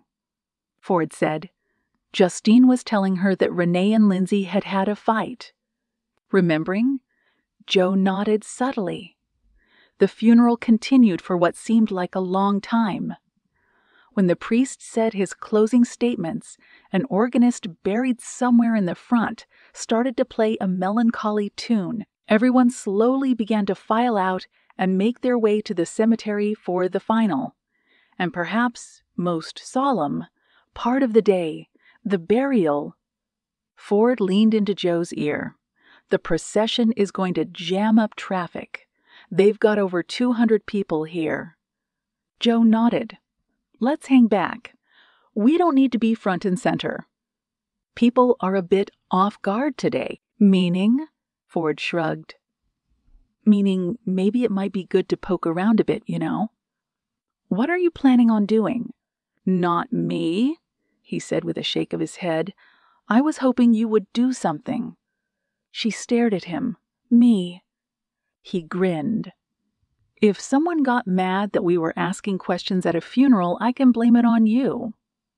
Jo wanted to laugh, but she kept her composure. As she waited in the wings and watched the attendants file out, she caught something out of the corner of her eye, a young woman behind the pews. She was clutching her purse, standing off to the side and looking at Jo with an eager expression. She gave a little wave, her eyes beckoning to Jo to join her. "I'll be right back," Jo said. She weaved her way through the pews. She approached the young woman. She was short, with auburn hair, and freckles were painted across the bridge of her nose. She offered Jo a pleasant smile that reflected a warm and welcoming disposition. "My name is Ellie," the young woman said, biting her lip. "Ellie Kavanaugh." She looked at the crowd filing out. "Could we, speak privately for a moment?" "Of course," Jo said as Ellie made her way to an area to the left of the confessional booth. Drawing a deep breath, Ellie wrung her fingers and lowered her tone. "I'm sorry for acting so secretive," she said. "Half of the people from the office are here. I didn't want them to hear me talking." Jo's brow wrinkled. "You worked with Renee?" Nodding, Ellie said, "I worked for Renee. I was his executive assistant." She peeked around the corner. "Honestly, I was trying to get in touch with someone who was working on the case. I just wasn't sure who to call." She bit her lip. "Also, I've signed so many NDA at this point that I'm worried I might get in trouble. I figured since you were an FBI agent, that might make things easier, I guess." Joe's eyebrows turned up. "How do you know I'm an FBI agent?" Word got around that the FBI was looking into the case. Ellie pointed to the chapel. "I recognized that man you were standing with. He's a cop. I saw him walking through the offices the other day." She shrugged. "When I saw you two talking, and based on the way you're dressed, I kind of put 2 and 2 together." "Well," Joe said with a smirk, "you're not wrong. My name is Agent Pullinger." "Agent Pullinger, I don't want to linger here long. She squinted. "Feel like, I don't know, the company is doing its best to sort of keep their mouths shut during this whole thing." Joe asked, "What do you mean?" Ellie, appearing more nervous than she did at the start of the conversation, leaned in closer. "Richard," she whispered. "Richard Kellerman. He's not being forthright, Agent Pullinger." "How so?" "Well," Ellie's eyes began to dart to and fro. "I was Renee's assistant, as I said before. And to be honest with you, things weren't going well between Richard and Reen." Joe nodded. "That's what Richard told me." Ellie shook her head. "He's not telling you everything. I can guarantee it." She held up her hand. "Listen, I can only tell you so much because of what I know and what I've been told. But Richard and Renee had been fighting a lot lately." Joe remembered what Tim Morris had told her. What were they fighting about? It had something to do with— Ellie lowered her voice to the faintest of whispers. The cancer trials. Cancer trials?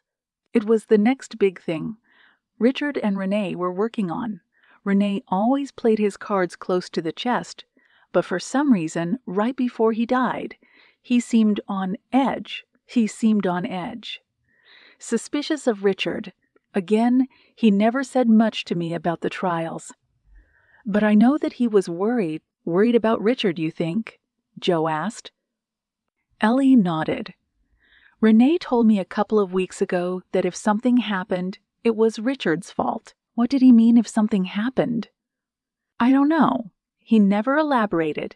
But do you think he meant—" Ellie swallowed, looking apprehensive. Joe handed her a card and said, "Listen, Mrs. Kavanaugh, if you can remember anything else, please call me." Stuffing the card in her purse, Ellie said, "Thank you. I have to go." With that, Ellie quickly made her exit and joined the back of the line, filing out of the church. Joe, mulling over the information Ellie had given her, stood beside Ford as they waited for the church to empty out. Ford said, "What was that about?" Joe caught Richard Kellerman taking a furtive glance at her over his shoulder. "We need to get a room ready," she said. "I have a lot of questions for our friend Richard Kellerman." Chapter 34. When Joe requested another interview with Kellerman, it was quickly shot down. But when she mentioned warrants, judges, and official inquirers, it landed her and Ford in Kellerman's living room with an attorney that charged $400 per hour. Ron Coleman, a slick and athletic man with a penchant for brand-name suits, showcased a toothy smile and twirled the ring on his pinky. "This is a waste of time. Agent Pullinger," he said, speaking like a parent, talking down to a child. "I should state for the record that this little sidebar is quite unnecessary and a bit, well, distasteful." Talking with Kellerman's lawyer gave Joe the same sickly feeling that a case of food poisoning did. Kellerman, on the other hand, was seated beside Coleman on the couch, with his head down and his mouth shut. "I'm sorry you feel that way, Counselor," Joe said. "But as you know, investigations of this caliber require us to be thorough. My client has cooperated every step of the way. He's already answered all your questions." He shrugged. What more could you possibly want from him? Then I'll be frank, she said, for the sake of your time and that of your client. Coleman picked at his manicured fingernail. That would be greatly appreciated. Jo centered her focus on Kellerman. Richard, we found texts between you and Justine Stansfield. The statement caused the vein on Kellerman's head to bulge out. His mouth opened, but Coleman clapped a hand on his client's shoulder and proceeded to intervene. Don't answer that, Richard. Ford, standing in front of Kellerman's grand piano, scanned Coleman from toes to temples. You don't feel that's relevant information? No, Coleman said. Richard was friends with the Stansfields. I find it a bit obtuse of you to think it's odd that they would be in contact with one another. Ford crossed his arms. It's the context of the exchanges that raises questions. Coleman sighed. Show me the text then. Jo pulled out her phone and held it out before placing it gently into Coleman's palm. The lawyer sighed and glanced at the texts. He shrugged and handed the phone back to Jo. I'm not sure what you're insinuating by showing me that. Ford said, It's quite clear. Coleman shook his head. No, it's not. Jo said, Richard and Justine were engaged in some kind of affair. Coleman pointed a finger. Careful, Agent Pullinger. That kind of statement is outrageous and unfounded. You know, part of me is inclined to... Kellerman held up his hand. That's enough, Ron. Coleman patted his client on the arm. Richard, you don't have to answer them. I said, Kellerman grumbled. That's enough, Ron. With a huff, Coleman sat back. Jo, inching closer, watched as Kellerman interlaced his fingers and perched forward on the couch. Listen, Kellerman said. You're not wrong. He pinched the bridge of his nose. Justine and I did have an affair. Jo felt like she had hit the winning lottery number. Tell me more about it, she said. Richard, Coleman said, I should advise you. Kellerman's face turned beet red. I'm not going to tell you again, Ron. I pay you by the hour, not the minute. If you want to stay on retainer, just stop talking for a minute. Coleman stood and held up his hands. He moved to the corner of the room and stared at Kellerman like a kid who had just been kicked out of the party. The affair was a one-off. It happened a long time ago. I can't even remember how long ago it was, Kellerman continued. He gestured to Jo. Those texts were the result of a night out drinking. When? What do you mean? Kellerman replied, confused. When did you go out drinking with Justine? Jo asked. It was a couple of weeks ago. Renee was busy with work, and she was feeling lonely, so she asked me to drop by. But nothing happened that night. After that, I never sent her another message. I'm sure you can confirm that. Jo nodded. We have. Then I don't know what else to tell you. Ford said, Did Renee know? No. Kellerman said, He didn't. And it killed me that I never confessed to him what happened between Justine and me all those years ago. That's just another reason why all of this has been so hard, Jo asked. When exactly did the affair occur? I told you, Kellerman grumbled through gritted teeth. I don't remember. And how long did? Stop, Coleman interjected. I've had about enough of this. He moved toward Kellerman. My client is done talking. This time Richard didn't protest. Coleman took this as a sign to continue and said, Unless you guys want to lay some kind of charges that would allow you to incessantly quiz my client the way you have been, we're done here. Richard, Ford said, be smart. Richard, his eyes looking up slowly to meet Ford's, said, I have nothing more to say. A smug grin radiated across Coleman's face as he buttoned his blazer and gestured like a bellhop to the door hot You know the way out." As Joe and Ford walked out the door, she shook her head and fished out the keys to her sedan. "Well," she said, "that went as expected." Ford nodded over his shoulder. "We never got to ask him about the cancer trial stuff. Probably too soon for that anyway." "Exactly. Kellerman is sweating a bit. Let him. When the time comes, we can squeeze him then." Ford sighed and said, "So what do we do next?" "Even if we couldn't ask Richard about the cancer trials, that doesn't mean we can't look into it ourselves," Joe replied. "Whatever it was, it caused a rift between Richard and Renee." Before Joe slipped behind the wheel, she looked up and saw Richard Kellerman standing by the upstairs window. His face was pale, and he was staring at her through a narrow set of eyes. Chapter 35. After Joe and Ford left Kellerman's residence, she placed a call to McKinley back at the field office. She told him to pull up all the information he could on Stansfield Kellerman pertaining to lawsuits, workmen's compensation claims, and anything else that stood out in a legal sense. As soon as she and Ford arrived, they found McKinley waiting for them by the elevators. "Agent Pullinger," McKinley said as he eyeballed the visitor's tag clipped to Ford's jacket. Joe said, "This is Detective Brian Ford." Ford shook McKinley's hand. "Seattle PD," Ford said. "Pleasure to meet you," McKinley said. And then he turned back to Joe. "Listen, it took a bit of searching, but I forwarded everything I could find on the company so far. There are a few things you might want to take a look at." Joe proceeded to her desk, with Ford in tow.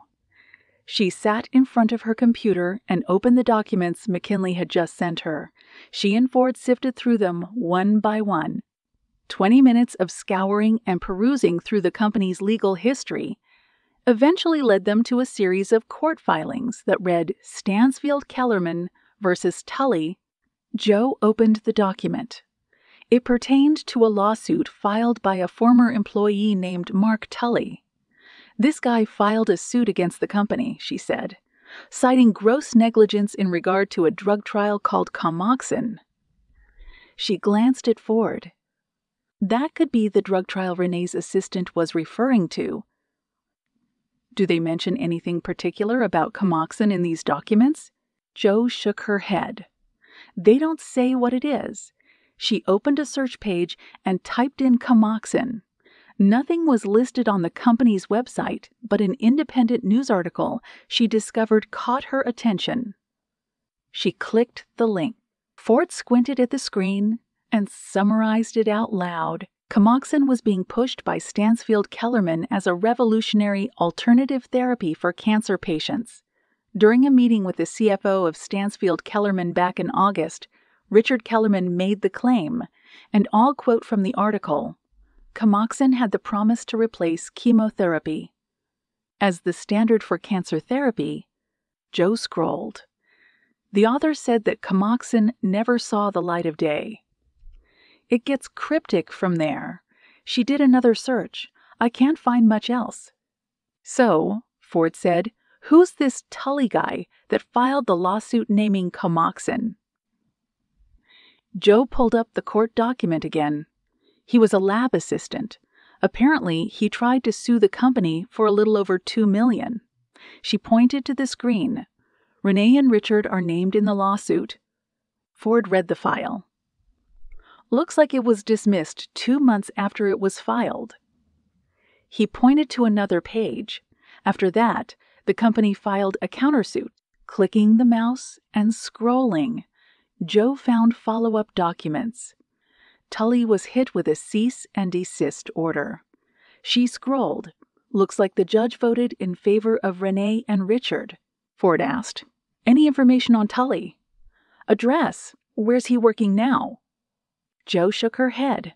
"No. Everything listed on file pertains to his attorney." She looked over her shoulder. "McKinley?" He swooped in as if on standby. "How can I help?" "Pull me up everything you have on a Mark Howard Tully. He worked for the company as a lab assistant."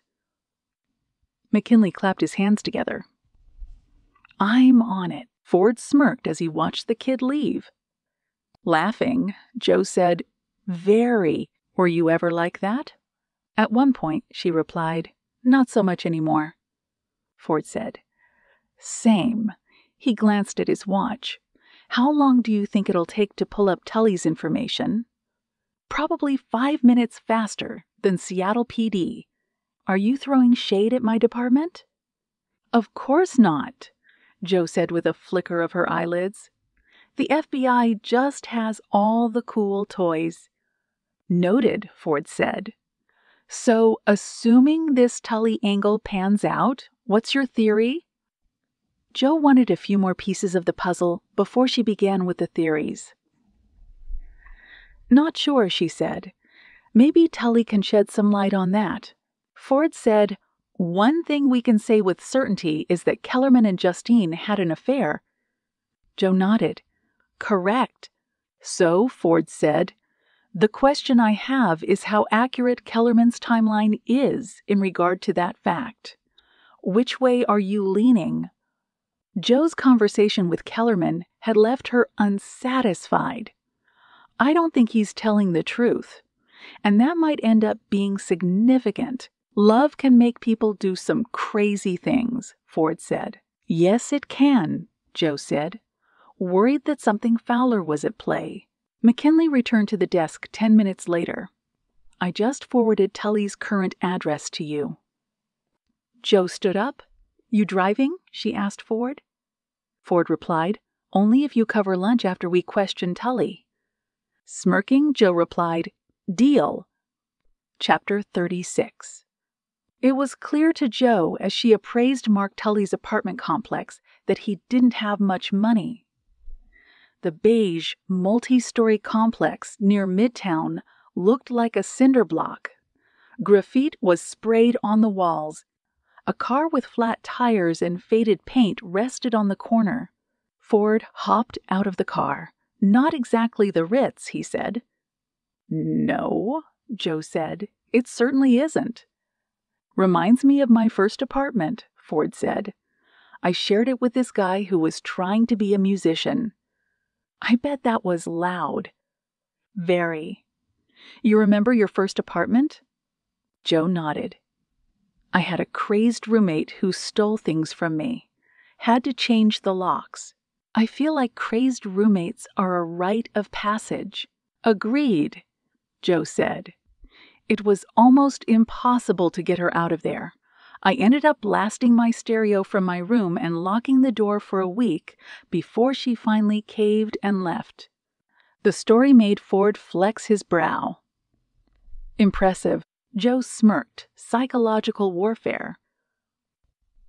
They walked toward the front door. Joe eyed the call box beside it. She scanned for Tully's name next to the button that read 201. She pressed it.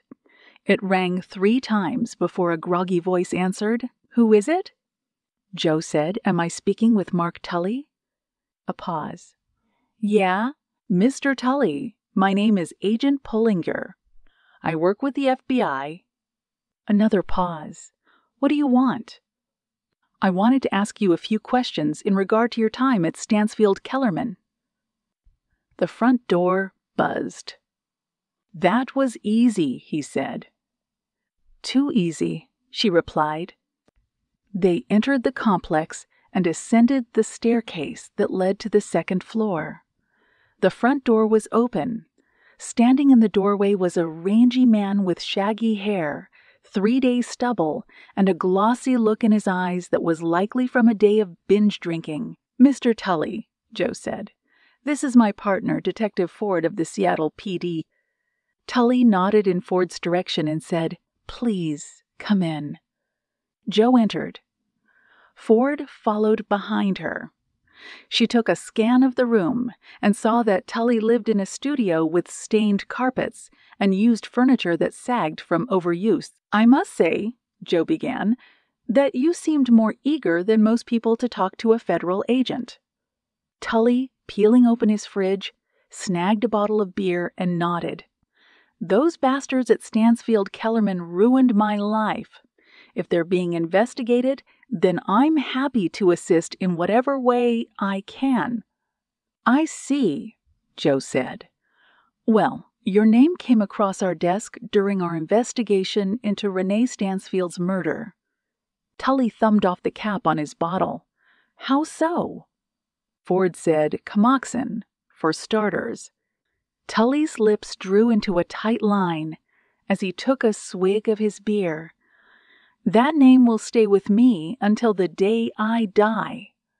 Joe said, "You filed a lawsuit against the company regarding the drug trials that took place. You claimed gross negligence in the statements that you made." "It's no secret," Tully said. "And after I filed that lawsuit and attempted to put a spotlight on what happened, I ended up losing everything I had just trying to pay my legal fees." He clenched his jaw. "They made sure I never worked again. They even went so far as to say I was a lab assistant in their deposition. They made it sound like I was cleaning the garbage bins." He held up his beer. "Point being, I'm happy to throw shade at them however I can." Ford said, "What was your role at Stansfield Kellerman?" Tully motioned with his beer to the framed credentials on the wall above the sofa. Joe eyed them and saw that they were doctorate degrees in biology. From Harvard. "I'm a biostatistician," Tully said. "Essentially, I spearheaded the trials for Comoxin. I found the patients, gathered the data, and everything else in between." "What can you tell us about Renee and Richard's relationship? We've been led to believe that it was in shambles after we spoke to Richard." Tully's eyes flickered with concern. "You talked to Kellerman?" Joe said, "We have." Tully swallowed a lump. "I'm sorry," he said as he placed his beer down. "I think I'm overstepping my boundaries." "Sensing something," Joe said, "Mr. Tully." "No," Tully said, holding up his hand. "I've had 2 beers too many. I'm running my mouth. The last thing I need is that wretched company coming back at me because I broke a cease and desist order." He closed his eyes. "I'm sorry, but I can't tell you anything else." Joe and Ford tried a few more times to get through to Tully. Nothing but resistance was offered up in reply. Leaving a card and thanking him for his time, they left the apartment and got back in Joe's car. Ford asked, "What do you think?" Joe replied, "He's scared of Kellerman. He's worried about reprisals." The look Tully had in his eyes was one Joe had seen before. Fear, not just for legal reasons, but also for his life. "We need to keep digging," she said. "We need to feel this out more." Ford put the car in gear and cruised down the street. 50 yards behind them, a battered Trans Am followed after. Chapter 37. Ford and Joe decided to take a rain check on lunch so Ford could update his lieutenant. They switched cars at the FBI field office. Joe pulled up to the Seattle PD headquarters. She felt a tickle in the back of her neck. She was certain that someone was watching her and took a glance at the rearview mirror. "You okay?" Ford asked, unclipping his seatbelt. "Something's off," she thought. "Something feels wrong." She blinked and then shook her head. She hadn't eaten in 2 hours, so that could be it. "I'm fine," she said. "You sure?" Joe said, "I'm sure. Fair enough." Ford opened his door. "I'm going to check in with my lieutenant. I'll call you later so we can figure out our next move." "Sounds good." Ford got out and entered the building. Joe spotted a hot dog cart on the corner. She figured it was better to have a cheap meal than no meal at all. She got out of the car and approached the smiling hot dog vendor and ordered one with all the trimmings. 20 yards away, a man with his hands stuffed in his jacket pockets approached her from behind. Next scene, the man kept his eyes glued on the FBI agent. Her back was to him as she ordered a hot dog from the vendor at the street corner. She was exposed, right out in the open. The man's hands trembled with adrenaline. He shook them, stuffed them in his pockets to stave off the shakes. His teeth began to chatter. Sweat accumulated on his brow. He was ready to make his move. He inched closer toward the crosswalk. The agent's back was still turned to him as she paid the vendor. He stepped off the curb. He pulled his hands out of his pockets and drew a deep breath. Next scene. Joe's cell phone buzzed. She fished it out of her pocket. Sam's name flashed on the screen. She held the phone up to her ear. "Hey there," she said. "Hey back," Sam said. "Just thought I'd check in. How's protecting and serving going today?" "It's going all right. How are things on your end?" "Easy breezy. We're having chicken cutlet for dinner." "I'll let you know soon," she replied. "I might be out and about for a while." "No worries at all," Sam said. "Talk soon. Talk soon." Joe terminated the call. She brought the hot dog to her lips, but then she stopped. A sickly sensation began to coat her stomach. She looked over her stomach. She looked over her shoulder and thought with certainty that someone was standing behind her. But no one was there. Not a single soul.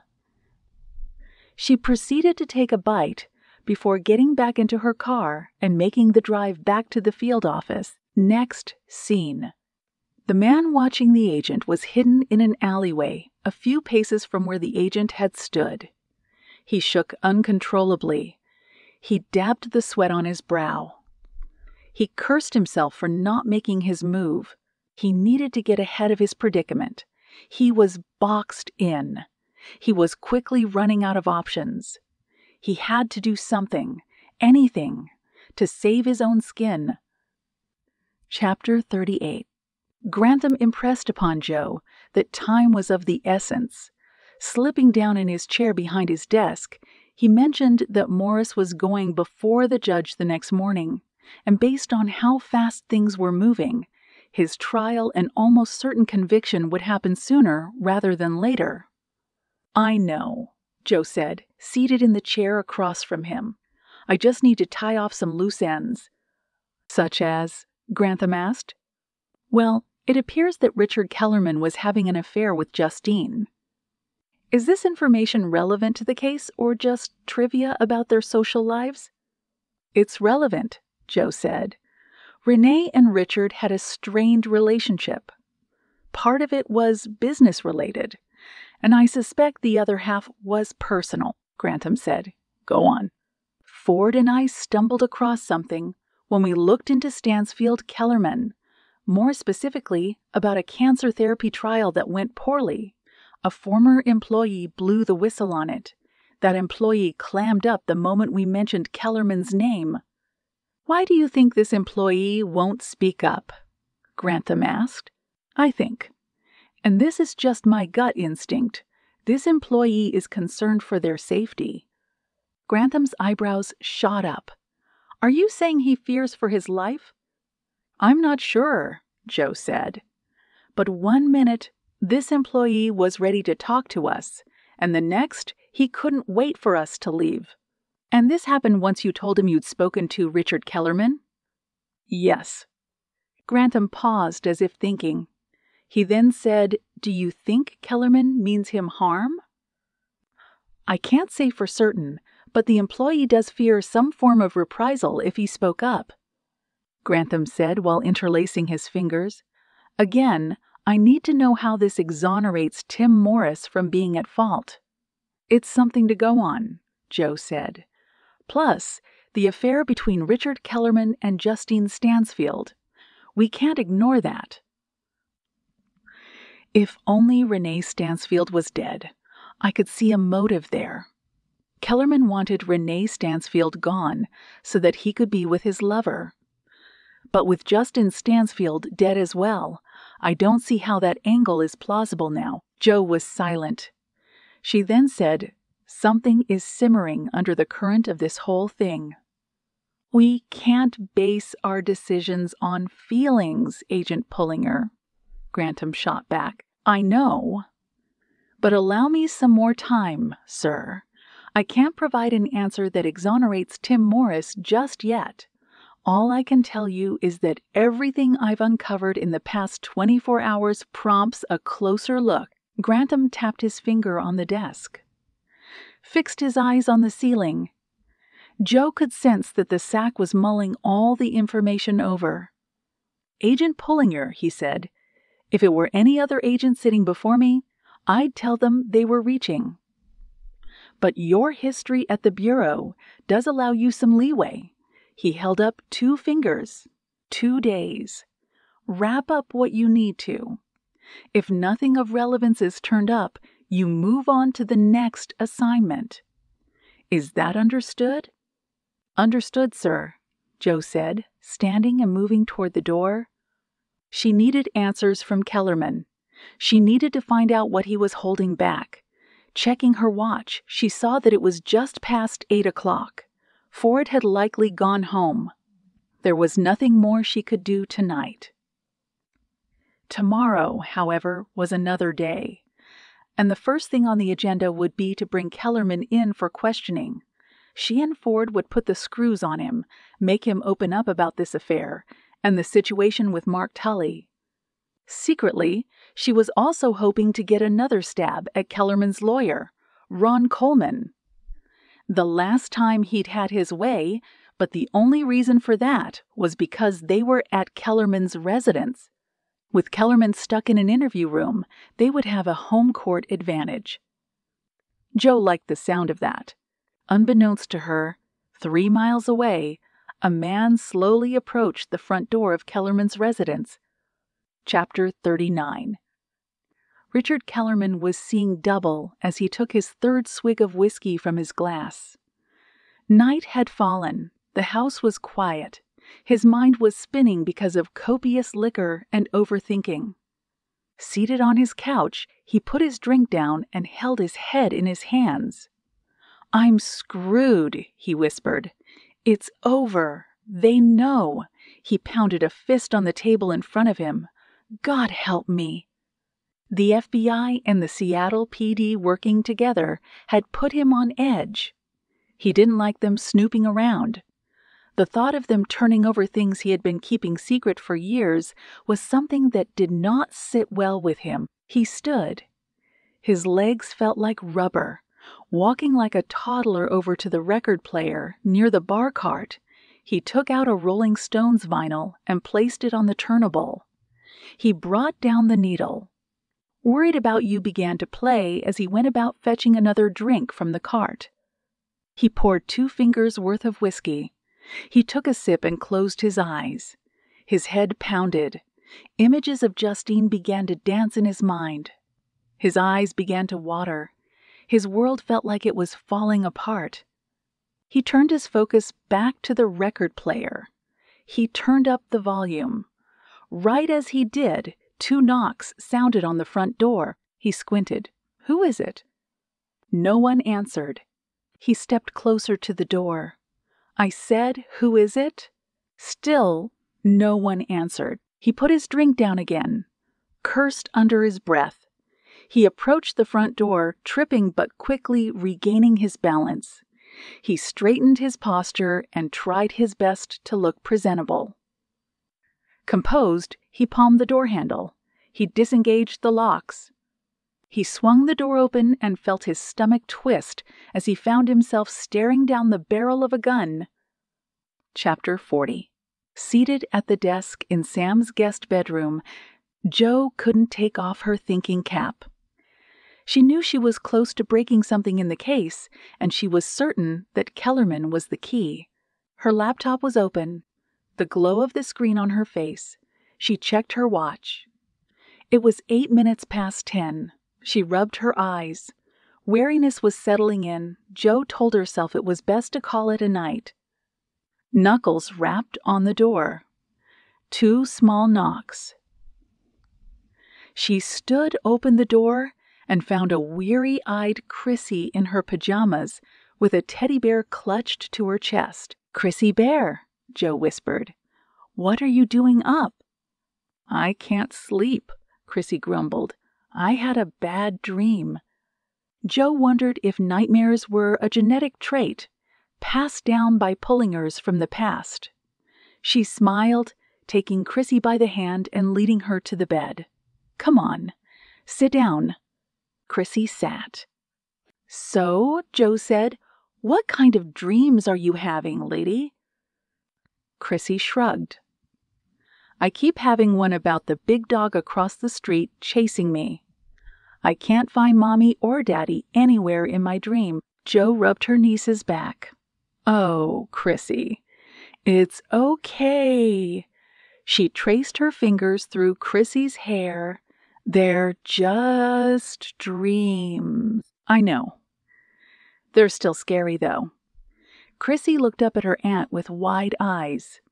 "Do you have bad dreams, Auntie Joe?" "Do I ever?" Joe thought. "I do," she said. "How do you make them go away?" Joe wondered that very thing herself. "I remind myself that they're not real. It takes a little practice." Chrissy crawled into a fetal position and put her head in Joe's lap. "What are your bad dreams about, Auntie Joe?" Joe knew telling Chrissy the truth wasn't an option. She was a child. She didn't need glimpses into what adulthood was like. "I get chased by a big dog, too," she said. "Really?" "Yep. He chases me down the street, just like you. Does he ever go away?" The big dog in Joe's dream, the heart surgery, was something she couldn't seem to cut loose from. But again, someone Chrissy's age needed hope, not fear. "He will eventually," Joe said. "He'll go away one of these days, Auntie Joe." Chrissy said with a curious tone. "Why do we have bad dreams?" Joe smiled. "You are quite curious, aren't you?" Chrissy nodded. "Well," Joe said, "bad dreams happen when we feel stressed." "Stressed?" "It means tired, exhausted. You know what that means, don't you?" Chrissy nodded again. "Daddy says those words after he talks to Mama's mom on the phone." The comment made Joe laugh. "Well," she said, "dreams are your brain trying to make sense of things that happen when you're awake." "Do you understand?" Furrowing her brow, Chrissy said, "Not really." She sighed. "I just hope that big dog goes away soon." "Me too," Joe said as she kissed Chrissy on the cheek. Chapter 41. Ford's heart skipped a beat when he saw Kelly's name flash on his caller ID. Sitting up in bed, he cleared his throat and quickly answered. "Hey, Kelly!" "Hey, Brian," his wife said. "It's not too late, is it?" Ford peeled off the covers and swung his feet off the bed. "No, not at all. Everything okay?" "Yeah, everything's fine." There was a pause. "Hazel's here. She wanted to talk to you." Ford's heart swelled with emotion. "That's great. You're okay to talk. You're not at work." "No, I'm home. You can put her on." "Hang on." Ford made out the sounds of the phone being passed over before he heard his little girl greet him with, "Daddy." Tears welled in his eyes. He could practically feel Hazel right in front of him. "Hi, sweetheart. How are you?" "I'm good," Hazel said. "I'm tired. Did you have a big day?" "Yeah, I got an A on my spelling quiz." "Oh, that's wonderful," Ford said, wishing he could see the paper that was probably tacked to the fridge with a magnet. "You're going to be a big-time writer one day," Hazel said. "I hope so." Ford said, "I know so." "How was your day, Daddy?" Thoughts of murder and intrigue were not things Ford wanted to think about at this moment. "I had a good day, sweetheart," he said. Did you catch a lot of bad guys? Ford huffed. Yeah, quite a few. I miss you, Daddy. The strings tugging on Ford's heart pulled tight. I miss you, too. Can I talk to you soon? She said. Of course you can. Hazel, Kelly said. It's time to go to bed. Hazel said, I have to go. That's okay, honey. You get some rest. I love you, Daddy. Ford swallowed the lump in his throat. I love you too, Hazy. Brian, Kelly called out. Yeah, he said. Sleep well. Smiling, Ford replied. Sleep well. He placed the phone back on the nightstand. Hope began to well inside him. His joy was cut short when his phone rang again, and Griffin's name lit up the screen. Ford answered. Lieutenant, get dressed. What's going on? Griffin sighed. Richard Kellerman's body was just discovered by a patrol unit. Chapter 42. Joe approached the double doors leading into Richard Kellerman's house. A uniformed officer stood guard off to the side. 2 police cruisers were parked at canted angles along the property. Joe heard the muffled chatter of people inside. A flash from a technician's camera lit up the foyer. Joe made out the smell of cordite as she entered the home. Upon walking further in, she spotted Richard Kellerman's body sprawled out on his couch. A Sig Sauer was on the floor. A pool of scarlet had collected around the back of his head. A gaggle of crime scene techs congregated around the body. Wonderful, Joe thought. Our best lead is now a corpse. Joe, Ford called out. Joe turned around. Ford approached her. What happened? She asked. Ford lowered his voice to a hush. Next-door neighbor called it in. They said they heard a single gunshot. Units rolled up and found the body. Front door was unlocked. Joe appraised Kellerman's corpse. His skin was blue. His arms were draped at his sides. Based on the position of the body and where the gun rested on the floor, all signs pointed to Kellerman taking his own life. There was no note. Nothing, Ford said as if reading her mind. Joe pointed to the doorbell camera past the foyer. Ford said it was turned off. What about the gun? What about it? Joe said, we need to check if it was registered to Kellerman. I don't recall anything in his file mentioning that he owned a firearm. Ford pulled up his phone and shot a text off to Detective Weintraub, telling him to start looking. Joe said, we'll need to dump Kellerman's calls. Maybe he rang someone up before he pulled the trigger. I've already made the call, Ford said. It'll take a few hours, though.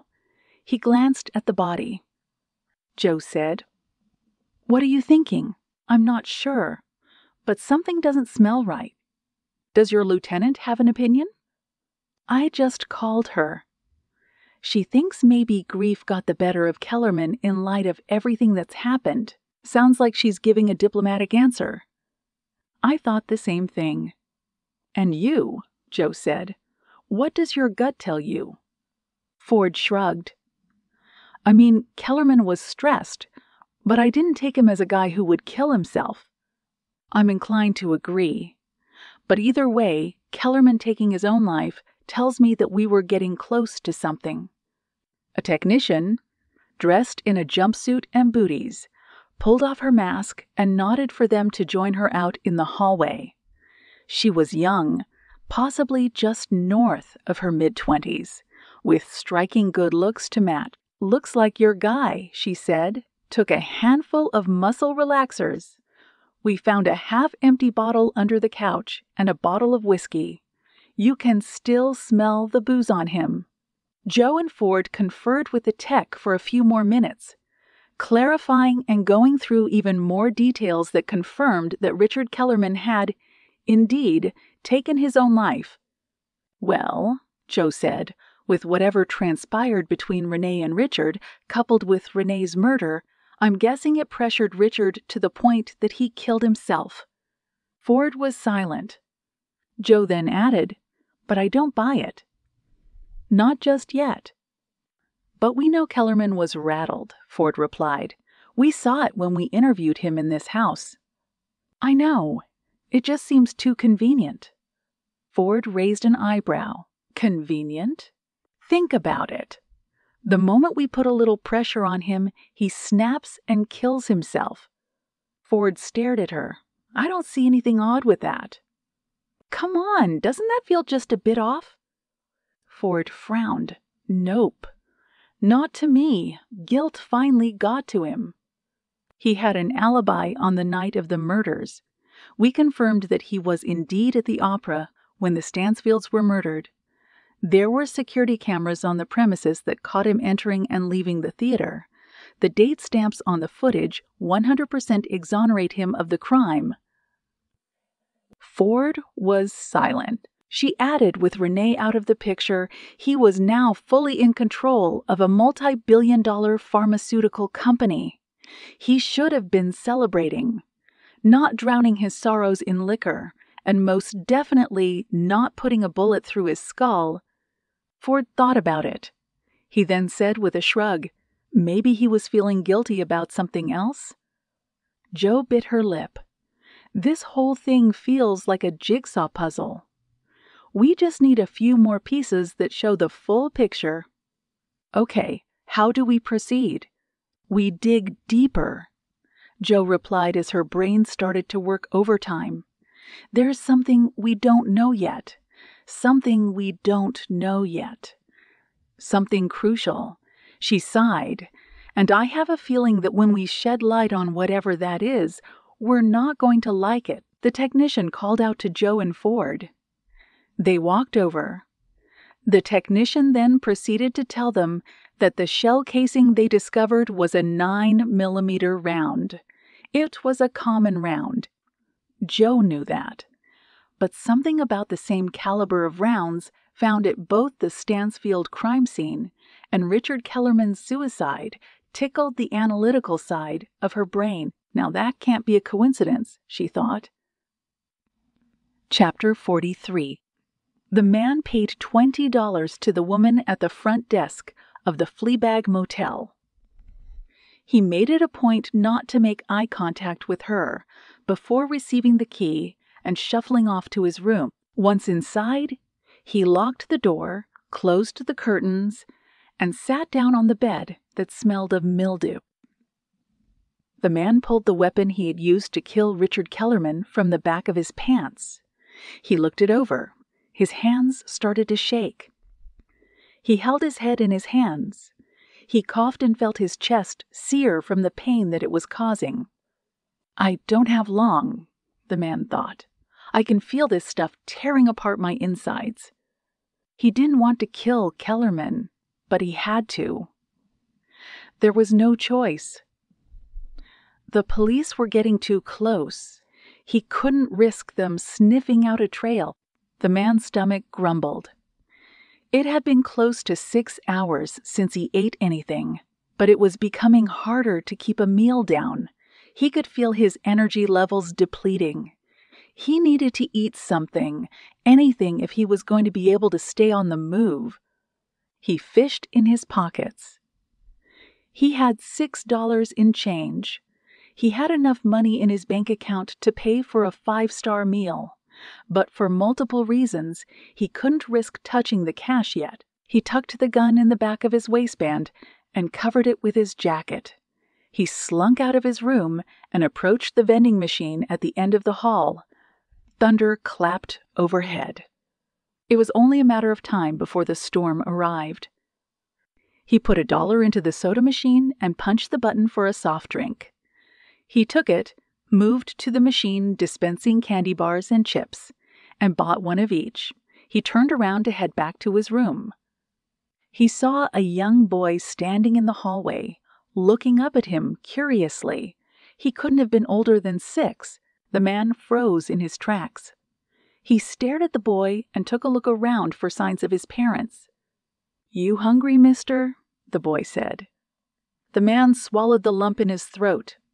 Yeah. Are you okay? The boy asked curiously. The man forced himself to smile. I'm fine. What's your name? The man said nothing. My name is Joseph, the boy said. Hello, Joseph. Don't you have a name? The man paused and then said, It's Daniel. You look sick, Daniel, Joseph said. Are you sick? The man nodded. I am. Can't you take something for it? The man shook his head again. No, nothing will help me. With that, he walked around the boy and shuffled off to his room. He never ended up consuming what he had purchased from the machines, and he stayed awake all night staring at the door to his room. They're coming, he kept thinking. They're coming for me. Chapter 44. 6 hours had passed since Kellerman's body had been found, and Jo felt the lack of sleep catching up to her. If sunshine wasn't peeking through the windows inside the medical examiner's office, she would have been unable to tell if it was day or night. Ford had already introduced David Curtis, and after exchanging a few pleasantries, Jo got right down to the point. So, what are we looking at? Curtis shook his head. Well, the short version of the story is that Richard Kellerman didn't kill himself. This came as no surprise to either Jo or Ford. Curtis, looking at them, said, That didn't seem to elicit the reaction that I thought it would. Ford said, We had an inkling that something might have been off. Well, Curtis grabbed a file from his desk and peeled it open.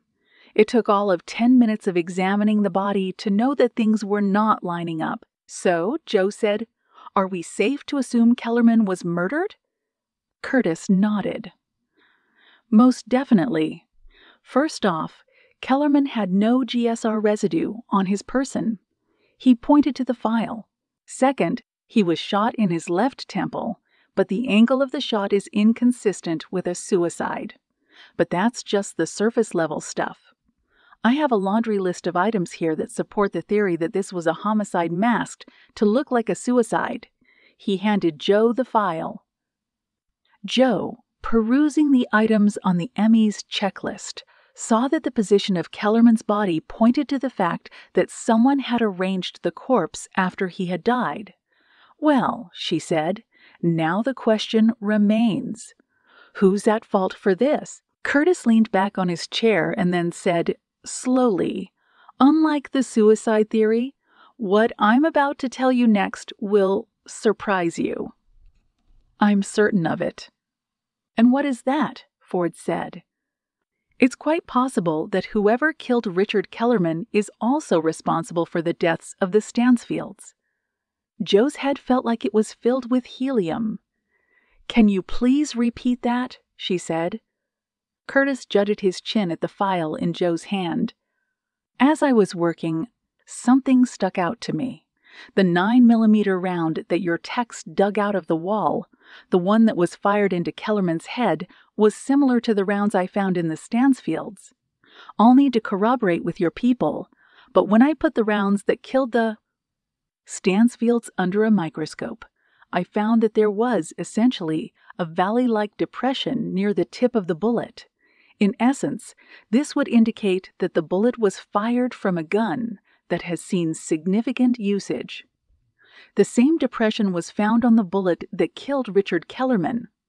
Ford said, This means we'll need to do a recovery test on the gun we found on Tim Morris, plus the weapon we found at Kellerman's home. You will, Curtis said, but I'd bet every dollar in my wallet that when you do that, you'll find that Morris' gun had nothing to do with the Stansfield murders. Jo's heart was pounding. As she turned the file's pages, she looked at the close-up photos taken of the bullets that killed the Stansfields. She did the same with the one that killed Kellerman. Both bullets were a match. We need to call our people, Jo said to Ford as she closed the file. It looks like Tim Morris just dodged a triple murder charge. Chapter 45. Tim Morris sat in his cell as he thought about what his fate would be once he went to trial. At this point, his lawyer was all but certain that he would be convicted. "You take a deal," the lawyer had told him when they'd met, "and you can get life without parole." He'd pressed a finger on the table to emphasize his point. "That is the only way." Morris shook his head now. A tear rolled down his cheek. He wished he could see Lindsay. He wanted to tell her he was sorry more than anything else. He wanted his parents to believe him. He wanted the truth to come out, but it just was not going to happen. "I'm going to die in here," Morris whispered as he held his head in his hands. "They're going to bury me." Thoughts of what would happen to him in prison made him shudder. He had heard the stories.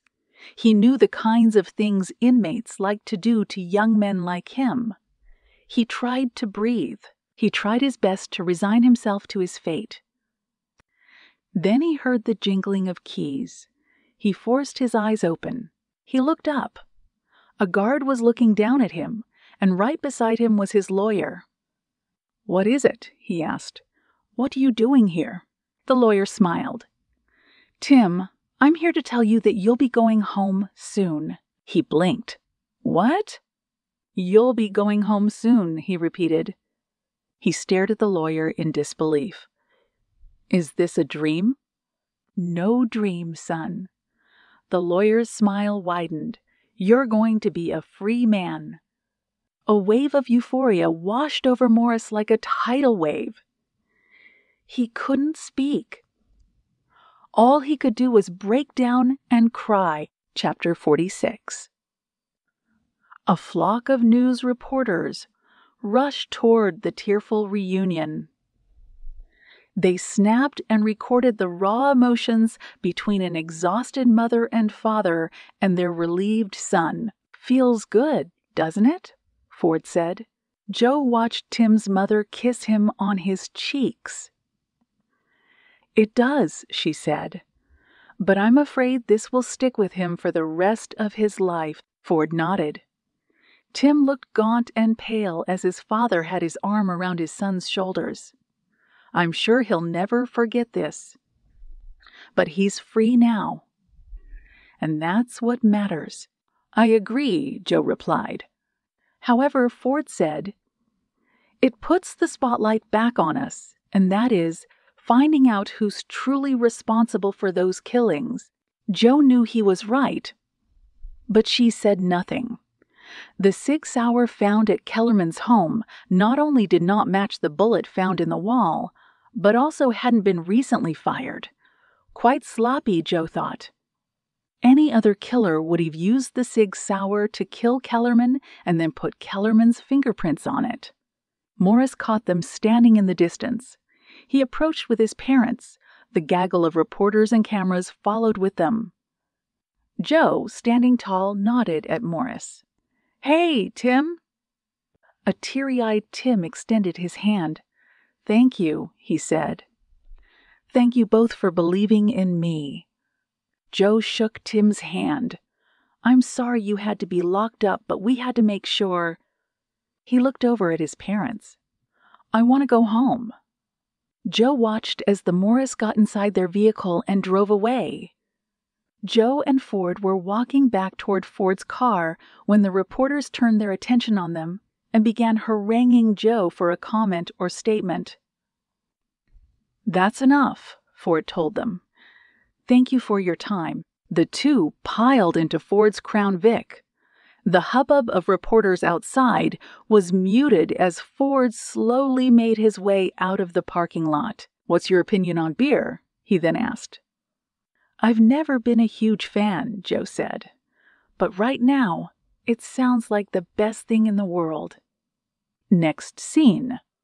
10 miles away, the man was seated in a bar. He stared at the glass of bourbon in front of him. He had his head in his hands as he took his time, finishing his drink. The bartender, a burly man with a towel over his shoulders, sighed and said, "You want another?" The man shook his head. The bartender checked his watch. "You've been working on that drink for an hour. Buddy, if you're not gonna buy any more, I gotta ask you to clear out so other customers can sit there." The man nodded. He was running out of cash. He could barely afford the drink he'd already bought. Downing the last of the bourbon, he proceeded to tip the bartender before slipping off his stool. He turned to head toward the doors, but stopped when his eye caught the television above the liquor shelves. The man squinted. The television was showing footage outside of the King County prison, where a group of reporters were surrounding what looked like a family reunion.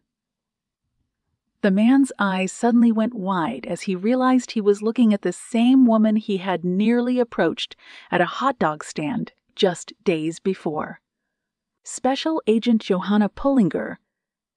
The voice of the news anchor said as the FBI agent shook hands with a weary-eyed young man on the screen, along with Seattle PD Detective Brian Ford, were instrumental in securing the release of Timothy Morris, the man who had been charged with the murders of Renee Stansfield and his family.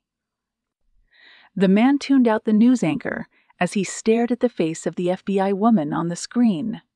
He only had a face when he approached her before, but now, thanks to the 6 o'clock news, he had a name. Hands in his pockets, he moved swiftly toward the doors. He pulled up his hoodie as he set about making his next move. It took 48 hours for Tim Morris to be cleared of the Stansfield murders.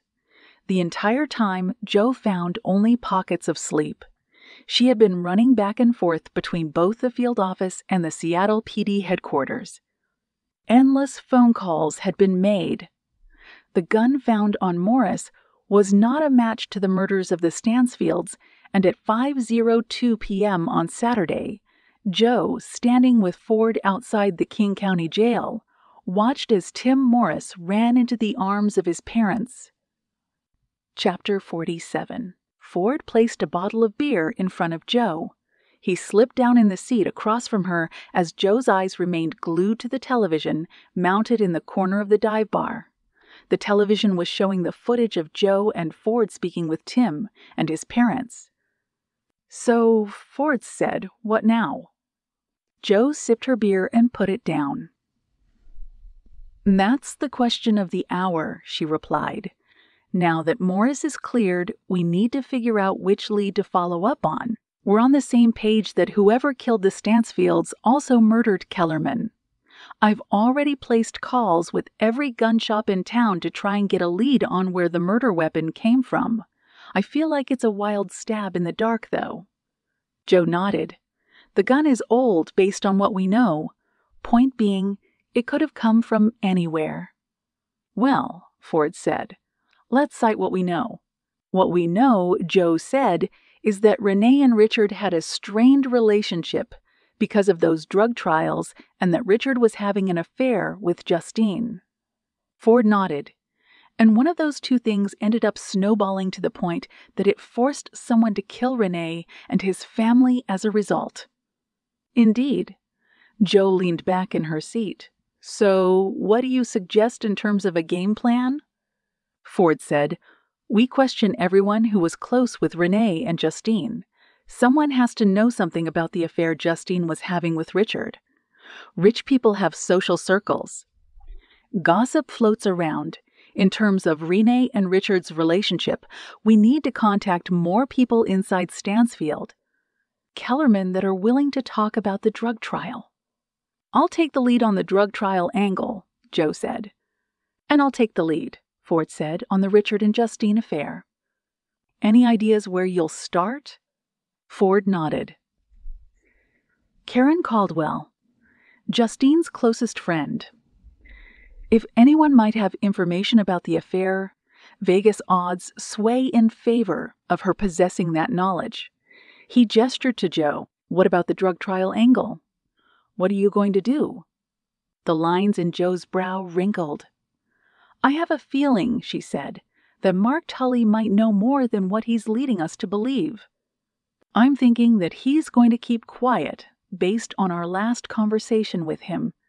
"I believe that too, But maybe if I tail him, maybe if I can corner him somehow, he'll give up something of relevance." "Well," Ford said as he held up his beer and a toast, "sounds like a plan to me." Jo clinked her beer against Ford's. The two sat in silence for a moment and sipped their drinks as "Come to Mama" by Ann Peebles played through the bar's speakers.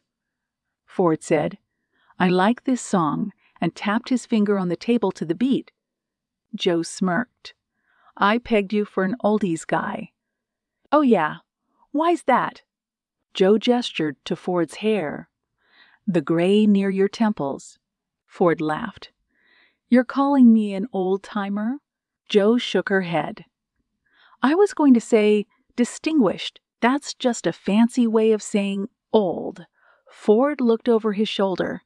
"What do you say to one more beer before we jump back into this thing?" "I'd like that very much," Jo said. Chapter 48. Ford appraised Karen Caldwell's house as he slipped out of the car.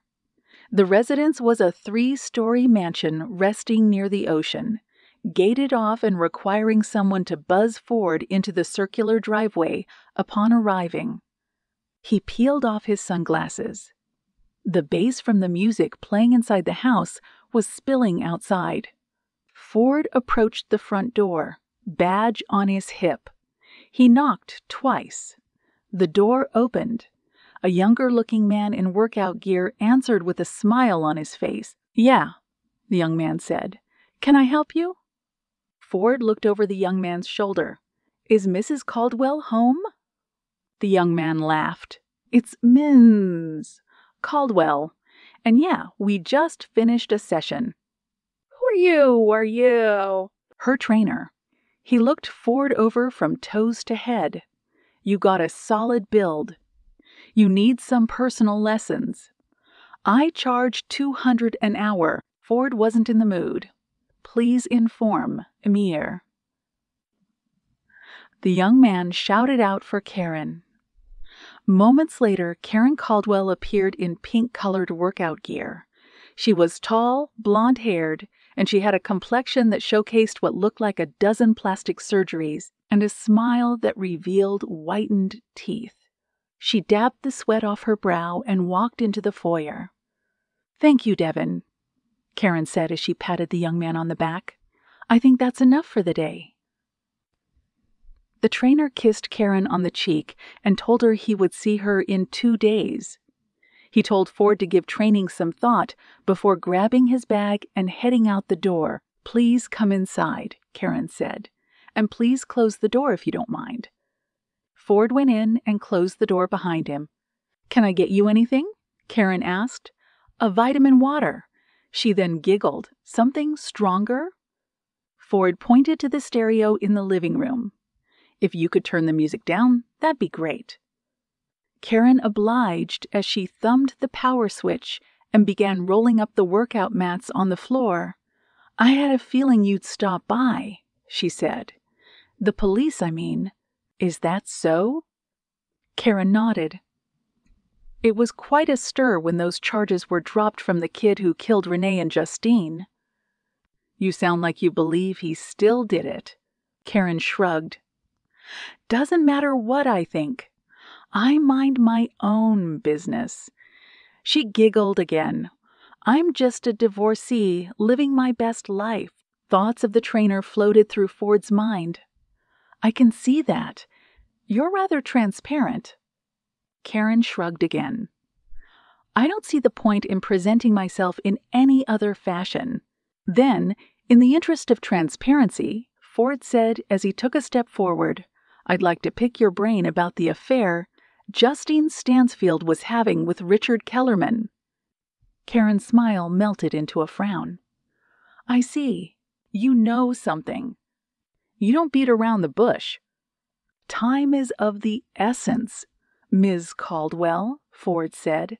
"Whoever killed Richard Kellerman and the Stansfields is still out there. It's possible whatever affair Richard was having with Justine may have something to do with it." Karen said, "And you think that I'm the one who's going to make sense of it all?" Ford nodded. "You were close with Justine." The calls and texts I dumped from her phone confirm this. I've read them all, so I believe you know something, and I need you to tell me what that is. Karen sat down on the couch. She breathed, composing herself. Justine and Richard's, I don't know. Fling was an off-and-on thing. How long did it go on? A few years, maybe. The timeline is messy. Did Renee know about it? I'm not sure, Karen said. Well, I think maybe he was starting to become suspicious. Justine told me a week before she died that Renee was asking a lot of questions about Richard. What kind of questions? If there was anything going on between the two. And what did she lead him to believe? Ford asked. She deflected. Karen smirked. Justine was an expert at making Renee believe what she wanted him to believe. She laughed. Like mother, like daughter, I guess. Ford furrowed his brow. What do you mean? Karen sat back. Justine and Lindsay had Renee wrapped around their little fingers.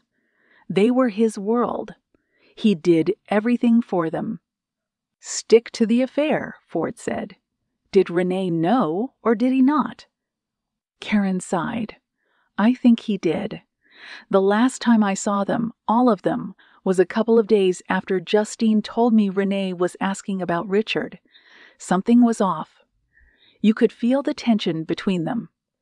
Was the tension between Renee and Justine out of the ordinary? Like I said, he adored Justine and Lindsay. He did everything to give them a life of comfort, and that meant he had to work long hours. Justine would tell me in the early days of their marriage that he even slept on the couch in his office. He was so focused on making the company a success. Karen paused a moment. To answer your question, all marriages have tension, and Renee and Justine's marriage was no different.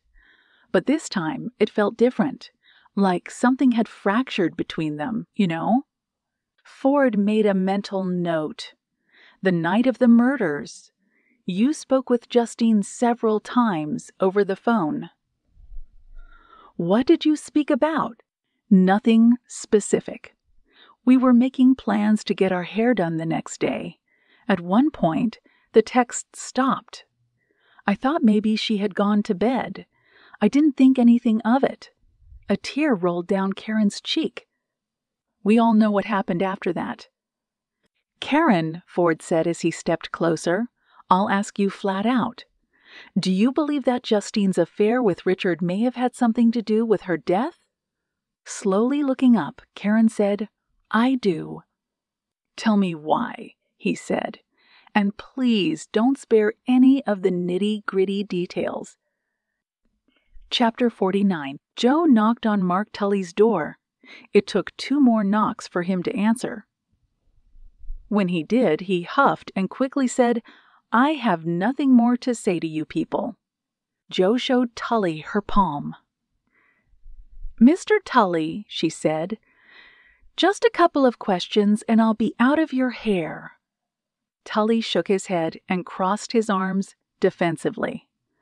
I already said too much the other day. I was drunk. I should have never let you guys in my home. It'll be very quick. I'm done talking.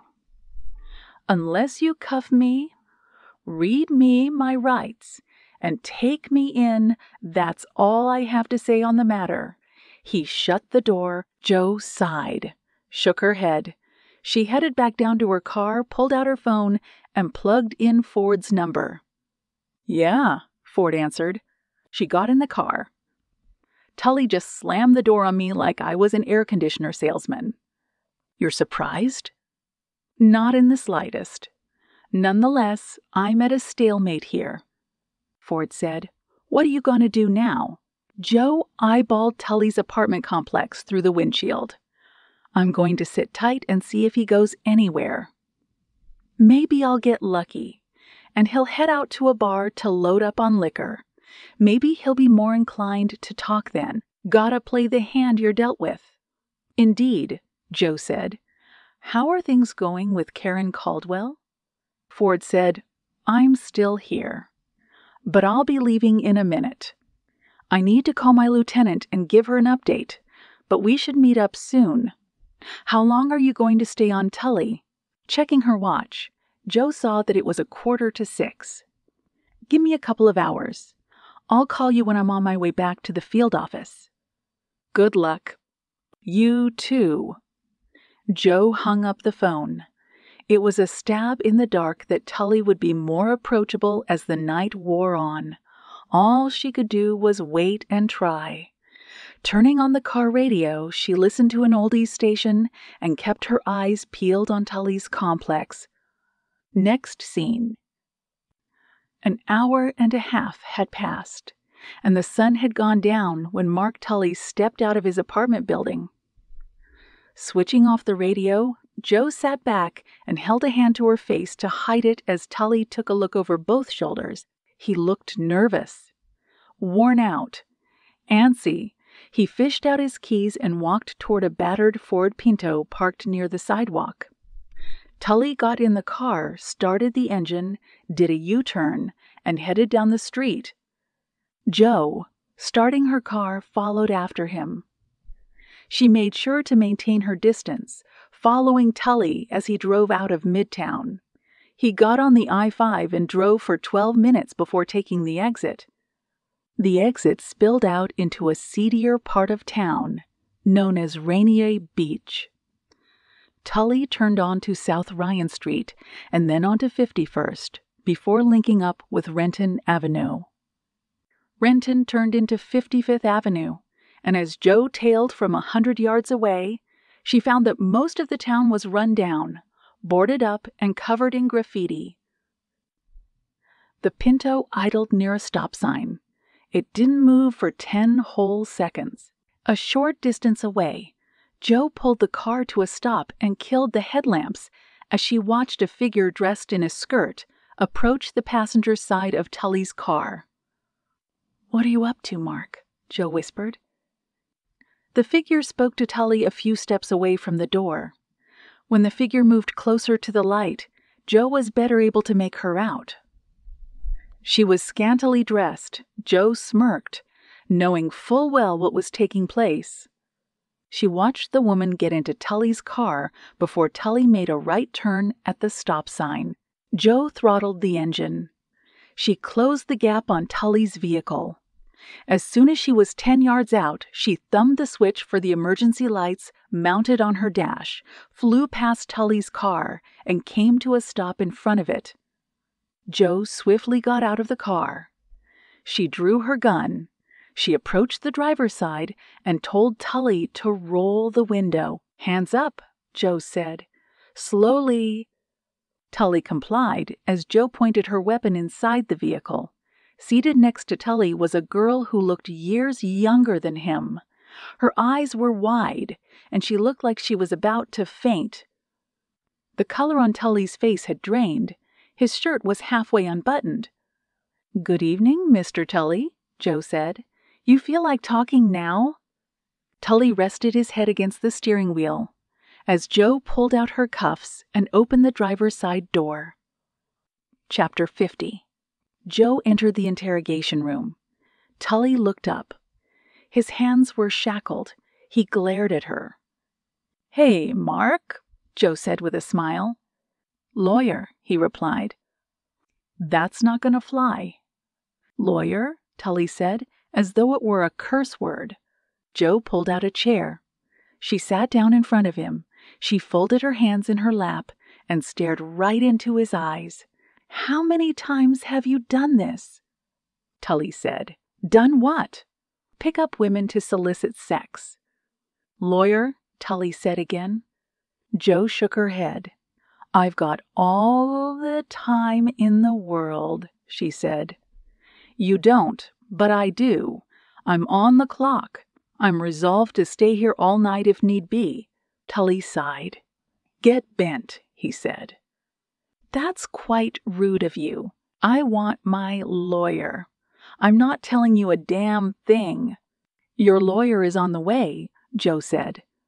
Tully crossed his arms. Then I plan on sitting here and saying nothing until he does. Jo checked her watch. You're going to be waiting a while because he's driving across the city to be here. But if you don't want to talk, I will. You can just listen. Tully said nothing. You know, Jo said, it says a lot about a man who has to patrol the streets to find satisfaction. That goes for everything else. Drugs, companionship, etc. It means he's desperate, at his wit's end, stressed out. Tully again said nothing. It speaks volumes, too, Jo said, that a man would also be foolish enough to pick up a sex worker without vetting her age. Tully furrowed his brow. What do you mean? Oh, no, Jo said. You don't know. Tully leaned forward in his chair. Know what? Jo stood. You know, you're right. I think you need a lawyer. The charge of solicitation is bad enough. The other part of it is a whole other debacle. She moved to leave. Wait, Tully said. What the heck are you saying? Jo shook her head and pointed over his shoulder. That woman, she said, that girl you picked up is 15. She sighed. Again, that's going to cause a whirlwind of headaches once they file formal charges. You might get slapped with endangering a minor, and you'll have to register as a sex offender. Hold on, Tully said, holding up his hands. I didn't know that girl was underage. She said she was 18. Well, she's not. Please. Tully's eyes went wide. I didn't know. I swear. Jo molded her palm on the door handle. The judge will care less about that. I'll talk, Tully shouted out. I didn't know she was a minor. I would have never let her inside my car if I knew that was the case. Please, just sit. Forget about my lawyer. I'll tell you whatever you want to know. Jo walked back to the table. She sat down, crossed her arms, and said, Tell me about Comoxin. Tell me what happened during the drug trials. Tully closed his eyes. The trial was a disaster. A disaster? How? Comoxin caused life-threatening side effects in 6 out of 10 patients in the trial. Jo said, So what did you do then? Tully said, I told them to shut it down and redirect what money was left to compensate the people that were affected. Certain people didn't take that well. One person in particular. Leaning forward, Jo said, Who? Tully looked Jo squarely in the eye. Renee Stansfield. He tried to cover it up. Chapter 51. Tully, seated in an interrogation room at the field office, held his head in his hands. Jo, watching from the other side of the glass with Ford, looked at Tully as though she had caught a trophy fish. Not bad, Ford said with a smile. I guess the stars aligned for you tonight. Jo smirked. I'd like to think so. So, Ford asked, as he sat on the desk in front of the window, what did he say? He told me everything, Jo said. How'd you pull that off? I told him that the girl he picked up was underage. Ford huffed. That's not good for him. Jo said, It's also not true. Ford laughed. Really? Nope. But it got him talking. His lawyer might have a field day with that. He might, Jo said. But I still found out what I needed to. As soon as I mentioned the mandatory sentence and fines for soliciting a sex worker, he was speaking so fast that I had to make him slow down. I asked him about the drug trials, his part in it, everything. Ford said, What did he tell you? Jo paced the room. When Tully discovered that Comoxin caused myocarditis in 60% of the patients in the trial, he urged them to pull the plug. Good God, Ford said. Comoxin was causing heart inflammation. In most of the patients, yes, Jo said. Tully told Renee and Richard they needed to scrap everything, and go back to the drawing board. Ford said, based on what we know, that didn't go well. No, it did not, Joe said. They were worried about the blowback after all the PR they put into marketing the drug. Tully told them they were getting ahead of themselves when they started running their mouth prematurely about the drug, but they thought they knew better. Her eyelids flickered. Stansfield specifically. Ford furrowed his brow. Tully's saying that Renee was the one who pushed back when he told him to terminate the project? Joe nodded. Without question. Tully came to both him and Richard when the trials went south. Richard was inclined to listen. Renee wasn't, Ford said. Why do you think that is? Joe said, apparently for Renee, it was about saving pennies on the dollar. He's cut corners on the smallest things. Something like Comoxin souring, a flagship drug that was about to become their game changer, was not something he took lying down. So, Ford said, Tully blew the whistle. Renee freaks out. He essentially blacklists Tully into financial ruin, and the relationship Renee and Richard had ended up dissolving because of it. Joe nodded. Tully also gave us a list of the people involved in the drug trials. All of them wanted to file lawsuits against the company. Didn't they have to sign NDAs to join the trial? They did, Ford said. Then it would be like kicking water uphill. It'd be near impossible to get in front of a judge because no lawyer would take on a case with a signed NDA on file. Exactly, Joe said. And that's why we haven't heard anything related to Comoxin in the media. Except for the lawsuit from Tully. Yeah, except for his, and even that one led to him losing everything. His job, his savings, his reputation. Ford shook his head. If you're the little guy, you can't fight and win against Goliath. Not in our legal system, anyway. There was a moment of silence. What about Karen Caldwell? Joe then asked. Did anything pan out with her? It did, Ford replied. Apparently Justine and Richard's affair goes back farther than just a few years, and it was on and off throughout Renee and Justine's marriage. And Renee never knew about it? Joe said. He was suspicious only towards the end of his life, and I think I know why now. Okay, Ford said. Renee and Richard were best friends since college. Yes? Sure. They were also partners in a successful venture, one that made them both very rich. But it was only when the Comoxin trials failed, which caused a divide between the two, that Renee became wary of Richard. I figured once the friendship fell away, Renee began to pay more attention to his partners. Behavior towards his wife. Do you think that Richard knew Renee was suspicious? Joe asked. I see where you're going with this, he said with a smile. It would make sense if Justine and Richard were both dead and Renee was not. Then we could use the motive of a scorned spouse against Renee. But now that they are all dead, it leaves us with no motive or suspects. Joe thought a moment and then said, Did Karen shed any light on anything that happened during the night of the murders? Apparently, Lindsay and Renee were supposed to go to a movie that night, but Lindsay got into an argument with her father, and it got canceled. Karen said that Justin texted her about it. Did you look at the text messages? I did, but it doesn't say what they fought about.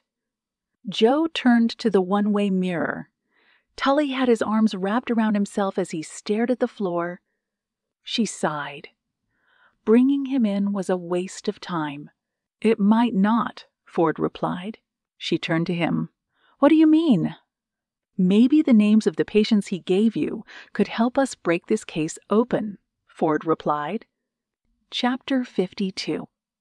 Tim Morris picked at his meal as his mother sat beside him at the dinner table. Tim, sweetheart, she said, you need to eat. You're so skinny. Morris shrugged and slowly pushed his plate away. She was right, he knew. He was underweight. He looked more like a boy now than he did before he was arrested. "I'm not hungry, Mom." He sighed. "I can't stop thinking." Jonathan Morris, standing in the living room, parted the window curtain with his finger. "Damn news vans," he grumbled. "They're still out there." Deborah waved her husband off. "Don't give them a reason to poke their nose in here," she said. "They'll go away eventually." Morris shook his head. "They've been out there all day. They won't leave me alone." His father approached and patted him on the back. "Someone from CNN called," he said. "They want to do an interview with you." "I don't want to talk to them," Morris grumbled. "I just want everyone to leave me alone." Deborah wrapped her arms around her son. "It'll go away soon, Tim. I promise. The important thing is that you're home. You're safe now. It's over." With a grunt, Tim stood and pushed out his chair. "It's not over," he said. "Whoever killed Lindsay is still out there." Eyes wide, he patted his chest. "And it's my fault.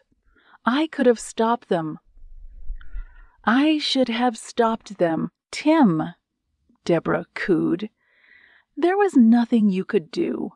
This is not your fault. Don't think for a second that it is.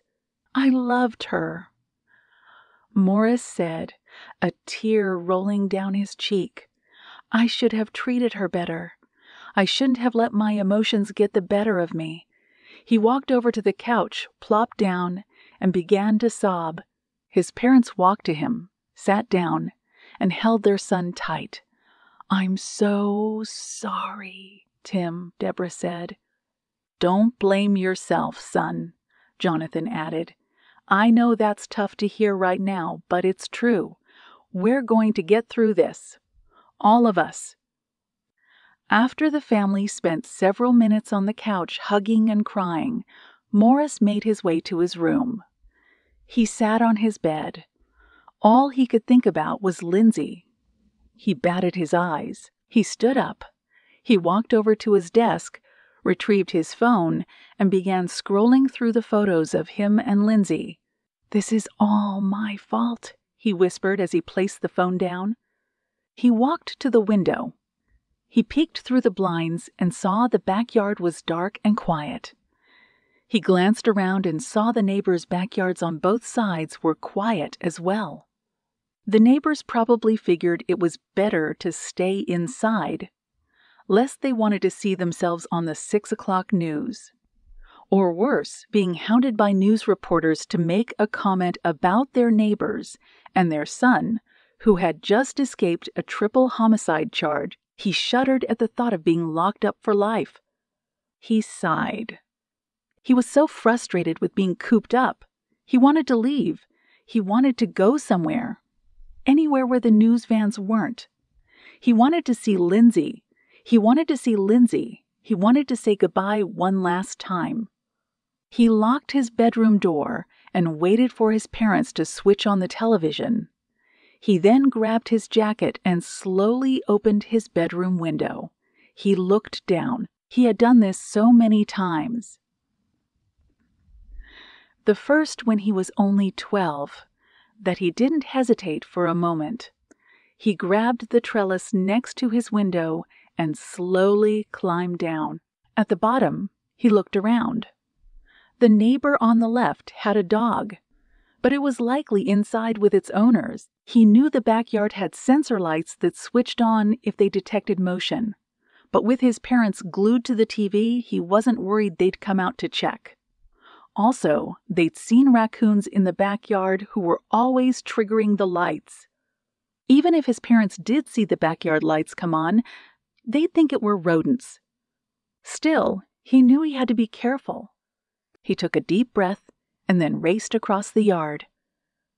By the time he'd reached the end, the lights had already gone on and off. He looked back and saw there was no movement in the house. He then heaved himself over the fence. There was a narrow path that led from the back of the house, which led to a road further away. He knew the moment he reached the road, he wouldn't have to worry about reporters or anyone else catching him, for that matter. Without wasting another second, he hurried away. Chapter 53. The man waited in his battered Honda Civic around the corner from Tim Morris's house. He didn't know who the kid was before the news started broadcasting his name on an endless loop, but now that he knew, he felt pressed to try and inch his way toward Morris. The man was certain Morris had no idea who he was. On the night of the murders, he had snuck out of the house without anyone seeing him.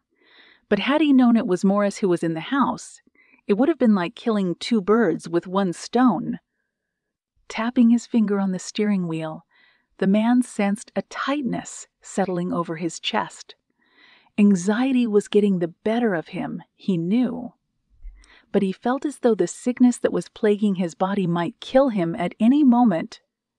The man drew a breath, tried to compose himself. He debated getting out of town but knew that he wouldn't get far. Not in his condition. He needed a plan. He needed to divert the investigation onto someone else before the police and the FBI showed up on his doorstep. I have to do something, he thought. I need to get out of this. They're going to find me. I'm going to spend the remaining months of my life in a cell. In the distance, he could see the media gathered in front of the Morris residence. He didn't dare get close, but he desperately wanted to get his hands on Morris, find out what he knew, and whether it could lead back to him. His hands shook. He gritted his teeth. The pain came in waves and it seared his insides, causing him to break into a sweat. He shut his eyes and waited for it to subside. I shouldn't be here, he thought. I'm exposed. The thought that one of the reporters might see him sitting in his car and come over with a camera made him shudder. He decided to leave. Come back when there was less heat. Maybe he'd get lucky and find Morris alone at home. Then he would ask his questions. But not right now. His trembling hand moved to turn on the ignition. He caught something out of the corner of his eye. A figure had jumped over a fence and was walking toward him. His Civic was parked adjacent to a narrow path behind all the houses on the street. He shifted in his seat. A moment later, the figure came into the light. It was Tim Morris. Morris looked left toward the news vans parked outside his house. Morris quickly turned right and began walking in the opposite direction. He was certain Morris hadn't seen him. He reached over and pulled out a worn and battered Heckler & Koch firearm from the glove compartment. He disengaged the safety and rested the pistol comfortably on his lap. He turned the key and started the ignition. He pulled the Civic away from the curb and began to follow Morris. Chapter 54. Joe and Ford were hovering over McKinley's shoulder. McKinley, seated in front of a laptop, rubbed his eyes and looked like he had been up for close to 24 hours. "When's the last time you slept?" Joe asked. McKinley replied, "What time is it?" "Late," Ford said. "I'll get around to it," McKinley said, pointing to his laptop. "Anyway, I pulled a list of patients in the comics and drug trial. There were 10 in total." Joe watched as the screen populated with names, faces, and addresses. "I'll have to do a little more digging," McKinley said, "so everything I have in front of me right now is just a brief rundown. Like I said, there were 10 patients in total. I used the information that Tully gave you, cross-referenced it with the DMV and a few other departments, and this is what I came up with." Joe read the list. She discovered that 4 of the patients died before the trial came to a conclusion. 2 were in different hospitals. Their cancer had spread to the point that they needed constant monitoring. 2 were in remission, and she couldn't tell if it was due to Comixon, but they had moved to other parts of the country. The last 2, a man named Daniel Walsh and a woman named Sarah Moeller were still Seattle residents. "Tell me about Sarah Mueller," Joe asked. McKinley leaned closer to the screen. "She's a kindergarten teacher. She's married with 2 young children, and according to this, she had no side effects to the Comics and drug." Ford said, "What about this guy Walsh? Find anything interesting on him?" McKinley shrugged. "Nothing came up when I searched. It was a little odd. All I could get was a driver's license, expired, and a few instances of him filing with state unemployment." Joe examined the photo on the driver's license. Daniel Walsh had dark circles under his eyes. He was gaunt and pale, and he had a haunted look about him. His cobalt blue eyes sent a shiver up her spine. Ford nudged her. "What's up?" Joe shook her head. "I'm not sure. Something feels off about him." "Is that a sixth sense of yours talking?" Ford asked. She turned to him, confused. "Sixth sense?" He shrugged. "I mean, you've got a killer's heart, don't you?" She looked down at her chest. "Does it give you special powers to sense out bad guys or something?" "It helps to keep the blood flowing throughout my body," Joe replied curtly. "Nothing else." Ford put up his hands defensively. "Didn't mean to offend you." By now, Joe was used to the comments about her transplant, but that didn't mean she wasn't annoyed by it. She had fallen in love with someone who she thought loved her back. He turned out to be the son of the Bridgeton Ripper, a serial killer who had terrorized the city for decades. The betrayal had broken her already frail heart. As a consolation, though, she now had his heart beating inside her chest. "Anything else on Walsh?" she asked McKinley. "I'll keep digging," McKinley replied. "I'll let you know what I find as soon as I stumble across it." Ford and Joe moved away from the desk. Ford said, "What do you want to do about Mark Tully? We left him in the interview room to stew." "Cut him loose," Joe said. "But we need to keep tabs on him." "You think someone might knock on his door?" "Possibly. He's a person of interest. He's at the center of this whole drug trial thing. But," Ford said, "both Renee Stansfield and Richard Kellerman are dead. From what we know, Renee was the one who wanted to cover up the failure of the trial." Joe said, "Point being that there's nothing else to cover up. The person who was intent on covering it up is dead." Joe held up a finger. "The company is still in operation. Just because Richard and Renee are gone doesn't mean that people with vested interests in the company won't attempt to reach out to silence others. Also, the person responsible for all of this is still out there. He may come back to tie up loose ends." "That'd be a risky move on his or her part," Ford said. "It would be, yes," Joe said, "but it's still worth checking out." Chapter 55. Crickets chirped, and the wind blew as Morris climbed over the gates leading into the cemetery. It was dark, the only illumination from the lights built into the pathway that snaked through the cemetery grounds. Headstones of different shapes and sizes stuck out of the ground. The eerie setting made the hairs on the back of his neck stand up. He stuffed his hands into his pockets. He looked over his shoulder. He was certain that the news vans didn't pick up on the fact that he had slipped out of his house. If they had, they'd be on him by now. Traipsing through the cemetery, he approached a trio of graves. The grass in front of the headstones had not yet grown in. Fresh earth was in the process of smoothing over, so he knew he was at the right spot. His heart racing, he stopped at the foot of the headstones, where his eyes fell on the name engraved on the headstone to the far left. Lindsay Rebecca Stansfield, December 29th, 2000, and 6 to April 3rd, 2022. Our beloved daughter. He dropped to one knee. He looked away from the grave. A single tear slid down his cheek. He thought about the day he met Lindsay. She had slid him a piece of paper in their world history class with her cell number jotted down on the page. A little heart was drawn beneath it. For several minutes, he said nothing. He just stared at her grave.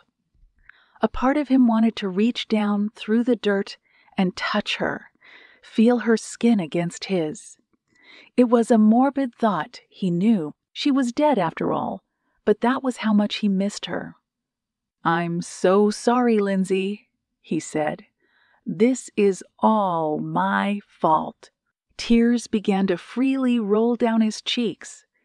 He didn't bother wiping them. His heart ached for her, and it felt good to let it out. He didn't know how long he'd been crying, but he finally wiped his face with the back of his sleeve. His eyes fell on Justine's headstone. Then on Renee's. His jaw muscles tensed as he thought back to how poorly they had treated him. They thought he was a bad influence on their daughter. They'd wanted them to break up the moment they saw him, but none of it mattered now. They were gone. Lindsay was gone. And now he had to figure out how he was going to move on. A twig snapped. He turned his head. He stood up and took a scan of his surroundings and thought maybe a critter was passing through. "Hello?" he said, just in case. No reply. He looked around. He saw nothing.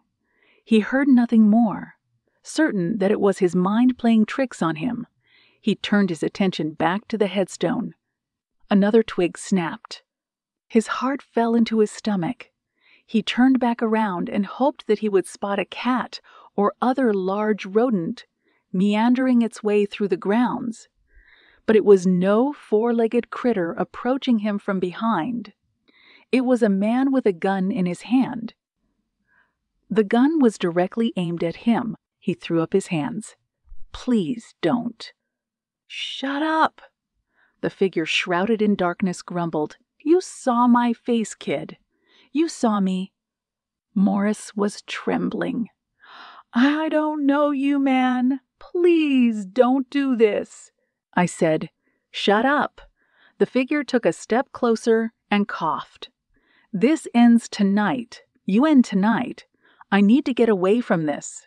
All of this—" Something clicked in Morris's brain. He lowered his hands. He looked at the figure blanketed in black, drew a breath, and said, "It was you, wasn't it? You. You killed Lindsay. You killed her whole family." The figure reared back the hammer on his weapon, squeezed his finger around the trigger, and pulled. Chapter 56. Jo checked her watch. It was a little past 1 in the morning. I need to power down soon, she thought. I'm going to pass out at any second. Ford placed a cup of coffee on her desk. "A little liquid boost," he said. Jo wanted to smile, but she was too taxed. It took everything she had just to grumble, "Thanks." Ford asked, "How are you holding up?" Jo replied, "Hanging in there by a thread." She gestured to McKinley over at another desk. "Kid is working overtime to pull up more info on the list of clients that Tully gave us. He's still here, by the way." "Who? Tully?" Ford laughed. "Yeah, I think he's worried about the fact that he told us more than he should. I thought his lawyer was here to take him home." "He already came and left. And Tully's still in the interview room," she said, surprised. "He won't leave." "Why not?" "He's scared that whatever happened to Kellerman might happen to him." "I don't blame him." "The killer is still out there. That's why we need your boy, McKinley, to track down Walsh for us. When I called the number on the address, we got off Walsh's driver's license. It was someone else who was living there. Apparently, Walsh had moved out a long time ago, and he never bothered to update his driver's license. Seems strange, doesn't it?" Jo said. "What does?" "Walsh disappeared Right around the time the drug trial was shut down, she saw Ford rubbing his ring finger. "When did you get divorced?" she then asked. Ford's brow furrowed. "Who said I was divorced?" Joe gestured to his ring finger. "I can see the tan line. Doesn't take a seasoned detective to figure it out." Ford held up his ring finger. "My wife is, well, estranged." Joe leaned forward. "What do you mean by estranged?" "We haven't seen each other in a while," Ford said. "We're trying to work things out. She's living in Vancouver right now." Joe said, "Can I ask why?" Ford took a moment before replying. "A guy I put away a long time ago came to our house after he got out of jail. Things got messy. My wife and daughter saw the whole thing. It's just taking her some time to cope. I guess the cliché of the broken-hearted detective is true in my case." "I didn't know you had a daughter," Joe said. Ford smiled. "Her name is Hazel. She's a big fan of the Beach Boys." Joe returned the smile. "Takes after her old man, I bet." "A little bit," Ford said, still smiling. "It's been a while since I've seen her, though. I just hope that it's sooner rather than later." The more he spoke about his family, the more Joe realized there was more to him than met the eye. "I'm sorry, Brian," she said. Ford laughed. "That's the first time you called me by my first name." "Is that all right?" "Only if I can call you Joe." Nodding, she said, "It's a deal." She averted her gaze. "And if it's any consolation, I'm not perfect either. I have nightmares. They happen almost every night." Ford said, "What are they about?" Joe shrugged. "Stuff from the past. I guess what I'm trying to say is that I understand how the job can haunt you." "Well, aren't we a pair, Agent Pullinger?" Laughing, Joe said, "It appears we are, Detective Ford." Ford's cell phone rang. He answered. Whatever he heard caused his eyes to go wide. "We have to go," Ford said, hanging up. "We have to go now." Joe stood up from her desk. "What happened?" "Tim Morris," Ford said as he moved toward the elevators. "Someone just shot him." Chapter 57. After shooting Tim Morris, the man fled under an overpass. His mind was spinning. His stomach was turning in knots as he laid eyes on a shantytown comprised of tents, cardboard huts, and a few tattered couches lined up in rows. The homeless population was booming in virtually every city nowadays. He knew it was his best chance at hiding out. Police sirens wailed in the distance. The man ducked next to a tent and stayed low until it faded away. "This is bad," he told himself. "They're going to find me." "Hey!" a voice grumbled from inside the tent. He turned to run when a man with a dark complexion poked out his head. "Hang on," the vagrant said. "You don't gotta run, fella. It's all right. You're not disturbing me." He stopped in his tracks. He looked at the vagrant, smiling at him and gesturing for him to come closer. "Take it easy," the vagrant said. "I'm not going to hurt you. No one here is dangerous. Well," he pointed to a green tent at the end of the row, spaced far away from the others. "Henry over there has got some problems, mental health problems. So steer clear of him." He laughed. "My name's Georgie." "What's yours?" The man said nothing. "Come," Georgie said as he motioned for him to join him. "You look tired, son. Take a seat. You look hungry. When's the last time you ate?" He did the math and realized it had been more than 24 hours. "Get in here," Georgie said warmly. "I got a TV dinner I couldn't finish. You can have the rest. Come on now. I'm not going to take no for an answer." He knew there was nowhere to go, nowhere to hide. Not yet, at least. The police would be swarming the cemetery by now, and soon they would start canvassing the nearby areas, looking for someone matching his description. Plus, he should eat something. He knew. The adrenaline would begin to wear off, and he needed the energy. So he went inside the tent and sat down. There were piles of books in the small space, making it feel even smaller. "Here you go," Georgie said as he handed over a plastic tray. "Take a bite. It's not the best, but it's not nothing." He used his hands to scoop the rice and lentils and devoured them. It was a bit sour, but it was still something. "You look disturbed, son," Georgie said. "Everything all right?" He shrugged. "I'm in trouble." He coughed and held his hand to his chest. "You sick?" He nodded. "You won't catch it. It's not a cold or anything. You should get to a hospital." He shook his head. "I can't." Georgie sighed. "You in trouble?" He nodded again. "A lot." "That's okay," Georgie said. "All of us are here because of bad luck, bad choices. Whatever. No one is going to be looking at you differently, I assure you." The man hung his head.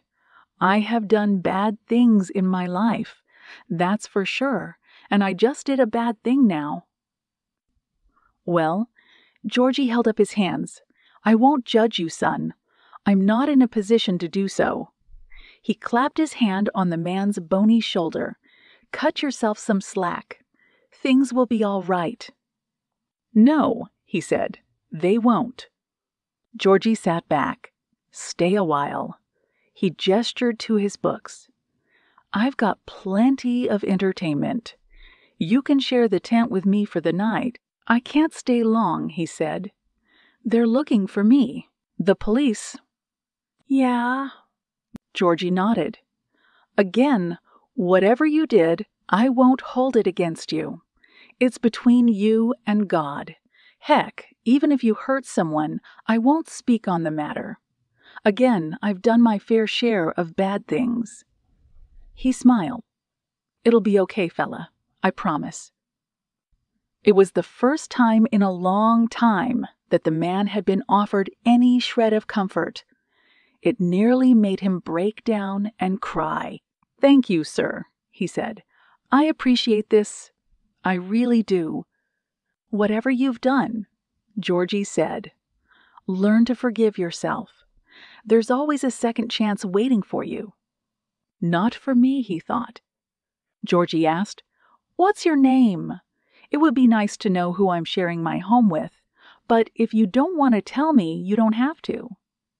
The man cleared his throat. "My name's Walsh," he said. "Daniel Walsh." Chapter 58. The Crown Vic screeched to a halt in the ambulance bay of the UW Medical Center. Joe was out of the car before it came to a full stop, with Ford right behind her. The two of them rushed through the doors of the emergency room wing and flashed their identifications to the nurse at the front desk. "Tim Morris?" Joe said. "Where is he?" The nurse clacked away at her keyboard. "He's in surgery," she said. "Second floor." Joe and Ford ran as fast as their feet could carry them. They weaved their way through a sea of doctors and patients and visitors before taking the stairs to the second floor and asking where the trauma wing was. After a moment of searching, they spotted Tim's parents. They were seated on a bench. Next to them were a pair of swinging doors that led to the trauma center. They stood up the moment they saw Joe and Ford. Jonathan Morris wiped the tears from his eyes. "Detective Ford," he said. "Mr. Morris," Ford said, "are you two okay?" Deborah Morris nodded.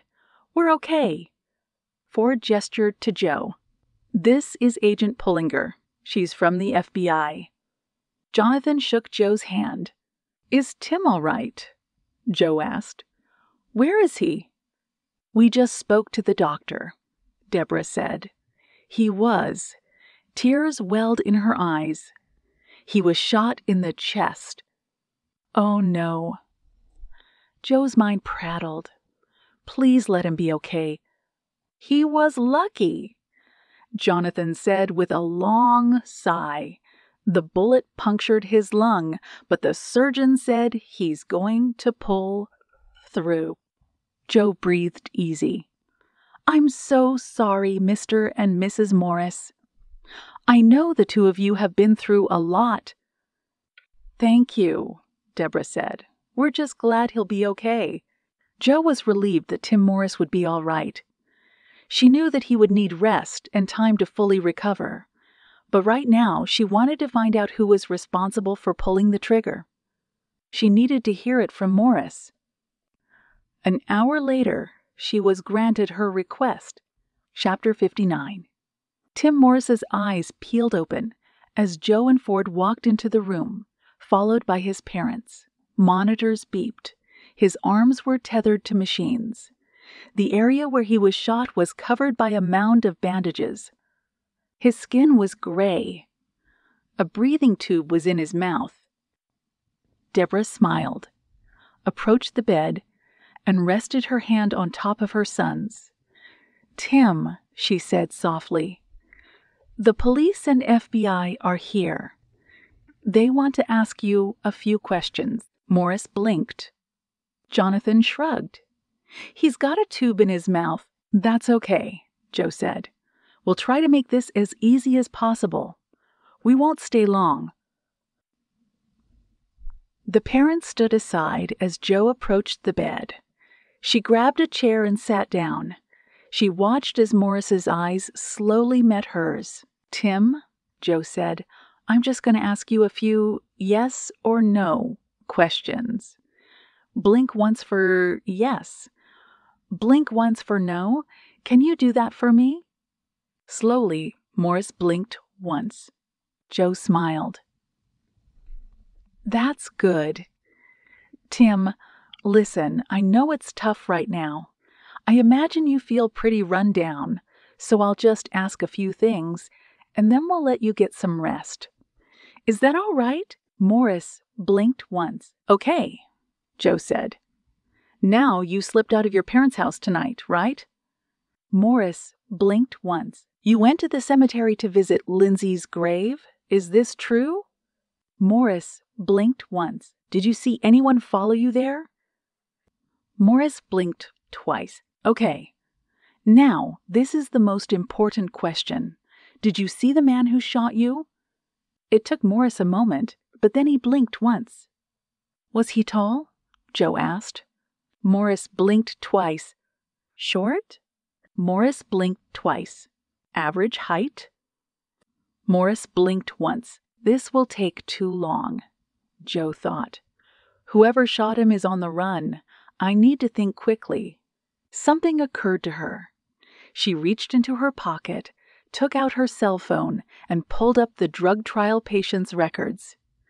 Joe scrolled until she found the picture of the man with the haunted look in his eyes. Daniel Walsh. She expanded it and held it up. Tim, Joe said, did the man who shot you look anything like this man? Morris's eyes went wide. His hand trembled. He pointed a finger, pointed to the photo, and blinked his eyes once. This is the man, Joe said, wanting to confirm. You're sure this is the man who shot you? Tears rolled down Morris's cheeks as he slowly nodded. Chapter 60. I knew it, Joe said as she raced down the hallway outside of Morris's room. When I saw this guy, she held up Walsh's photo. I just knew there was something off. Ford, pulling out his own phone, punched in the number for his lieutenant. Walsh is probably long gone by now. Joe furrowed her brow. Why would he go after Tim Morris? Maybe he was tying off loose ends. Joe understood. He waited until Morris was out of prison before he went after him. Exactly, Ford said. He must have hoped Morris would take the fall for the Stansfields' murder. But once he was let go, he knew the attention would divert back to finding the real killer, him. Exactly.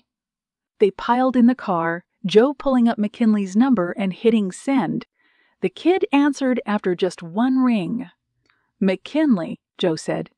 "It's Pullinger." "Did you pull up anything else on those patients' files?" "A few things, yeah. I need everything you have on Daniel Walsh. We just got a positive ID from Tim Morris that he's the man who shot him." McKinley told Joe to hang tight. Joe, looking over at Ford, listened to him relay the same information to his lieutenant. "Pullinger," McKinley said. "Go ahead," Joe told him. "Everything I've got on Walsh is pretty slim. One thing to note is that he's got a military record. I pulled that from a Department of Defense database. Looks like he served 6 years in the Marine Corps." The info that a suspect had military training didn't sit well with her. They were always more dangerous than civilians. "What happened with Walsh in the Marine Corps?" she asked. McKinley said, "Honorable discharge." According to his VA file, it mentions the discharge was illness-related. The term burn pit came up a few times. Joe huffed. Burn pits were basically toxic waste dumps the size of football fields. The Army would burn everything in them: bodies, trash, human waste, weapons, and anything else in between. "It's well known," she said, "that a slew of people who served ended up experiencing life-threatening illnesses as a result." "Well," McKinley said, "it looks like our guy Walsh ended up developing stage 3 lymphoma as a result." "It makes sense," she said. "What does?" "Why he take part in the cancer drug trial? He's sick and he may be dying." "Oh, that's rough." "What else did you find?" she asked. McKinley said, "It looks like the VA gave him the shaft when it came to covering his medical expenses. I'm still trying to piece together what happened to him after that. The paper trail sort of expires after June of last year. I've got no cell phone, no permanent address, but I do have a bank account number." Walsh opened up a savings account at a local branch. "It's going to take time to look into it. I'll have to make a couple of calls. Get on it. Forward everything to Grantham. Get him in the loop ASAP and get back to me as soon as you can. Will do." Joe hung up the phone and listened in to Ford's conversation. "That's right," Ford said to his lieutenant. "The suspect's name is Daniel Walsh.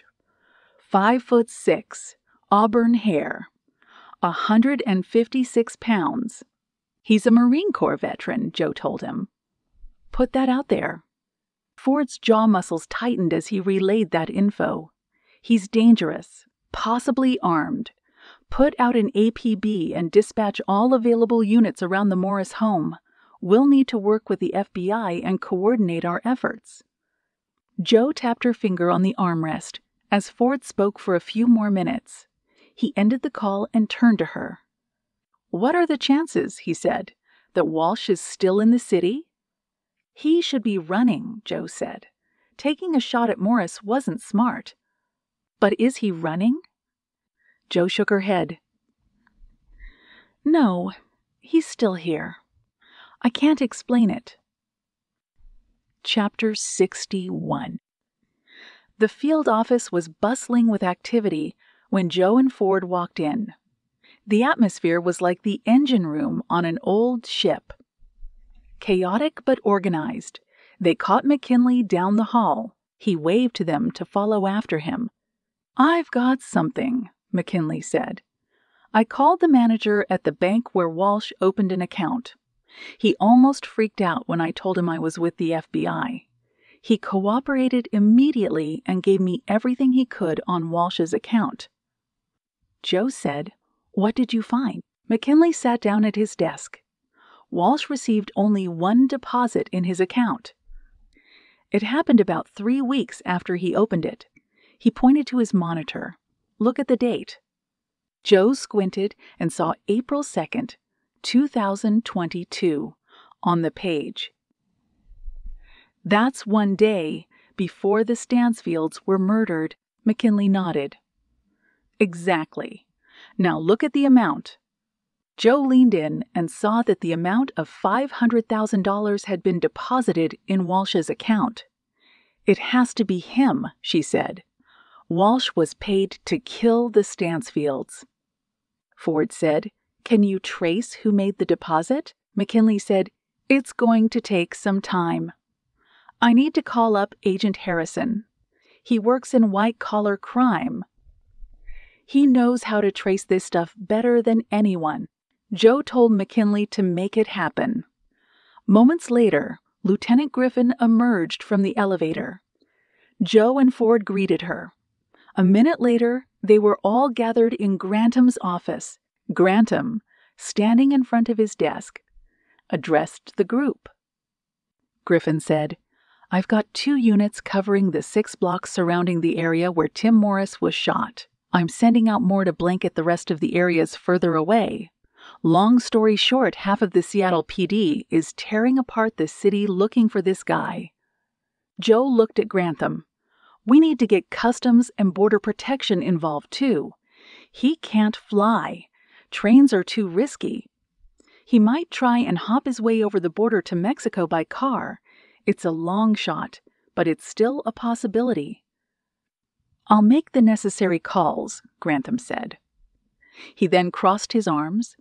Tell me, what is the probability that the guy we're looking for is the same man who killed the Stansfields and Richard Kellerman? All but certain, Joe said. If you're asking for the statistical probability, I'd settle on a solid 95%. Ford said, The doctors who treated Tim Morris at the hospital have sent the slug they retrieved from his lung to your techs over here. I'm told they are looking at it as we speak. Grantham nodded. Good. He then looked at Joe. Why do you think he'd expose himself by going after Tim Morris? It was a risky move, Joe shrugged. Only Walsh knows why. It's clear, though, from his bank account that someone paid him to kill the Stansfields. Do you have any theories as to who that might be? Thoughts of the affair between Justine and Richard popped into Joe's mind. If I had to take a guess, I'd say it was Richard Kellerman. Based on the text messages between Justine and Richard, we can tell that he was trying to get back with her, but Justine wasn't on board with this. She turned down his propositions several times. Apparently, Renee found out about the affair not long before he was killed. We believe Richard hired Walsh to kill Renee and his entire family, including Justine. Griffin said with a raised eyebrow. He must have known she would never leave Renee for him. He also must have feared that with their relationship strained, Renee might try to oust him from the company. So it was better to get rid of them all. Sort of like hitting 2 birds with 1 stone. With Renee out of the picture, he could take full control of the company, and with Justine gone, he would never have to worry about the affair becoming fodder for the news. And what about the daughter, Lindsay? Griffin asked. I'm afraid she was collateral damage. There was a moment of silence before Griffin said, I can see validity in your theory, but didn't the same person who killed the Stansfields also kill Richard Kellerman? Joe said, We believe so too. Griffin frowned. If Richard Kellerman paid Walsh, then why would he kill him? Maybe Kellerman had second thoughts. Maybe the guilt got the better of him, and he wanted to turn himself in. We don't know this with certainty, of course. But it would make sense for Walsh to go after the person who paid him in order to tie up loose ends. Grantham asked, and why would Kellerman choose Walsh? Walsh, Joe said, took part in a drug trial he thought might cure his lymphoma. After the trials failed, Kellerman must have approached Walsh with a proposition. Kill Justine and Renee for a hefty sum. With Walsh's background in the military, and with his condition deteriorating due to the cancer, I'm sure Walsh thought it was a good idea to take the money. Griffin's cell phone rang. She answered it. She prepared to move toward the door as she hung up the phone. "We've got a problem," she said. Joe asked. "What is it?" "A man named Morris Hackman was shot." "Who shot him?" Ford asked. Daniel Walsh. Chapter 62. Walsh felt as if the walls were closing in on him. He couldn't run. There was nowhere to hide. Not in his deteriorating condition, anyway. Maybe that was the reason he went back to the same motel that cost $20 a night. He thought maybe the police would find him there, that they would kick in the door and bring an end to the chaos. He turned on the television. The broadcast was covering the manhunt. The police and the FBI were scouring the streets looking for him. It was a miracle the clerk at the front desk didn't know he was a fugitive. If he did, Walsh would have sensed it. The clerk was old, nearsighted, and he was more preoccupied with the book he was reading than what was happening around him. It would have helped if the clerk had a TV running in the background. Walsh saw no TV anywhere in the space, which told him the clerk had no idea he was on the run. But that didn't mean he would be free forever. The only question that remained was if he would take it lying down or standing up. Walsh continued watching the news. He debated his choices: death or handcuffs. If he turned himself in, he would go to prison. He would probably die there, but at least he would be able to bare his soul and feel the burden of the situation lifted off his shoulders. "I can try and shoot my way out," he then thought. "I can go down in a blaze of glory." He had done the same thing when he was deployed to the Middle East. Several times he had been under fire and managed to find a way out. So he told himself, how is this any different? He was trained to fight. The Marines had instilled the will in him to survive. He coughed and saw a peppering of blood in his hand. He knew that survival was something he could only do for so long. Sooner or later, his body wouldn't comply even if his mind was prepared to fight. He suddenly had the urge for a candy bar. He wasn't sure why. Maybe something sweet would give him a bit of comfort while he figured out his options. He walked out to the vending machines at the end of the hall. He collected the quarters and dimes in his pockets, popped them into the machine, and watched a chocolate bar fall to the tray. He took the bar out and prepared to open the wrapper when he saw the little boy from before, Joseph, poking his head out the door of the room beside his. "It's you," Joseph said. Walsh's nerves spiked. Should I run? Did this kid see the news? "You're the sick man," Joseph said. "You were here before." Walsh took a look around. He saw no one else. "Where are your parents?" Walsh asked. Joseph shrugged. "My mom works late," he said. "I don't know where my dad is." "You shouldn't be alone." Joseph pointed. "You're alone."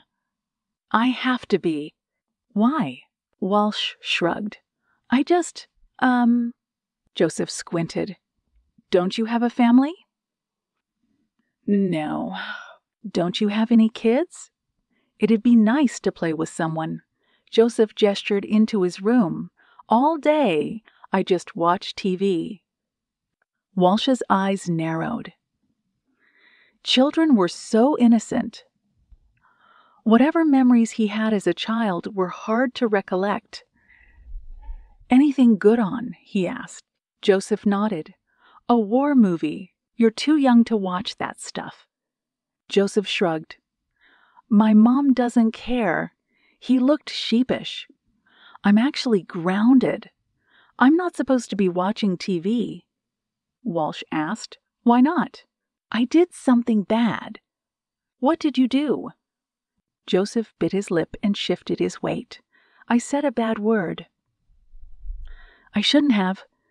It wasn't nice to say it." A smile crept across Walsh's face.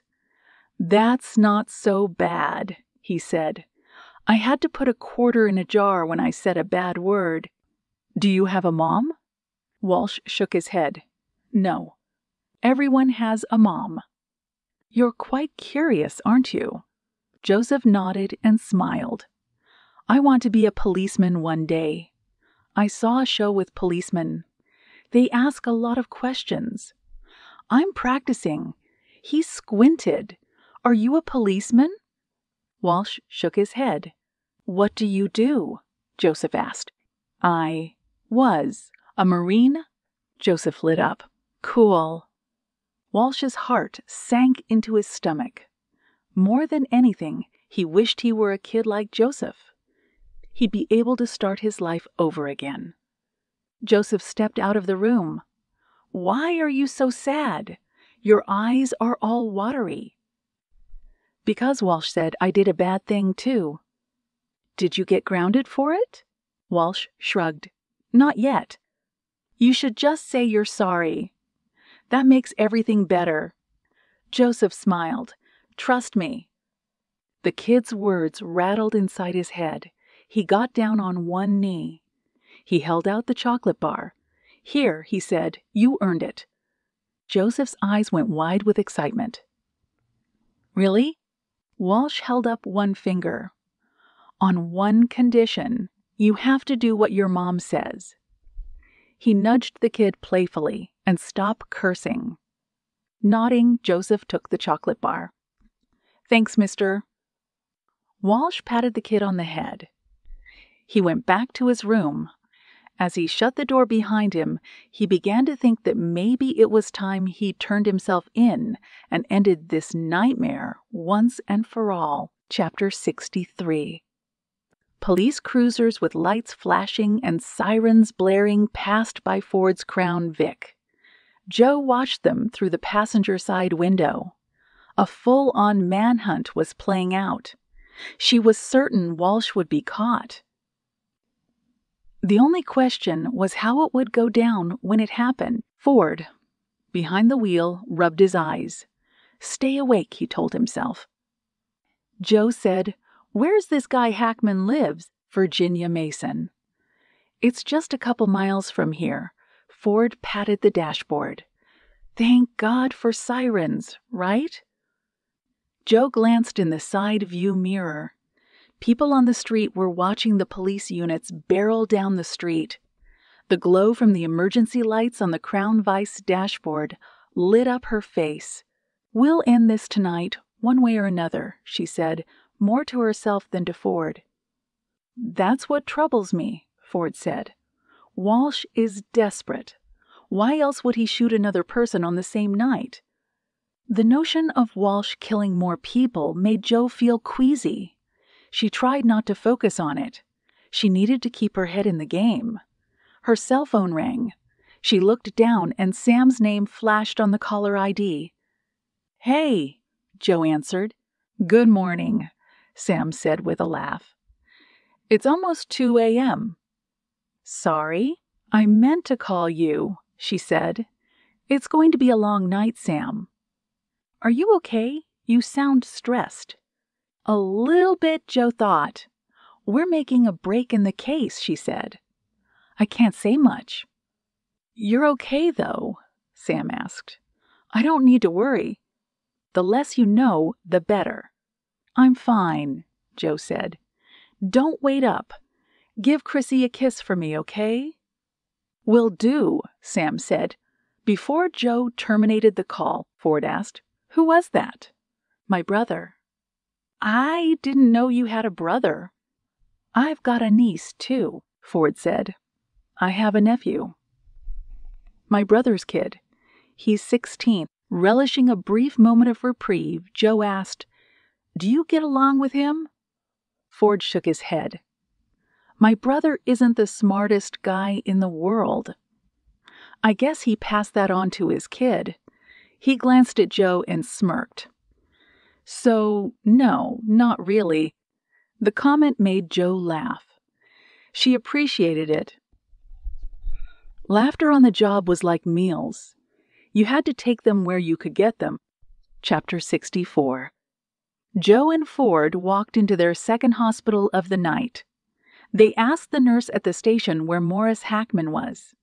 They were instructed to go to the emergency wing. 5 minutes of looking brought them to a room where they found Hackman seated on the edge of a table. His arm was held in a sling. A fresh bandage had been placed over his shoulder, a Marine Corps tattoo. USMC was permanently inked into his arm. Mr. Hackman, Jo said as she showed her credentials. I'm Agent Pullinger of the FBI. She pointed to Ford. This is Detective Ford with the Seattle PD. Hackman didn't appear fazed. He just looked slightly perturbed. Morning, he said. Are you all right? Hackman looked at his sling and laughed. I've been through worse. Bullet fractured my clavicle, though. I'm sorry to hear that. Hackman shrugged. Walsh could have killed me. I think he let me off easy. The guy was always a good shot. So, just to confirm, Ford said, you are saying it was Daniel Walsh who shot you? Without question. He glanced at the floor. Matter of fact, I think I might be in some hot water with you guys. Jo said, why is that?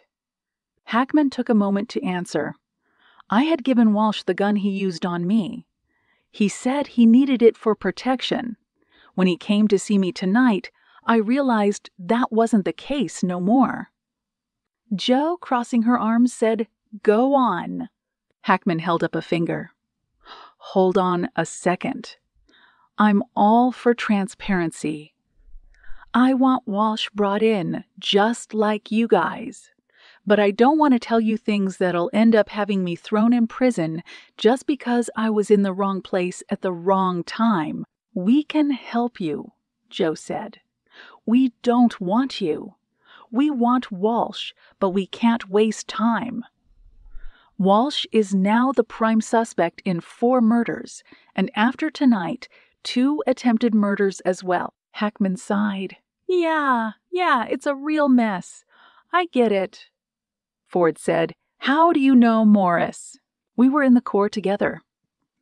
3 years. The guy was a great Marine. Hackman shook his head. After that stuff with the burn pits, though, it really did him in. Jo said, Walsh had stage 3 lymphoma. Hackman said, it's stage 4 now. The guy doesn't look like he used to. He used to be jacked. Built solid. Once he got cancer, it ate away at him. He tried to go to the VEA for help. They didn't do a damn thing. He clenched a fist. They never do. Ford said, Tell us about your time with him, recently, that is. I've seen him in spurts since he moved to Seattle. He came out here for a change of scenery. He used to live in Vegas. He looked me up. We had a beer from time to time. He wasn't working. He was getting sicker.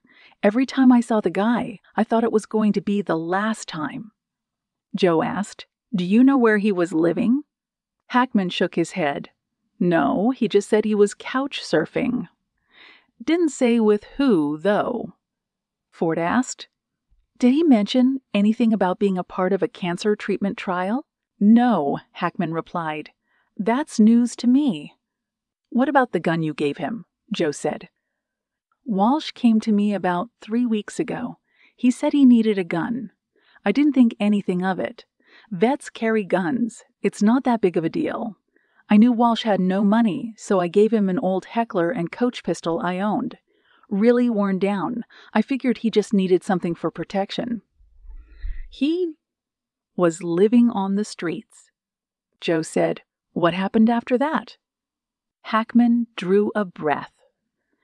Tonight, he came to my house. He looked really bent out of shape. I sat him down, gave him some water. He closed his eyes, and then he told me what he had done. Jo and Ford waited for the rest. Walsh told me he shot a kid. I asked him why. He told me that he was scared. I asked him about what. Hackman pounded his fist on the bed beneath him. That's when he told me. Told you what? Jo asked. Hackman replied that he got paid by someone to kill a rich guy a few weeks ago. He had never planned on killing the guy's whole family, but it happened. Walsh also told me that he finished off the job by killing another guy. Joe figured it was the Stansfields and Kellerman Walsh was referring to. After he confessed, I gave him a minute to calm down. I told him he needed to turn himself in. I told him to give me back the gun I gave him. That's when we started arguing. He tried to run. I tried to stop him. Hackman held up his sling. That's when he shot me. Ford said. Did Walsh say who paid him to kill that family? Hackman shook his head. I asked, but he didn't tell me. He got all defensive when I tried to press him. Joe asked. He didn't say anything else. No, Hackman replied. Things went bad. He pulled his gun. I tried to wrestle it away. He shot me. I tried to catch him, but I passed out. By the time I woke up, the ambulance had rolled in. He laughed. I need a vacation after this. Joe asked Hackman a few more questions. Ford did the same. After they were finished, they took Hackman's info and told him to stay by the phone before making their way back to the car. It's just a matter of time until a unit rolls up on Walsh, Ford said. Joe said, I don't know why, but I get a bad feeling he might off himself. Why do you think that? He's sick and he's cornered. He might do something drastic if we don't get to him soon. Let's hope that doesn't happen. Ford checked his watch. What do we do now? Joe thought about it. Something in her mind told her she needed to go back to the start of the ordeal. The Stansfield Residence, Chapter 65. The Stansfield residence looked haunted at this time of the night. Joe rolled up in her vehicle and parked in the empty driveway. Unlike the last time she'd been there was no officer stationed at the house. All available resources were being deployed to find Walsh. Even Ford had gone back to the station to help with the manhunt. She approached the front door. The exterior was dark and eerily quiet. She felt as though the spirits of the Stansfields were lingering about, keeping a close eye on her until their deaths were avenged. She ducked underneath the yellow police tape and produced a lockpick kit. Breaking and entering was not taught at the academy. It was something she'd picked up on her own. She had taken the precaution of calling Secure and Safe to ask them to deactivate the alarm because she needed access to the property. After fiddling with the locks for a couple of minutes, she was able to open the front door. A wave of cool air hit her face, sending a shiver up her spine as she walked into the foyer. "Oh, Joe," she whispered to herself. "Why are you here?" She moved up the stairs to the second floor. She walked into Lindsay's bedroom. The blood on the floor had turned black. After a moment, she made her way into the study. The stale scent of death still lingered in the air. Renee's bloodstains, like Lindsay's, had turned to black. She left the room, walked down the hall, and entered the master bedroom. She eyed the stain on the floor where Justine's body had been found. Joe stood looking around, trying to figure out what she had missed. If anything, from the last time she was here, everything looked as it had during her initial viewing. Nothing looked like it had been moved, and why would it? The crime scene had been sealed off from the public. "Come on, Joe," she said to herself. "What are you looking for?" When no answer came, she turned to leave. Her eyes fell on the closet. She thumbed the light switch and appraised the space inside the massive walk-in closet. Boxes upon boxes of shoes were organized in neat rows. Dinner dresses, pantsuits, casual clothing, and fur coats lined the racks. Looking around, Joe spotted boxes of jewelry on the shelves. The boxes were expensive, glazed, trimmed with gold. One box on the upper shelf, however, caught her eye. She pulled the box down. It was cheaply made, and floral designs were crudely etched into it. It was the kind of thing one bought from a merchant in a foreign country on a whim. She got down on her knees, placed the box on the floor, and opened it. Inside, she found a seashell. Next to it was a room key for a place called Bahia Principe Resort in Mexico. Underneath were several photos. Joe pulled them out. The first one was of Justine and Renee, younger, smiling and waving at the camera from inside the lobby of the resort. The second photo was of a pristine beach with blue waters and white sands. Beneath that was another photo of Renee, Richard and Justine toasting with a trio of pina coladas. Finally, Joe looked at the last photo. It was of just Richard and Justine. Something about the photo caught Joe's attention. Justine and Richard appeared to be on the beach. A campfire roared in the background. Justine's eyes were closed, her nose pressed against Richard's neck. It was an intimate moment, one that Justine felt the need to hide at the bottom of the pile. She flipped the photo over. There was a date handwritten in blue ink, 6/2/2006. The gears started working overtime in Joe's brain. She did the math, and she came to a sudden and unexpected realization. Chapter 66. After leaving the motel, Walsh had taken refuge in an abandoned warehouse some distance away. He knew Joseph wouldn't rat him out. The boy considered Walsh his friend. After all, Walsh had given him a chocolate bar. But it was the other guests of the motel he was concerned about. The owner of the motel might not watch the news, but that didn't mean the guests didn't either, and it wouldn't take them long to call the police on him. He peeked out of the tattered blinds covering the warehouse's broken windows. He needed to stay on the move. He could hear the sirens in the distance. It felt like the heat had been turned up around the entire city. For a moment, Walsh wondered how much of it was his sickness and how much was the tension from the situation. A police cruiser closed in on the warehouse. Walsh took a step back from the window. He pulled out the weapon he'd procured from Hackman and cocked the hammer. "Don't make me do it," Walsh whispered. "Stay away." The sirens of the cruiser were blaring loudly now. They were just moments away from arriving at the warehouse doors. "They'll kick them in," he thought to himself. "They're going to kill me." He held the gun to his head. "I can't go to jail." The cruiser moved by the warehouse and kept driving. Eventually, the sirens faded away. Walsh peeled the gun away from his temple. His body was shaking uncontrollably. He closed his eyes and shook his head, hoping that he was just living out a bad dream, but he knew he wasn't. He had killed 4 people. Tried to kill 2 more, one of which he used to call a friend. He moved to a wall, pressed his back against it, and sat down. He coughed.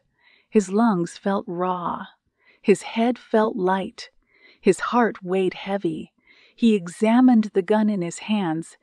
It would get fired again. Walsh knew with certainty. It was just a question of, would it be fired at the cops or used on himself? A tear rolled down his cheek. How did things go so bad? He wondered. He wasn't always this desperate. At one point, he was a happy man, a competent Marine, a dutiful father and husband. The sickness took that away from him. Stansfield Kellerman promised him a cure. What they ended up doing was throwing white gasoline on a fire. Walsh's thoughts went back to Joseph, and a smile crossed his face. He then remembered what the boy had told him. "Just say you're sorry." Those words rattled around his head for several minutes, getting louder as they did. He then stood up. "I need to do the right thing," he told himself. "I need to turn myself in. It's the only way this thing will end." Chapter 67. Grantham furrowed his brow. "You want what?" he asked Joe. Jo, standing in the doorway to Grantham's office, repeated her prior request. I need whoever's on deck to pull the DNA samples taken from the Stansfields and Richard Kellerman. All of them. To do what with them, exactly? I need them to run Lindsay Stansfield's DNA against Richard Kellerman's. I have a theory. I need to see if it pans out. The sack pinched the bridge of his nose. You understand that we have a citywide manhunt currently playing out, don't you? I do. I have every available agent working in tandem with the Seattle PD to find this guy. I know. Then what is the relevance of running DNA profiles at this point in time? Grantham asked. Because, Jo replied, I need to be sure of something. I think I may have stumbled across the motive for these killings. Walsh is on the run. There's a good chance that he might get killed or take his own life. The latter is possible because his health is deteriorating rapidly and he might look for a way out. If that happens, the answers to our questions die with him. This needs to be done now, sir. Also, I don't think that the people we have in the lab are going to be needed on the streets. Grantham shook his head. A DNA match is going to have to run through the Washington office. The resources we have on hand can't provide you with what you need. It'll take at least 2 or 3 days. Jo pulled out her phone. We can get the Seattle PD to do it. The sack held up his hand. Okay, he said. Let's say I believe you when you say that you have a hunch here, but clue me in as to what that might be. Jo drew a breath. I believe that Richard Kellerman may be Lindsay Stansfield's biological father. If this is the case, then that proves that Kellerman decided to have Renee killed in a bid to move closer to her and Justine. And that's why he'd paid Walsh to take out Renee. But something must have gone wrong the night of the murders, and Walsh ended up killing everyone, including Justine and Lindsay. That explained why Kellerman was so torn up at the funeral. His tears weren't for Renee, but for Justine and Lindsay. Furthermore, if my hunch is correct, then it explains why Kellerman was murdered as well. Guilt must have gotten the better of him, and before he could confess to the police, Walsh finished him off. Grantham mulled it over. He then nodded. Okay, get Seattle PD on the horn. He pointed a finger. But I want you back out on the streets as soon as possible. Every stone we're turning up hasn't revealed Walsh. He's out there, and I want to find him before we have another dead body on our hands. Yes, sir, she said, leaving the office and dialing Ford's number. He answered after 2 rings. Go ahead, he said. I need you to do me a favor, Jo said. Your timing is impeccable. I know, but this needs to be done right away. I need to double-check something. How can I help? I need you to have your people in the lab run a DNA profile.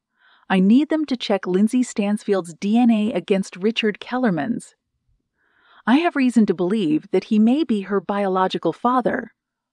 Oh, man, Ford huffed. That makes a lot of sense. My thoughts exactly. Give me a couple of hours. I can't move any faster than that. Understood, she said. We'll need to link up soon. We need to hit the streets and see if we can get a line on Walsh. I'll call you in 20. Jo hung up the phone. She moved to her desk, calling over McKinley and instructing him to forward all information he had on Daniel Walsh to her email. She would sift through it all and see if there was anything that they might have missed that could lead them to him. Pulling her, Grantham called out from his office. Jo stood up. Sir? Grantham, thumb pointed over his shoulder, said, He's on the phone. Who? Daniel Walsh.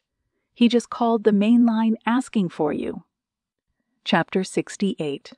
Jo wasn't sure if she'd heard it right until Grantham repeated that Daniel Walsh was on the line for her. Her first thought was that it was a sick joke. It was not uncommon to receive calls from the public claiming to be one person or another. And with Walsh being the most wanted person in the city, some deranged caller figured he'd get his 15 seconds of fame. Regardless, she had to check it out. The other agents watched her as she entered Grantham's office. Their heads peeked out of cubicles like groundhogs checking the weather. Support staff stood still as statues, their eyes locked on Joe. Walking over to the phone on Grantham's desk, Joe picked up the receiver and pressed the button to answer the call. "This is Agent Pullinger," Joe said. Dead silence hung on the other end of the line. "Hello," Joe said. "Are you there?" Breathing came through the earpiece, strained and labored. "This is Daniel Walsh," a trembling voice said. "This is the FBI, right?" "It's him," Joe thought. "It's definitely him." "Yes, Mr. Walsh," she said in a calm tone. "You wanted to speak to me." Walsh coughed. "Yes, I do. I'm not sure who else to call." Joe noted the raspy nature of Walsh's breathing. "He's sick," she thought. "Very sick." "That's quite all right, Mr. Walsh," Joe said. "Can I call you Mr. Walsh?" "Call me Daniel," he said. "Okay, Daniel," Joe replied. "Are you okay?" No, I'm not. I have the entire city looking for me. I trust you understand why." His voice strained. Walsh replied, "Don't patronize me. It wasn't my intention. We just want to talk to you. You've caused quite a stir. Things are a bit hectic right now. We just want to make sure that you're safe." Walsh laughed. "You're good, Agent Pullinger. How many hours did you log for this kind of training?" Joe said, "More than a few. It turns out you've had some training yourself in the Marine Corps. Based on what I've seen, you had a spectacular record until they let me die," Walsh said, with a depressed tone. "Those bastards are the reason this happened. That's how I see it. If they had just helped me out, none of this would have happened." "Empathize with him," Joe told herself. "This is what you were trained for. I heard about those burn pits," she said. "What happened to you and other military members was despicable. None of you deserved that." "No, we did not." "You just wanted help." "That's right." "So," Joe said, "that's what brings us to the point that we are at now, Daniel. What's happened has happened. There's no changing that. But we need to figure this out without any more people getting hurt." Walsh said, "That's why I called." He sighed. "I think my options are starting to run out." Joe's eyes flickered to Grantham, who watched her with a dutiful and curious gaze. "So," she said to Walsh, "what do you want to do, Daniel? What's the best solution to this problem from your point of view?" Walsh was silent for a moment. He then said, "What happens if I turn myself in? Like I said, we talk about what happened." "No," Walsh cut in. "I meant, what happens to me after you charge me for these murders? Don't lie to me.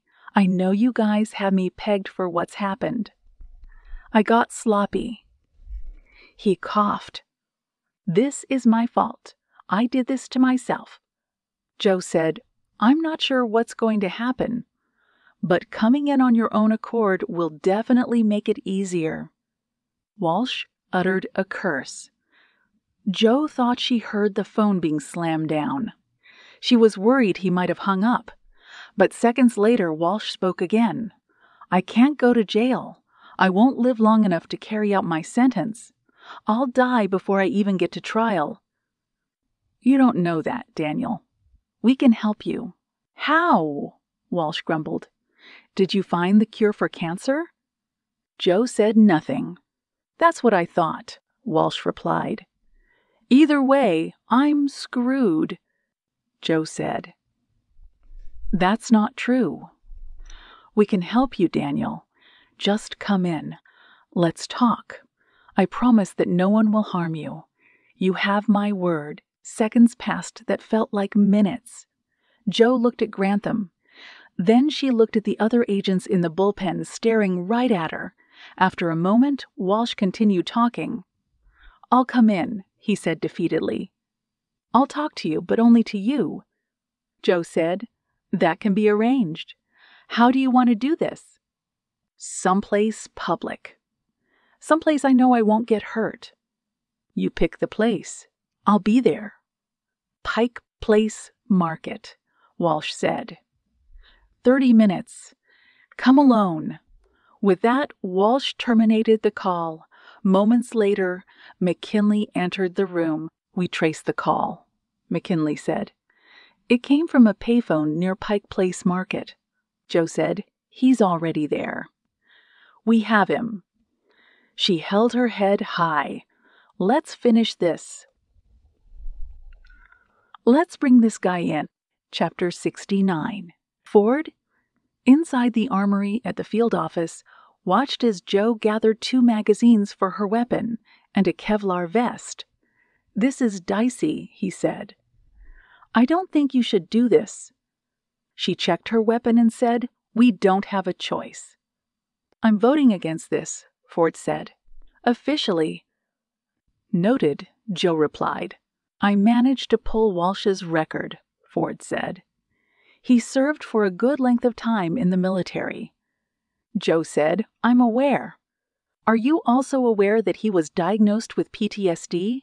When he was discharged, his psych evaluation said he had PTSD coupled with possible schizophrenic paranoia. He doesn't know which way is up. As terrible as it sounds, it means he's not thinking straight and is also very dangerous. I'll keep that in mind. Joe, Ford said, taking a step forward, there are other ways. Brian, Joe cut in, this ends tonight. Walsh is on edge, Ford said. We can't predict what he will do. We can't not do anything. If we leave him be, he might. Well, expire on his own. Joe's eyelids flickered. And you're fine with that being how it ends. We'll lose out on any answers we're looking for. Ford shoved his hands in his pockets. I think it's safe for me to say at this point that I care what happens to you. I don't want to see you get hurt. Joe smiled. You asking me out on a date? Ford shook his head. No way. I'm very much in love with my wife. He shrugged. Besides, you're not my type. An independent thinker? No, Ford said. You're too surly. Joe smirked. I have to do this, Ford. It's the only way. Ford nodded. Just promise me that you'll come back in one piece. I'll try. Ford stuck out his hand. Good luck, Joe. Joe took up the offer and shook. Thanks, Brian, she said, before donning her Kevlar vest. Chapter 70. Joe tightened the Velcro straps on her Kevlar vest. She checked her watch and saw that it was creeping in on 5 in the morning. She was seated in her vehicle with a clear view of the Pike Place Market. A crackle came over the radio resting on the dashboard. Pullinger, Grantham said. You there? Joe grabbed the radio. I'm here, sir. You ready? Joe nodded. I'm ready. Good, Grantham said. We have 4 agents waiting in the wings in case something goes wrong. They'll be watching you the entire time, so you don't need a wire. Joe said, Have they spotted anyone? No, not yet. The market is empty. We cleared out the fish merchants who were just arriving for the day. There's no sign of Walsh. Okay. Joe took a deep breath. Her nerves were spiking. Adrenaline was starting to kick in. Grantham said, Someone's on the line for you. Joe waited and then heard Ford's voice come over the airwaves. Good morning, Joe. Joe smirked. "Detective Ford," she replied. "I'm a block away from you," Ford said. "I'm waiting with the hostage rescue team. We'll be on you in no time if you need us." The notion that Ford was close by offered Joe a bit of comfort. "I appreciate that," she said. "I just want to get this thing done. Slow and easy," Ford said. "Walsh wants to come in. He's looking for salvation. Just close this thing out so we can all go home." "I'm on it," Joe said. "Good luck," Ford told her before terminating the call. She closed her eyes. She breathed in, held it, and breathed out. She pulled her sidearm. This wasn't the first time she had found herself in this kind of situation. She just didn't want it to be the last. She thumbed the slide on her gun and checked the rounds. She then secured the weapon in her holster, stepped out of the car, and slowly made her way toward the market. Chapter 71. Pike Place Market was an ideal postcard-worthy setting. The ocean waters rested just beyond the market. The smell of fish coupled with coffee grounds was in the air. It wasn't a pungent aroma. It was actually somewhat appealing. Joe walked down a sloping walkway that led to the front of the market. Neon traced the buildings in vibrant colors that lit up the early morning skies. The sun, rising up from the east, blanketed the terrain with a dull tangerine hue. For a moment, Joe was worried that this would be the last sunrise she would ever lay her eyes on. She came to a stop just outside the entrance to the market. She waited. Though no one was around, she could feel the eyes of the people watching her. She took a scan of her surroundings and checked her watch one more time. "Where are you, Walsh?" she whispered. "Show yourself." 2 minutes passed. Then 3. Then 4. Joe took another look at her watch and saw that Walsh was past the agreed-upon time. "Come on, damn it," she said. "Where are you?" The cell phone in Joe's pocket buzzed. She pulled it out and saw Grantham's name on the caller ID. "Yeah," she answered. "It's Walsh," Grantham said. "I have him on the other end of the line." "Put him on." Seconds passed before Walsh's voice came over the line. "It's me," he said. "Where are you?" Joe asked. "You know that I was in the military." "I do." "Then you know," Walsh said with a cough, "that I'm not stupid." "Oh, no," Joe thought. "He's on to us." "Walsh," she began. "Shut up," Walsh cut in. "I told you I wanted to come in. I told you I wanted this to be easy. Instead, you surround yourself with guys packing assault weapons. You didn't think I'd see that." "Daniel." "No," Walsh said. "This is not how I wanted this to go. I was prepared to turn myself in. It's clear you wanted to ambush me." Joe shook her head. "No, I swear to you." "You did this, Agent Pullinger. Not me. We're done talking. I'll see you all on the other side."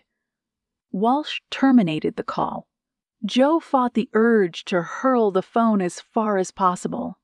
She then turned, waved her hand, and hollered, "He's gone!" Seconds later, 2 black SUVs with blue emergency lights flashing pulled up to the market. Black-clad men with assault weapons piled out. Grantham, wearing a Kevlar vest, was in tow. "What happened?" he asked. Joe shook her head. "We spooked him," she said. "He saw the HRT team." Grantham gritted his teeth. "Damn it," Joe said, "canvass the area. He might still be around." Grantham began barking orders as Joe pulled down on the Kevlar that was digging into her neck. She stopped at one of the SUVs and rested up against it. A moment later, Ford appeared. "Joe," he said. Joe offered him a wry smile. "Ford," she replied. He jutted his chin toward the market. I had a feeling this was too good to be true. Jo hung her head. We almost had him. It is what it is. Walsh can't go far. It's only a matter of time. We lost this one, but we'll win the next one. Jo said nothing.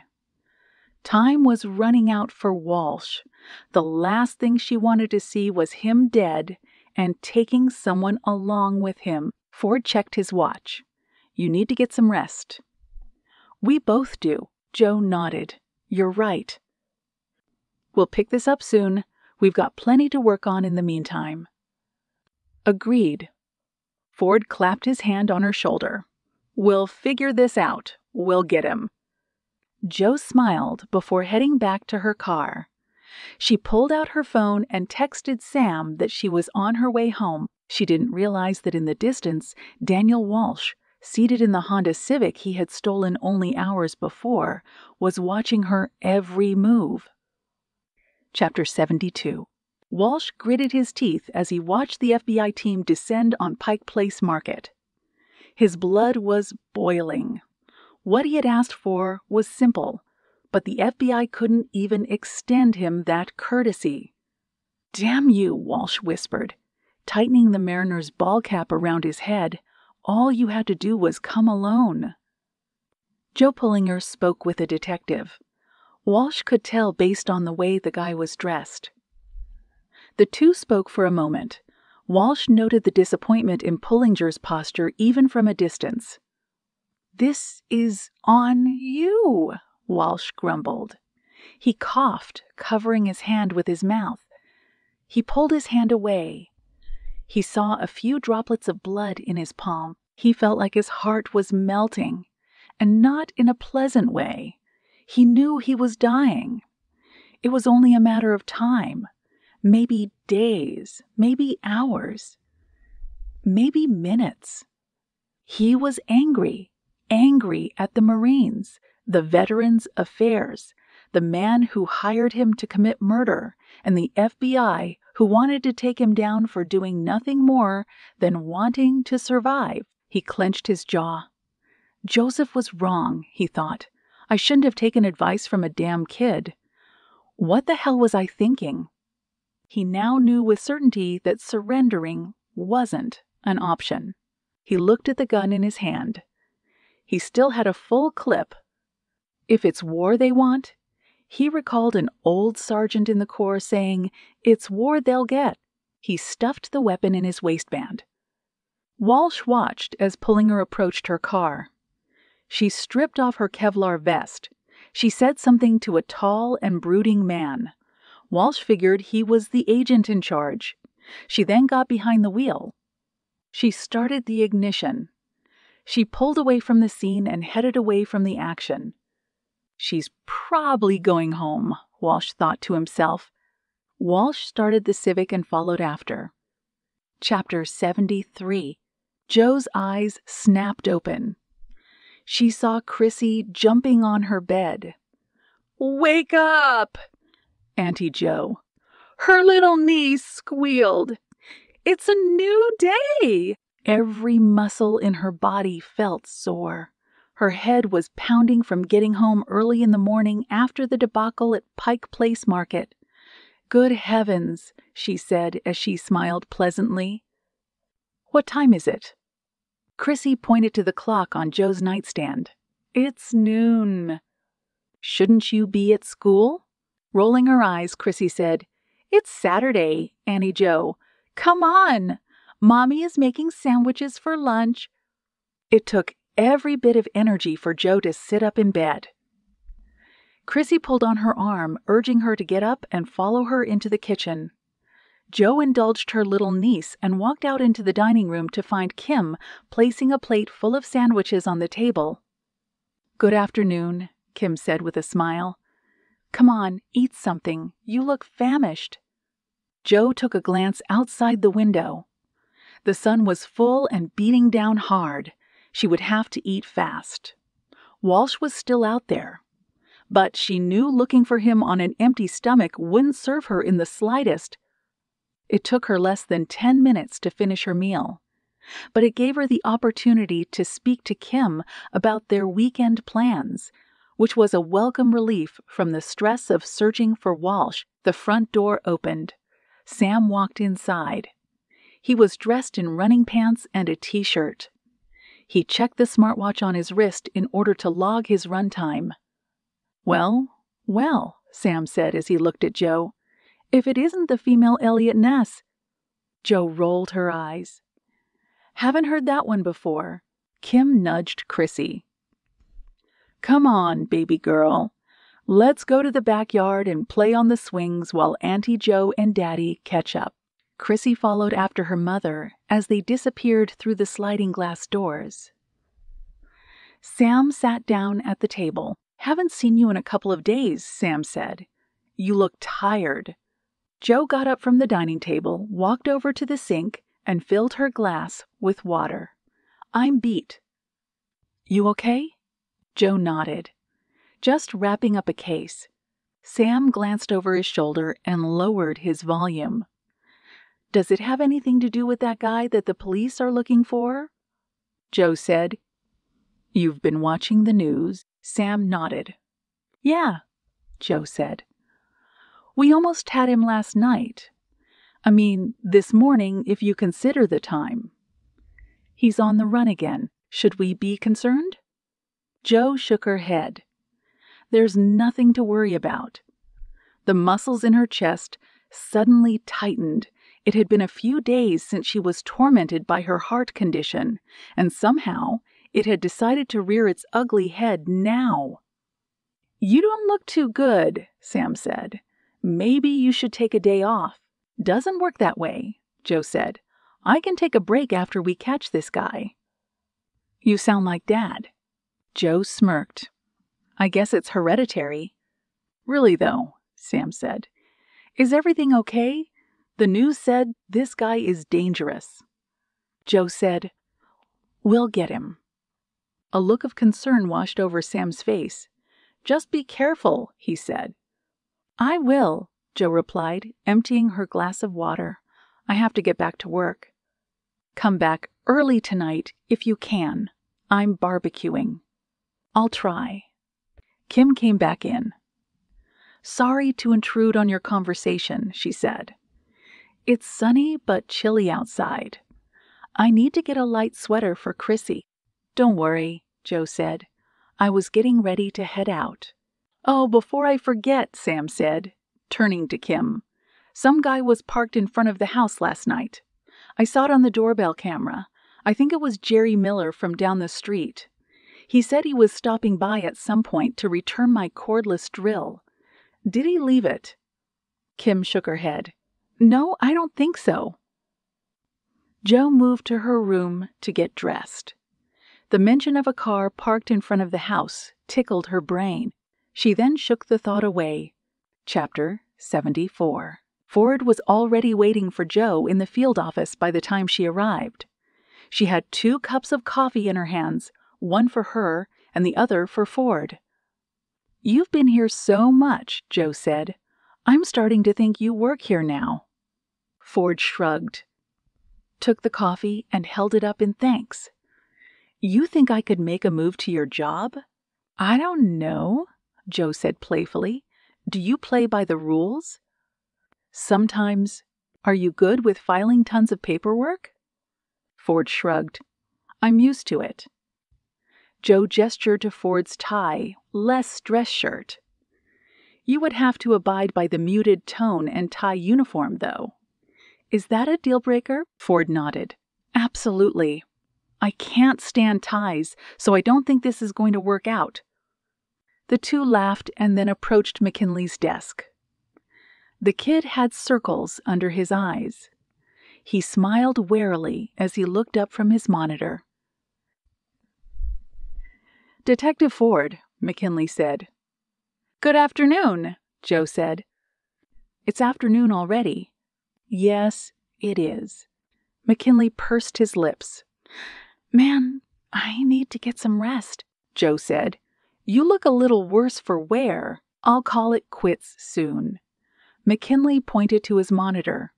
The bank is working on figuring out who sent Walsh the bank transfer. I just spoke to the bank again. They said they'll call when they have something for me." "Pullinger?" Grantham called from his office. "Can I see you for a moment, please?" Ford followed Joe into Grantham's office. Ford lingered near the door, ready to leave at a moment's notice. Grantham motioned for him to come inside, too. "It's okay, Detective," he said. "You're practically a regular around here now."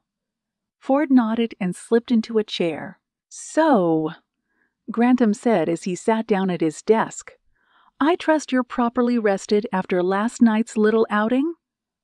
Joe said, "As much as I can be. Any word on Walsh?" Grantham shook his head. "No, not yet. I suppose that's a good thing. He's either hiding or on the run. I'm inclined to think after what happened last night that it's the latter." "Let's hope not." Grantham looked at Ford. "What about Seattle PD? Did you guys unearth anything?" "No," Ford said. "Units are still scouring the city, although Lieutenant Griffin had to pull some units off so they could get back to their regular patrols. But we're still searching." "Very good." Grantham sat back in his chair. "Well, until we catch wind of Walsh or receive any updates, we're at a standstill." He gestured to both Joe and Ford. "The two of you seem to have paired off nicely. I assume that you'll be doing that for the remainder of the investigation." Joe said, "If that's all right by you, sir. Detective Ford here has been invaluable. As a matter of fact, she shifted her weight. I would like to go on record and state that Detective Ford should be considered for an official commendation when this is all over." Ford couldn't help but smile. "Noted," Grantham said. "I was pressed by the governor for an update. I explained to him that Daniel Walsh is our prime suspect. All evidence points to him having been hired by someone within Stansfield-Kellerman to commit these murders. He was a bit dismayed when I couldn't elaborate on who it could be, even though I know your working theory is that it was Kellerman." Ford said, "I would hold off on making any official statements until we know for certain." Joe's brow furrowed. "We do know it was Kellerman, don't we?" Ford said, "I've been thinking about the case all night. Justine was shot more times than Renee or Lindsay. It looked more deliberate, as if she was the target. The shots were well placed, but considering the fact that Walsh is a military vet, this makes sense. But the shots fired at Renee and Lindsay were a bit, well, sloppy. Done on the fly. It appears that it was something Walsh wasn't planning on doing but had to do to cover his tracks." Grantham said, "What's your point?" "My point," Ford said, "is that something doesn't add up. If Kellerman hired Walsh to kill Renee, then Renee's injuries should have been more precise. He was the target, after all, and Walsh wouldn't have been careless in the mission and somehow let Renee survive the ambush." "Maybe," Joe said. "Because of his sickness, Walsh couldn't perform his task as well as he'd planned." Ford mulled it over. Grantham said, "Until this can be proven as fact. It's all conjecture, and it must not be released to the press." Joe said, "Which is why we need to hang on to the hope that Walsh is still alive. We need his testimony. Only he knows the true story." Ford's cell phone rang. He answered. He asked the person on the other end if they were sure before hanging up. Joe said, "You got something?" Ford nodded. "Very much so. The DNA between Richard Kellerman and Lindsay Stansfield is a match. Kellerman is Lindsay's father. The lab guys are absolutely sure." The room was silent, even though one mystery had been solved. That Lindsay was indeed Kellerman's biological daughter. It still didn't explain why she and Justine were also murdered on that fateful night. Chapter 75. Joe and Ford were seated at a diner near the field office. She thanked the server as a BLT was placed in front of her. The server then placed a plate of corned beef hash in front of Ford and left. So Ford said, "How does it feel?" Joe, stabbing her food with a fork, replied, "How does what feel?" Being the smartest person in the room. Joe huffed. "I'm hardly the smartest. You've been right at almost every turn," Ford said. "If it wasn't for you sticking your nose in, Morris would still be in jail." Joe said. The truth would have eventually come out. Morris was innocent. It was just a matter of time. Ford shook his head. Plenty of innocent people have been put away for crimes they didn't commit. It's not a news story. I'm just glad that Morris was put in the clear. Gazing out the window, Joe became lost in thought as she counted the facts on hand. Walsh is hired to kill Renee by Kellerman. Justine and Lindsay are caught in the crossfire. Walsh goes on the run and panics. Now we're chasing him down. "Your food's getting cold," Ford said, snapping Joe out of her reverie. "Sorry," she said. "Don't apologize to me. It's your meal." Joe shook her head. "It's happening again," Ford asked. "What's happening again?" Pointing to her temple, she said, "Something's nagging in the depths of my brain. I can't quite put my finger on it." Ford put his fork down. "What is it?" Joe sighed. "Have you ever been on a few dates with someone?" Ford smirked. "I have a kid, remember?" "No, I know.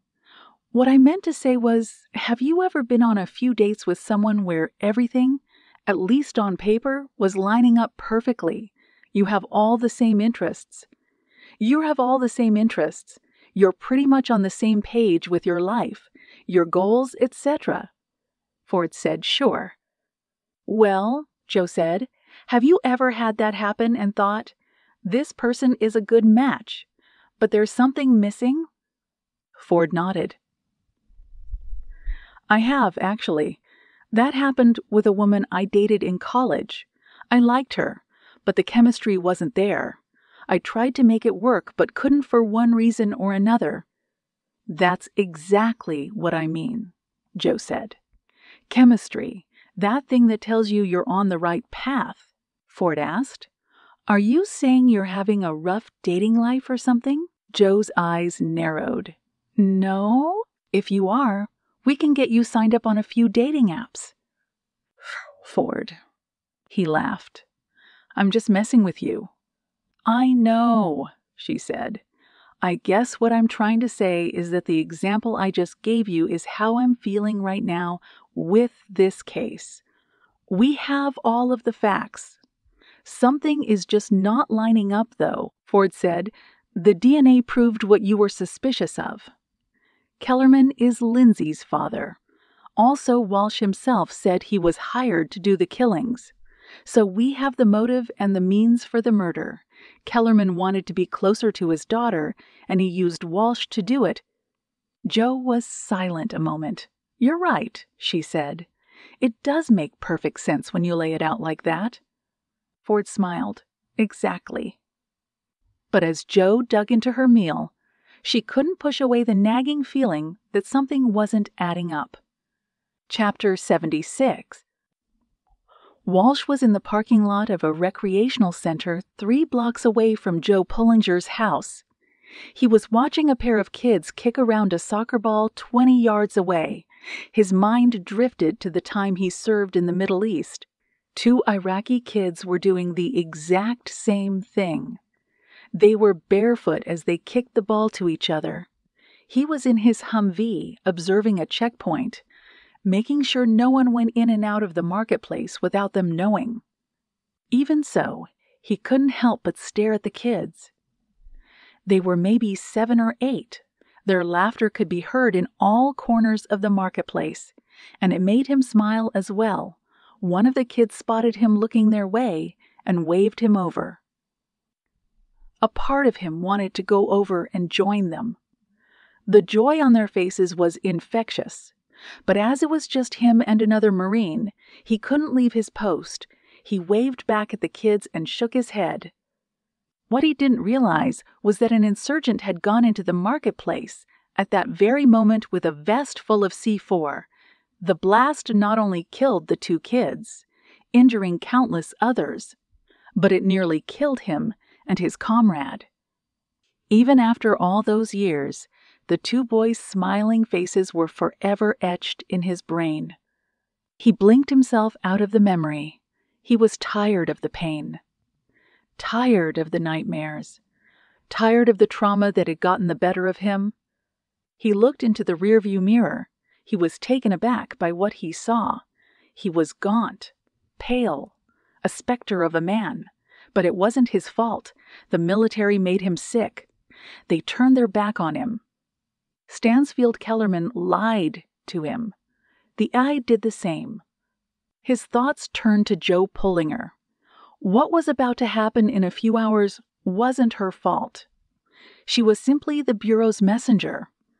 But someone had to pay. An example had to be made. People would have to die so that he could send a message to the world. He looked at the paper resting on the passenger seat. It was his manifesto, his last words. He would leave it behind when all was said and done to the world. This is what happens when you turn your back on the warriors.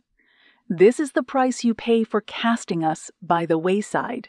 Let what happened here serve as an example. He glanced at the clock on the radio. The time read 4:06 p.m. He retrieved the Heckler & Koch firearm from the glove compartment and checked the rounds for the umpteenth time. It was a habit he'd picked up while in the Marine Corps. Make sure his weapon was functioning before going into battle. Chapter 77. Joe watched the sun slowly descend into the west through the window near her desk. It was a postcard image, colorful and vibrant, but she didn't feel the warmth she would have otherwise felt. Her mind was distracted and anxious. There was still no word on Walsh. The units the FBI and Seattle PD had pooled together were turning up nothing. She was starting to think that Walsh was either dead or on his way to the next town. "Pullinger," Grantham said. Joe looked up and saw the SAC looking down at her. "Yes, sir?" "Go home. There's nothing more you can do right now." Joe gestured to her desk. "If it's all right, sir, I'd like to stick around in case something comes up on Walsh." "You'll be the first to get the call if it does," Grantham said. "But—" "Go home, Agent Pullinger," Grantham said. "You've done your part. Walsh isn't going to come to us with his hat in hand.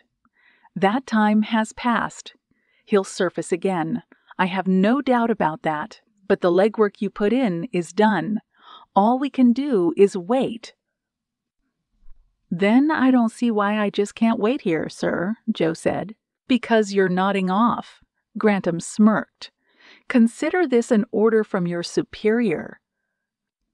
Joe glanced at her clock. Sam was probably getting the barbecue going. Grantham is right, she thought. I'm just killing time here. She got up and grabbed her jacket from the back of her chair. "You'll call me the moment anything happens." Grantham nodded. "You have my word." "Thank you, sir." She moved toward the door. "Agent Pullinger," Grantham called out. Joe waited. "Nice work." Joe offered Grantham a smile and walked past McKinley's desk. The young agent had the phone to his ear, rubbing his eyes and looking worse than she did. "McKinley?" Joe said. McKinley told the person he was speaking with to hold the line. "Yes," he said to Joe. "Do you need something?" He pointed to the phone. "I can keep them on hold." Joe shook her head and stuck her hand out. "I just wanted to thank you for all your hard work, Agent McKinley." She glanced at Grantham as he walked back to his office. "I can assure you it hasn't gone unnoticed." Smiling, McKinley shook her hand. "Thank you for giving me a chance. I'll see you tomorrow." Likewise, she took the elevator down and made her way to her car in the underground parking lot. She pulled out her cell phone. The signal was strong, so she decided to call Sam. She wanted to let him know that, for once, she would be on time for dinner. She could almost see the smile on his face when she told him. Chrissy would be beyond ecstatic. It would also be nice to finally help Kim around the kitchen, seeing that she was expecting and all, and that she had let her stay over at their house. Maybe I should grab something on my way over, she thought. Wine was out of the question. Kim was pregnant, and neither she nor Sam would drink in front of her. Maybe a sweet dish. Kim's favorite was key lime pie. Even Chrissy would enjoy that. Having decided what to take with her, she reached her car and dialed Sam's number. Chapter 78. Sam Pullinger loaded the Jetta with the final items on his grocery list. He just picked up raw steaks for himself, chicken legs for Kim, and corn for Chrissy. He would also put a couple of beef patties on the barbecue for later. The patties would come in handy when they made burgers the next day. He took one last look at the trunk, wanting to make sure he had everything. Ketchup, mustard, buns, a case of beer, coals, and the main attraction, the meat. Once satisfied, he got behind the wheel and pulled out of the parking lot. He was fiddling with the radio dial when his cell phone rang. He fished it out of his pocket and smiled when he saw Joe's name on the caller ID. He put her call on speaker and said, "Hey there, stranger." "Evening," Joe said. "Didn't think you'd be calling this early. I know. I'm coming home sooner than I thought." "Really?" Sam said. "That's great news. I'm just done picking up everything for the barbecue. I know how much you love my steaks." "I can almost taste them," she said. He smiled. "I'll put one on the grill just for you." "You do that?" "Is everything wrapped up with your case?" he asked. "In a sense," Joe replied. "There's not much more we can do at the moment. Either way, I think I'm done with the late hours for the time being." "Well, Chrissy and Kim will be ecstatic that you're coming home for dinner." "Good. I plan on getting some FaceTime in with my niece. I won't tell her you're coming early. We can let it be a surprise." "Sounds good," Joe said. "I'll see you soon." "See you soon." He ended the call. He tapped his finger on the steering wheel. He was elated that the entire family would get to spend the evening together. He could see them in the backyard, talking and laughing and just enjoying each other's company. "It's gonna be a good night tonight," he thought, almost 6 blocks away from the house. He fiddled with the radio and landed on a station.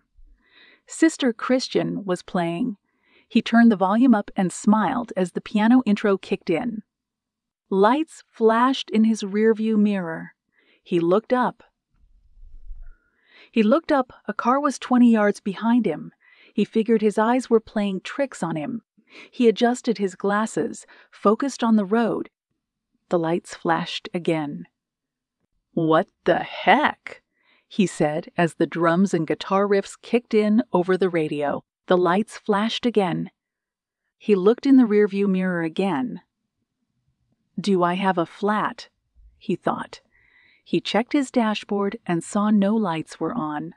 The tires were fine. The lights flashed again in the back. "Maybe it's my gas cap," he thought. The lights flashed once more. He held up his hand.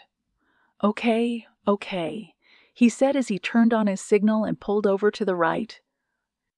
The car behind him came to a stop. He watched the mirror as a figure got out of the car, obscured by the lights in front of him. Sam pursed his lips. He figured it was Jerry Miller. Jerry had done this once before.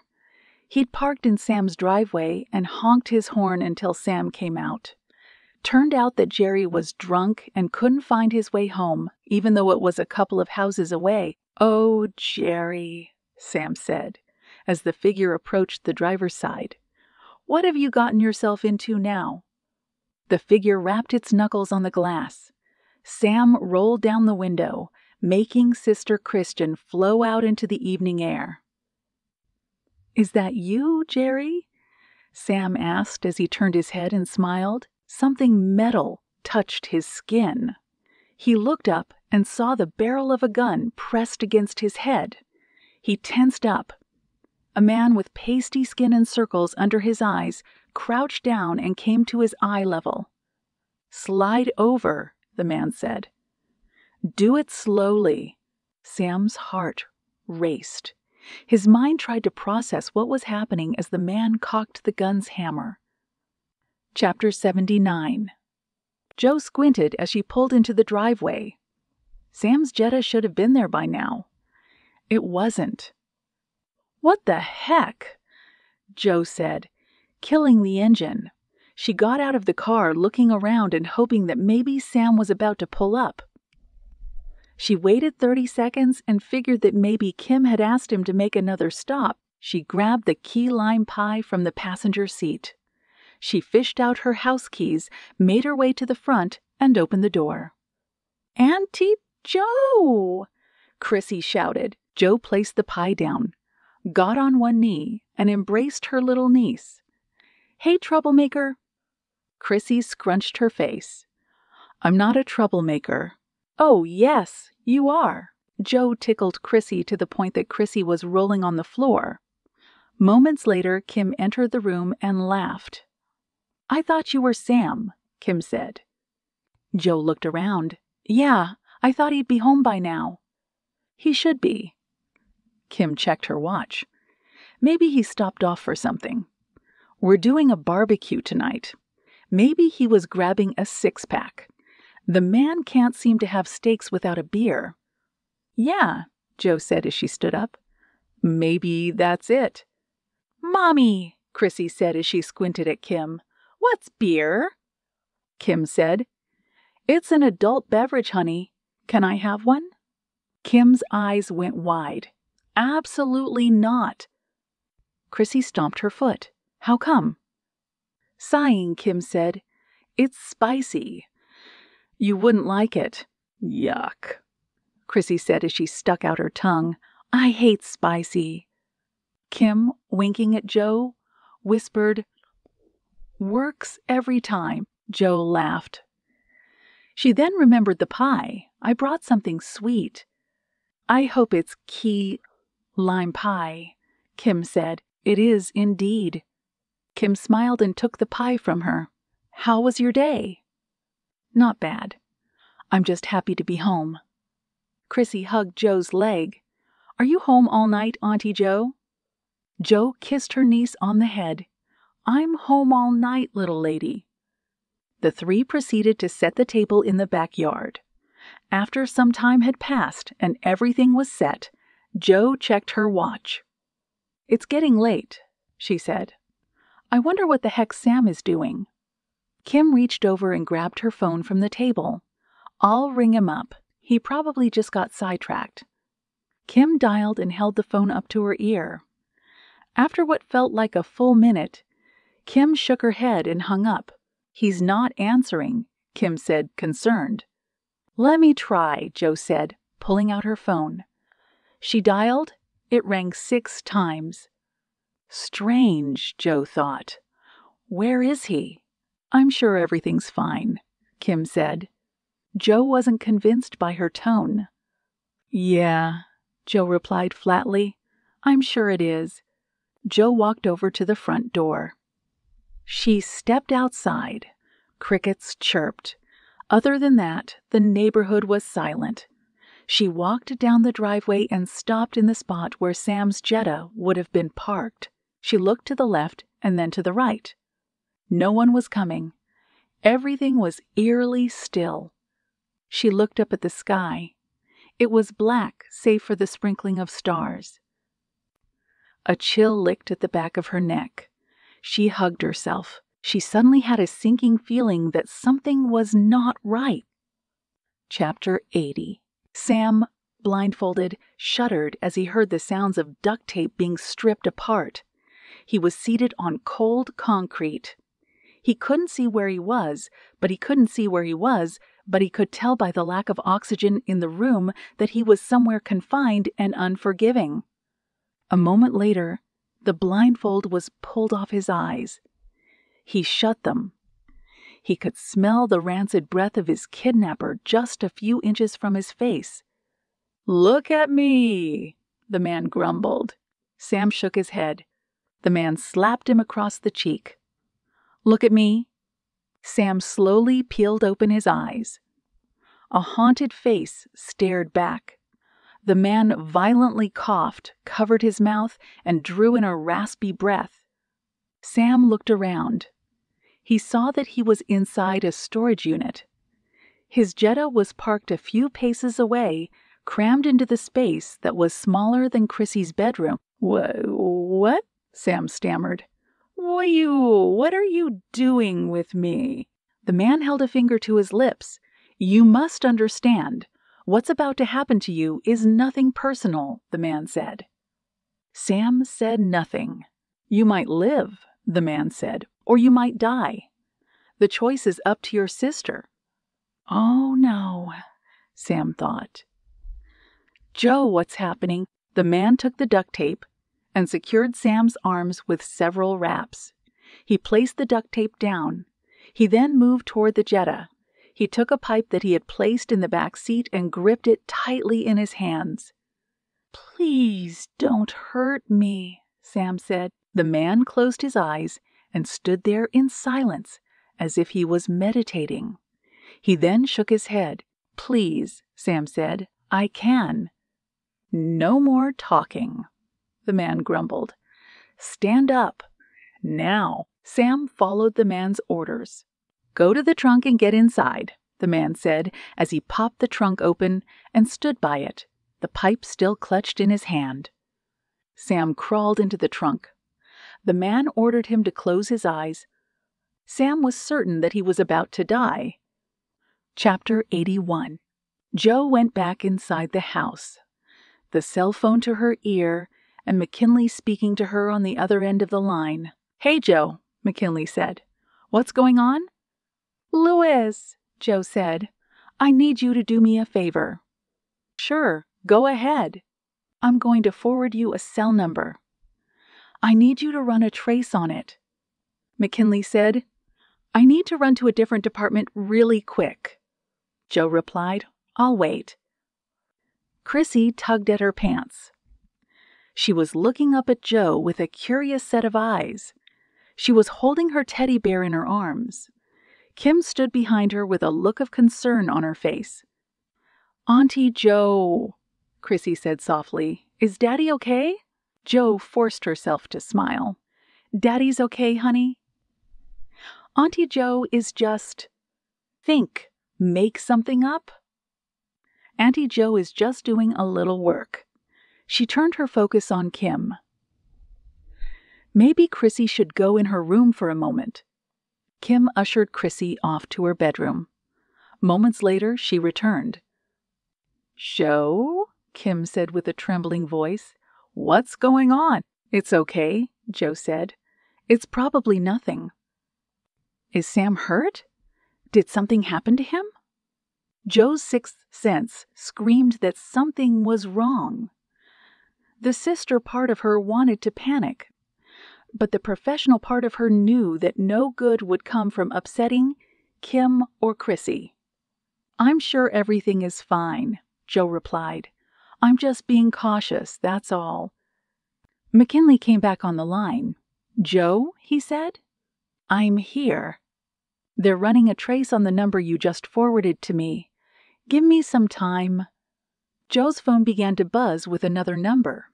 She looked at the display and saw Sam's name. "McKinley," she said, "I'll call you right back." She switched over the line. "Sam, are you okay?"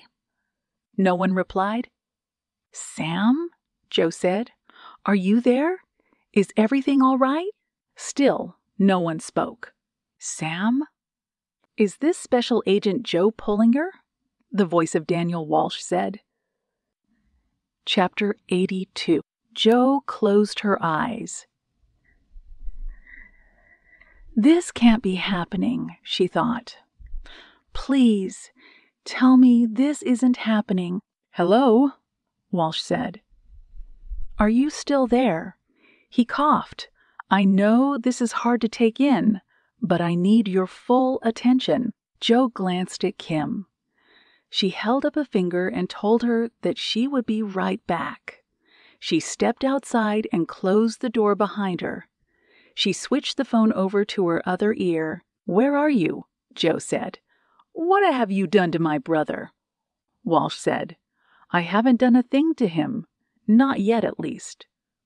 If you harm one hair on his head. Stop, Walsh cut in. If you value your brother's life, you'll do exactly as I say. Jo's heart was racing. She worried that the strain would finally do her in. Taking a moment to catch her breath, she walked down the driveway and saw Kim poking her head through the curtains in the living room. Is he safe? Jo asked. He is, Walsh replied. For now. I want proof. Well, you're not going to get it. How do I know that he's not hurt? He isn't. You'll have to take my word for it. You have to give me something, Jo said. If you want something in return. Walsh coughed. He sighed.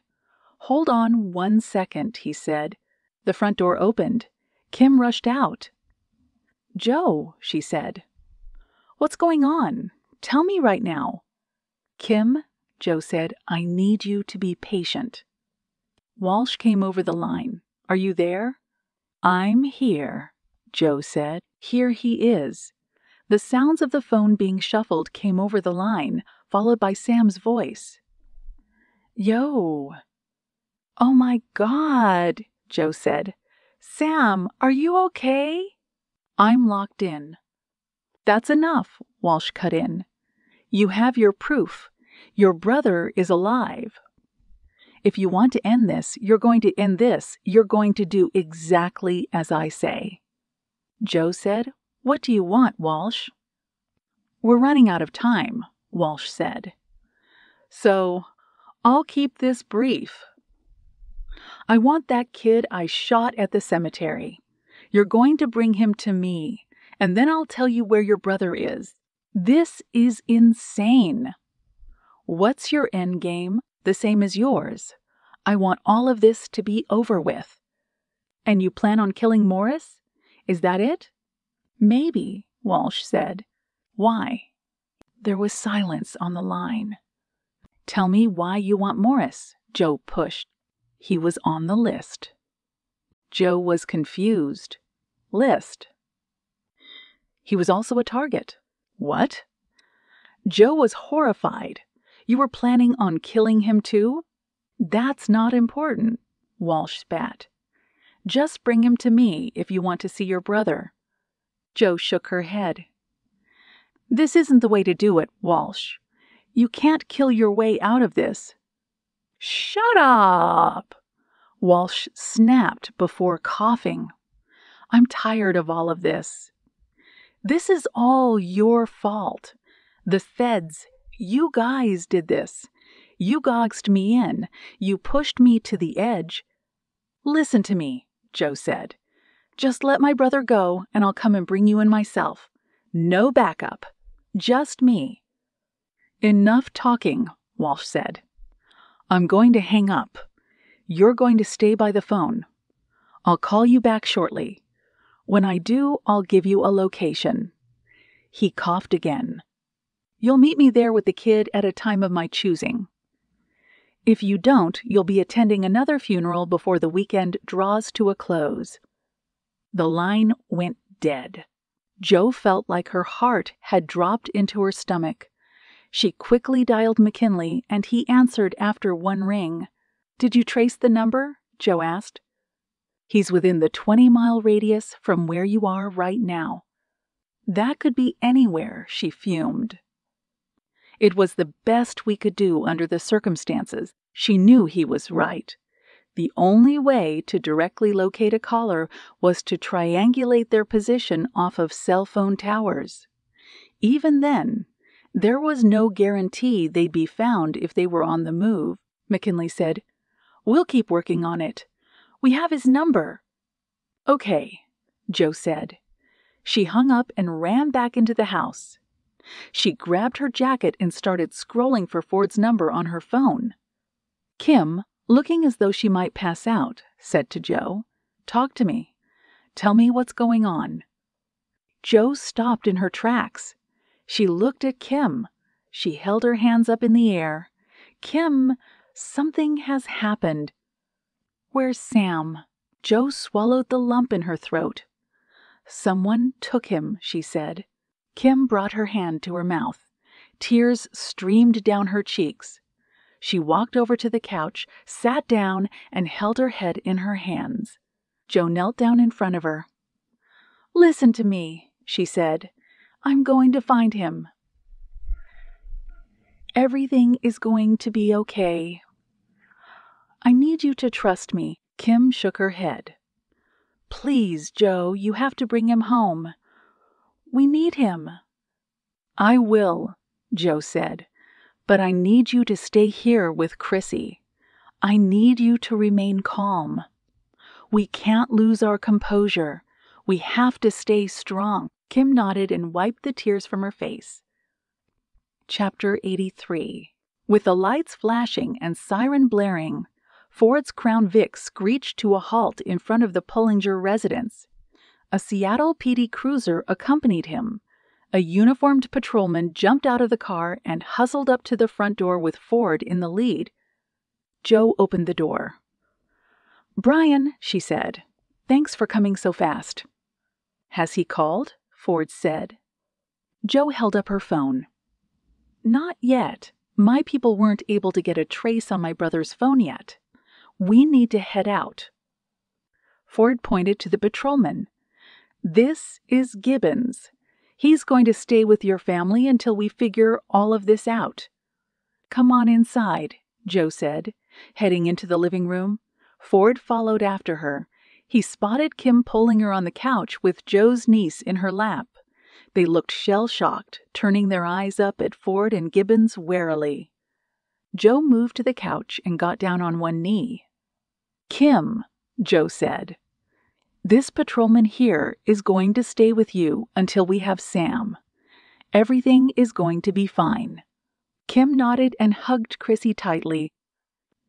Joe and Ford hurried out of the house and piled into Ford's Crown Vic.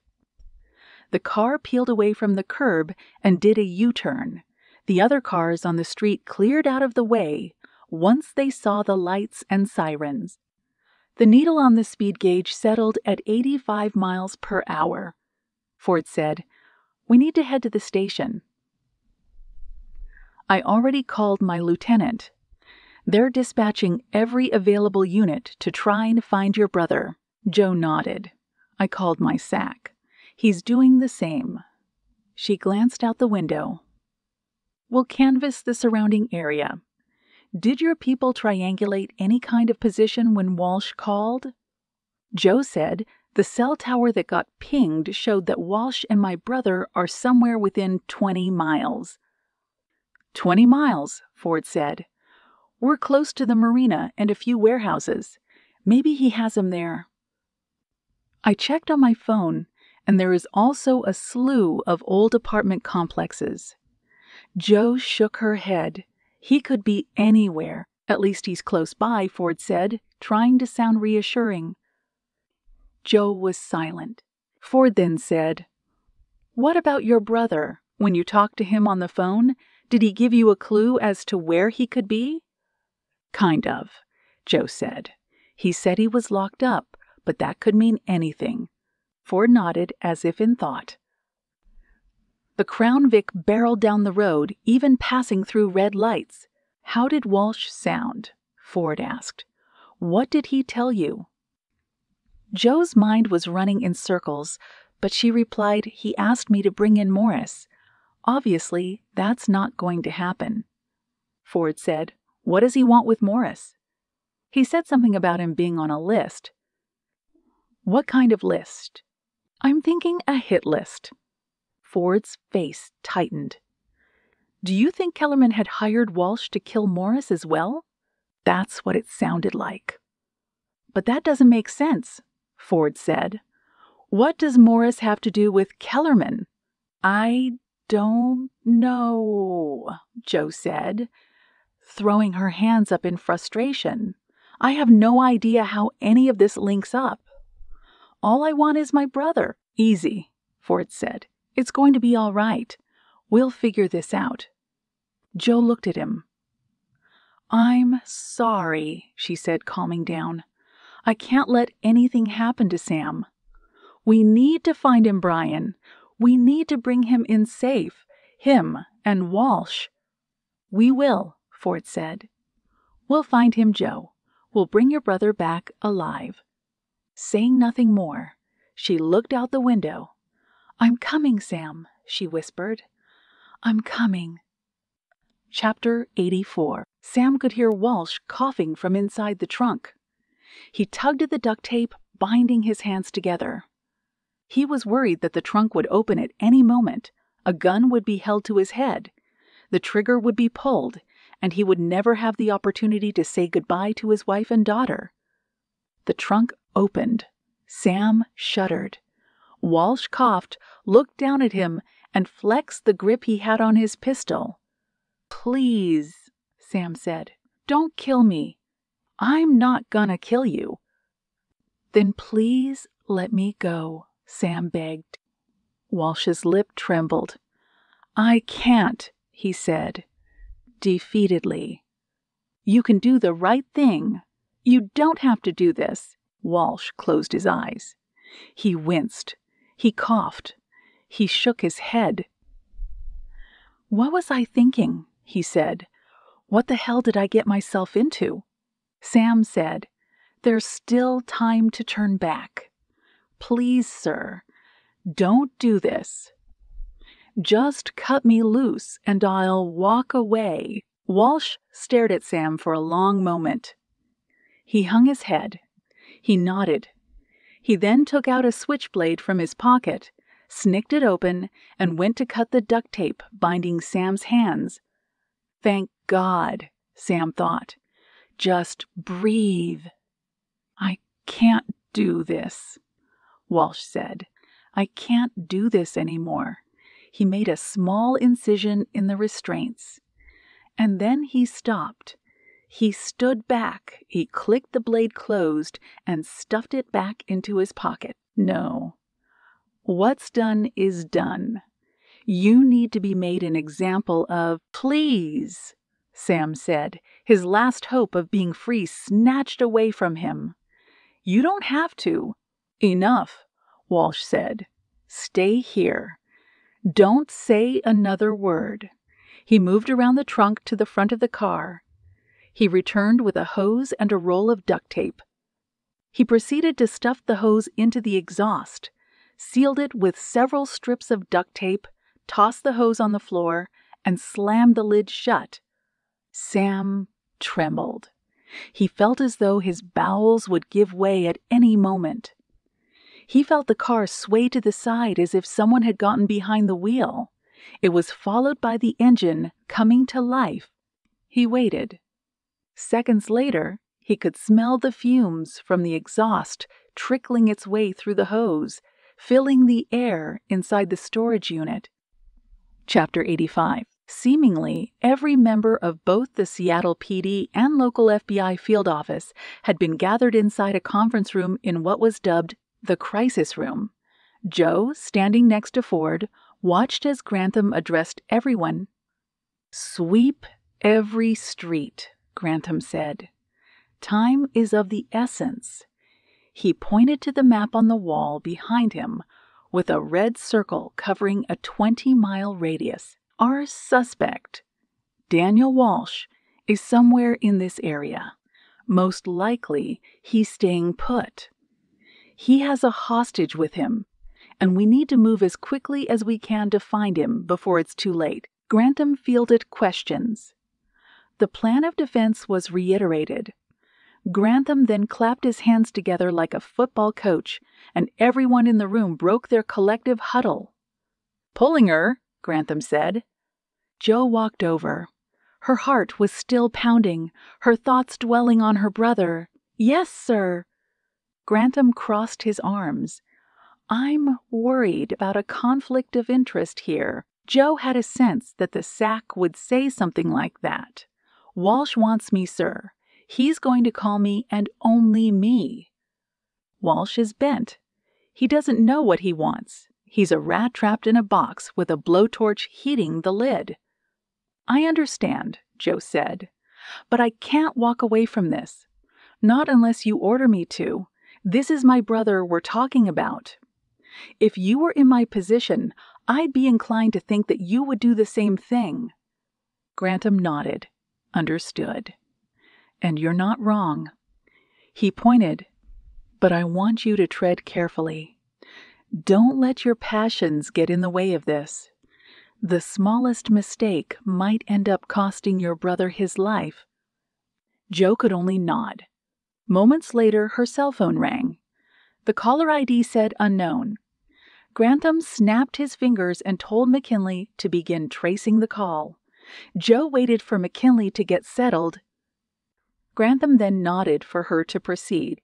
Jo said, "It's me." "I know," Walsh replied. "Do you have the kid with you?" "I do."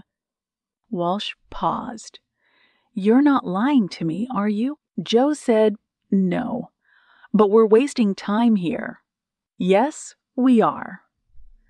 "Your brother is in a, let's say, perilous position." "Compose yourself," Jo told herself. "Stay calm. Stay cool. I did what you asked," she said. "Now tell me where to go." "Cowan Park Bridge," Walsh said. "It's not far from where you are now, assuming you're at your field office." "I am." "Good. Then head over there now. If I see cops, if I see any of your people, I will not be happy."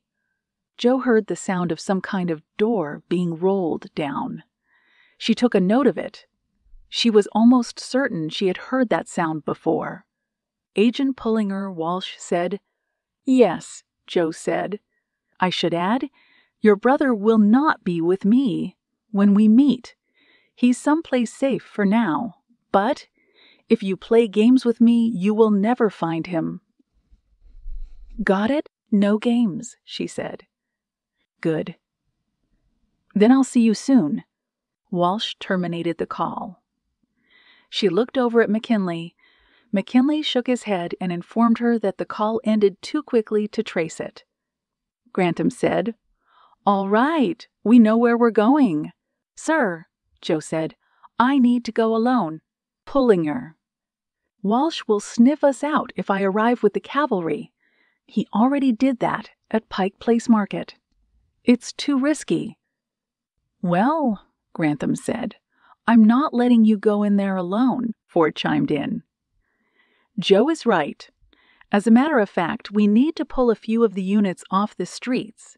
Walsh is wound tighter than a spring coil.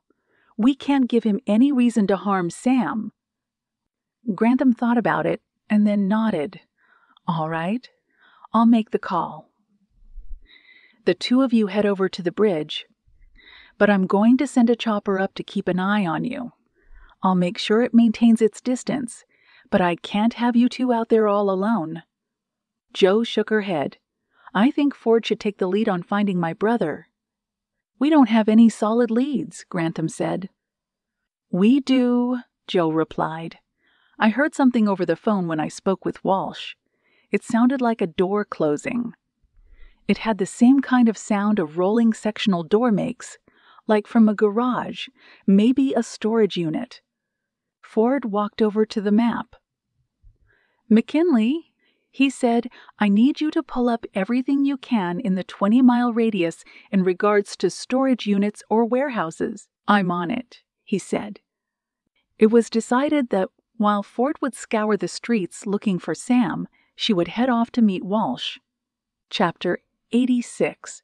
The toxins seeped their way into the trunk, causing Sam to hack and wheeze. He could hear the idling of the car engine, the throaty vibrations beneath him as he lay on his side. The storage unit is going to fill up in no time, he thought. I can't stay here. I need to get out. He coughed and batted his eyes. The sting from the carbon monoxide was forcing him to close his eyes. He turned over on his right side. The rear seats were near his heels.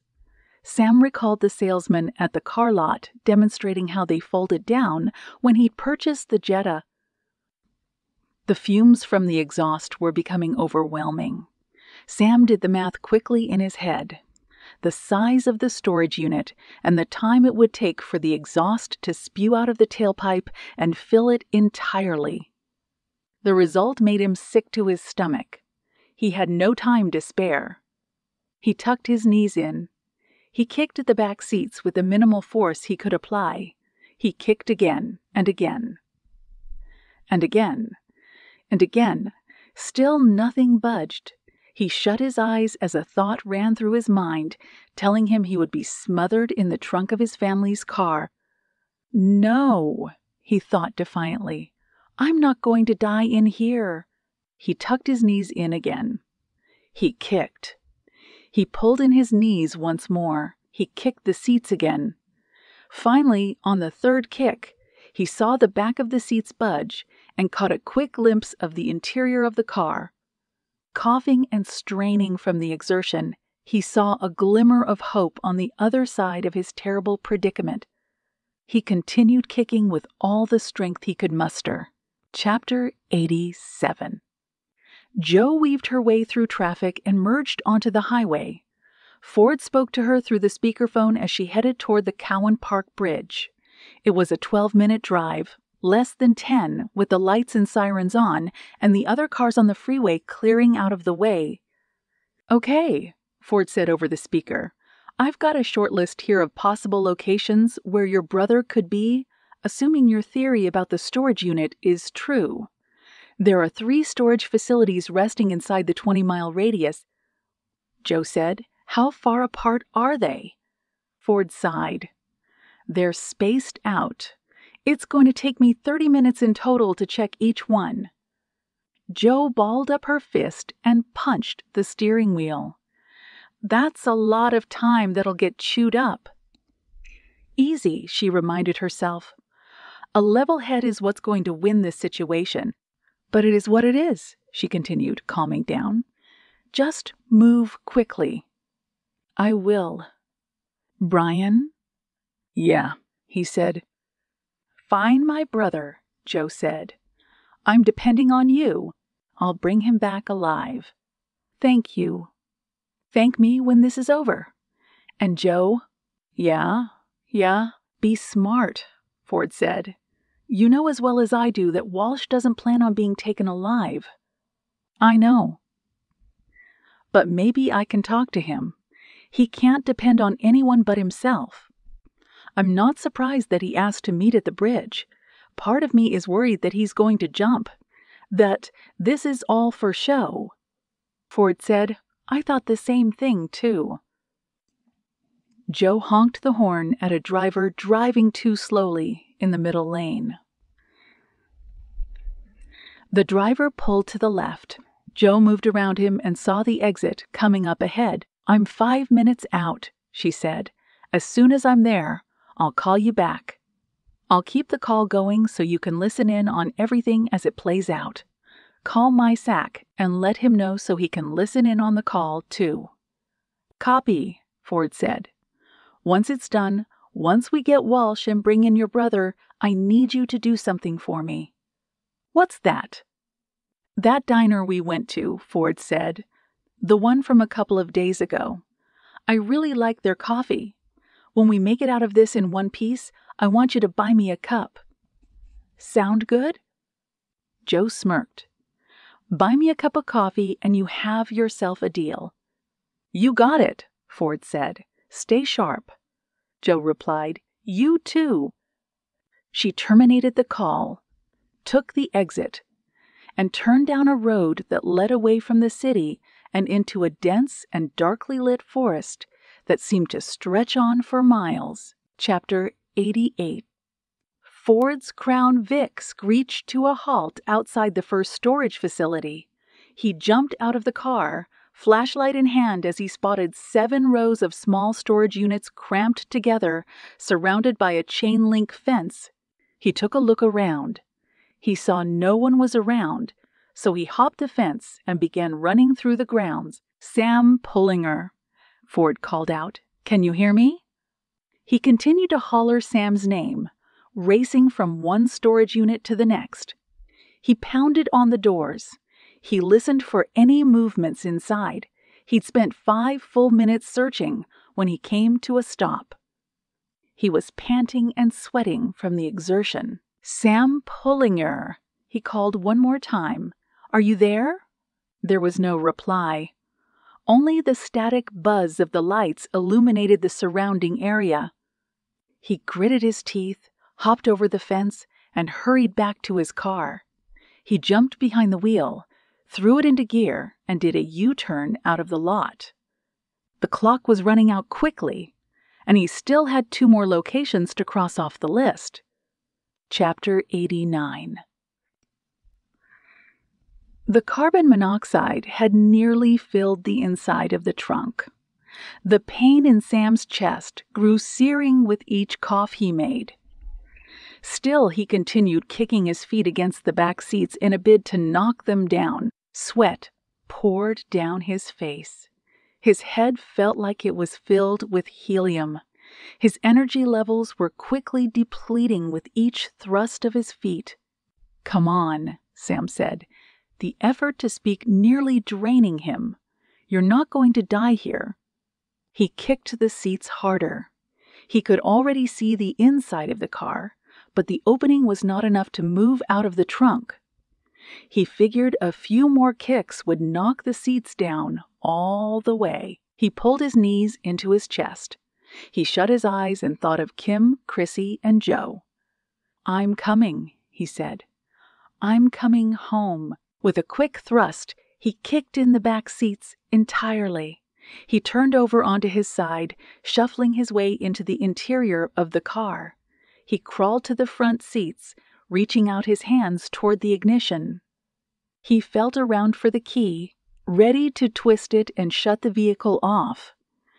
And then he discovered that Walsh had stripped the key, wedging it into the ignition so that it couldn't turn. "No," Sam thought.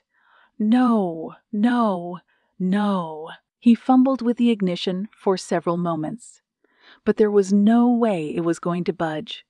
He turned his attention to the locks. He pressed the button. The locks would not open. "Oh, God!" Sam's mind raced. "He's locked me in." He crawled into the back seats. He coughed again. His field of vision was narrowing by the second. He rested on his back.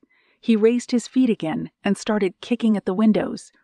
1, 2, 3, 4 times. The glass held strong. His eyes fluttered. He knew he would lose consciousness any time. He raised his feet once again. He kicked, but it was a listless effort. Utterly spent, he placed his head on the window. He had no more to give.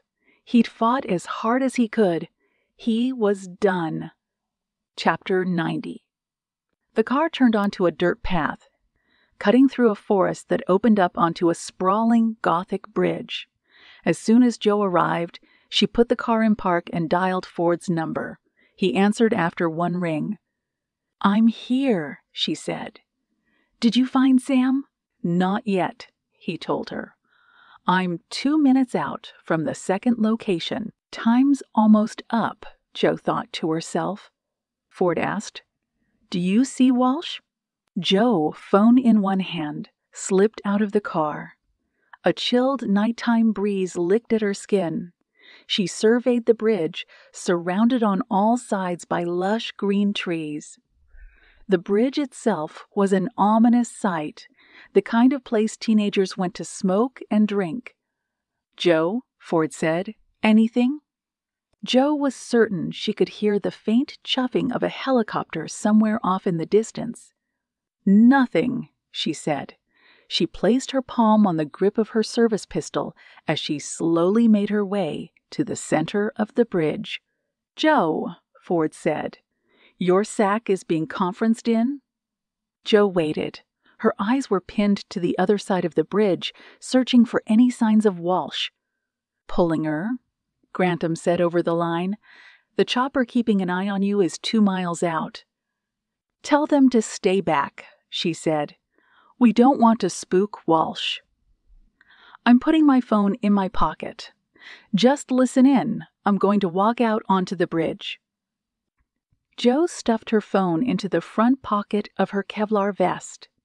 She felt exposed being out in the open all by herself. "Walsh?" she called out. "I'm here." There was no reply. Nothing but the sounds of a critter scurrying somewhere in the brush. Finally, after what felt like an eternity, Daniel Walsh stepped out from behind a tree with a gun clutched tightly in his right hand. Chapter 91. Ford arrived at the second storage unit. This time, he decided to drive around the lot, beeping the siren and calling out Sam's name through the open window. The lot was smaller than the one before, with much less ground to cover. He drove up each row, hollering out Sam's name several times before killing the engine and listening in. He heard something fall from a storage unit nestled in the third row. Ford jumped out of the car. He drew his weapon, ran to the third row, called out Sam's name again and saw the light trickling out from underneath one of the doors. He ran up to the door. He threw it open and raised his gun. A man with long hair and a box in his hands stood frozen in his spot. "Ah!" the long-haired man said as he dropped the box onto the floor. Ford trained his weapon on the man. "What are you doing here?" The man held his hands high above his head. "I'm moving my stuff back into my ex-wife's place, man. Don't shoot." Ford took a look around the unit and saw box after box marked David's stuff and Michelle's stuff. He cursed. He then holstered his weapon, ran back to the car, and set about driving the 3 miles toward the last location on his list. Chapter 92. Walsh slowly approached Joe. He raised his gun. He hacked and wheezed and nearly doubled over from the exertion. "Hands up," he said. "Hold them up high." Joe complied. "Walk out further," he demanded. Joe did as he instructed. Walsh kept the gun trained on her at all times. The closer she came to him, the more she could see how withered, pale, and emaciated he was. He looked more like a ghoul than a man. His eyes were manic and tinted with red. "Where's your gun?" Walsh said. Joe pointed to the weapon attached to her hip. "Toss it over the bridge. Use 2 fingers. Do it slowly. If you make a wrong move, I won't hesitate to put a bullet between your eyes." Joe's fingers slowly brushed against her service weapon. She pinched the grip with her fingers. She knew from her training that she should never surrender her weapon, but this was no ordinary situation. She looked at Walsh. "Let's talk for a second." Walsh fired once. The bullet chewed up a piece of concrete near the tip of Joe's left foot. She shuddered slightly and thought for the briefest of moments that she had met her untimely end. "Throw it now," he said. "I'm not going to tell you again." Nodding, Joe removed her weapon with 2 fingers, held it up, and tossed it over the bridge. The gun fell 100 feet before clattering onto the earth below. She was thankful she had stuffed a can of pepper spray behind her Kevlar vest in case she needed a backup weapon. "Good," he said. "Keep your hands high." Joe asked, "Where's my brother?" "He's safe." "No more games, Walsh." "I did everything you told me to do. Tell me where my brother is right now." Walsh coughed into his arm. His legs wobbled. He drew a raspy breath. But you didn't do everything I told you." She knew what he was about to say next. "Where's the kid?" "He's not with me. And you know better than anyone that as a member of law enforcement, I would not put an innocent person's life in danger." Walsh didn't look surprised by the answer. It was as if he was expecting it. "You would risk your brother's life to save a stranger," he said. She paused. "I want my brother back safe and sound. Just like I don't want anything to happen to you, and that's the truth, whether you believe me or not." He stared at her for a good 30 seconds. Then his shoulders slumped. "I never wanted it to come to this. None of it. I just wanted to get better, but they broke any hope that was left." "Who did?" "Stansfield Kellerman," he spat. "They said they could make my cancer go away. And I believed them." Jo shook her head. "You were joining a drug trial, Walsh. There was no guarantee it would be a success." "That's not what they told me." She waited for more. "They said they had a miracle drug, one that could cure cancer. All I had to do was sign some papers, and I would get better." Jo knew all pharmaceutical companies were looking for the elusive cure to cancer. One pill that could make it all go away, but the breakthrough was still a long way away. She wasn't sure if she'd see the cure in her lifetime. "Why didn't you get chemo or radiation for your cancer?" she asked. "I wanted to, but no hospital would take me without health insurance." "What about Veterans Affairs? They would have helped you." "You don't think I tried?" Walsh said. "They said that my cancer was so far along that no treatment would help." Jo was horrified. "They left you to die." He looked away. He became lost in his thoughts. He then shook his head. "No, not exactly. During my time in the Marine Corps, I had seen so much bad, done so much wrong, stuff I'm not proud of. When I started to get sick, I should gone for help. But I wanted nothing to do with the Veterans Affairs. I hated everything they stood for. When I was discharged, they left me to find my way in the world. How can they do that? I had given the best years of my life to them. But by the end, I was a shell of my former self. The effects from the burn pits had started to slowly eat away at my body. It was only when my condition worsened that I went to the Veterans Affairs. By then, it was too late."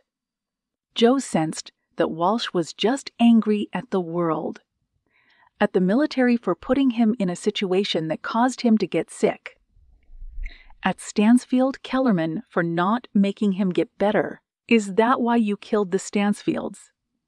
Because you were angry that their drug didn't work?" He blinked. A tear rolled down his cheek.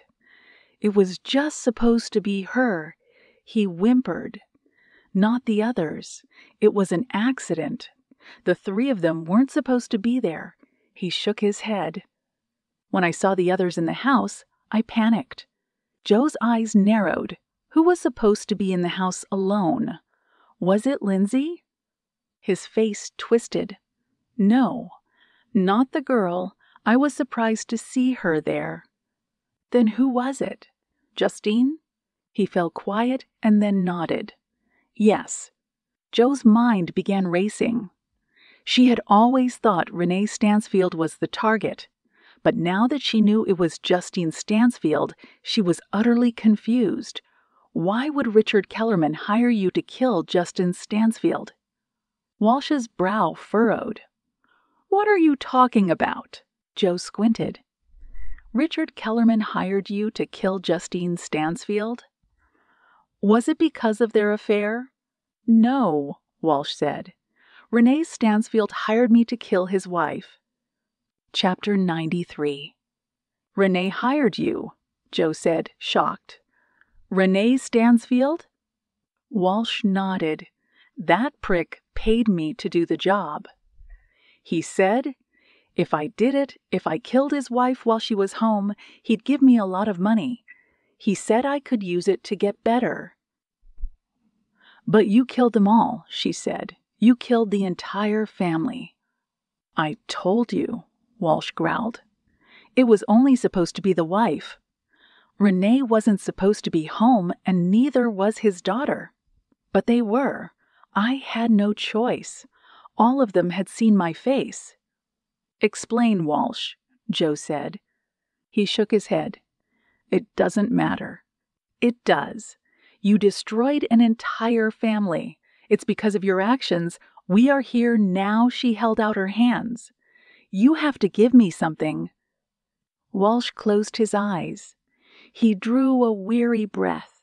"Renee was supposed to turn off the alarm. I was supposed to enter the house through the back, do the job, and quietly leave.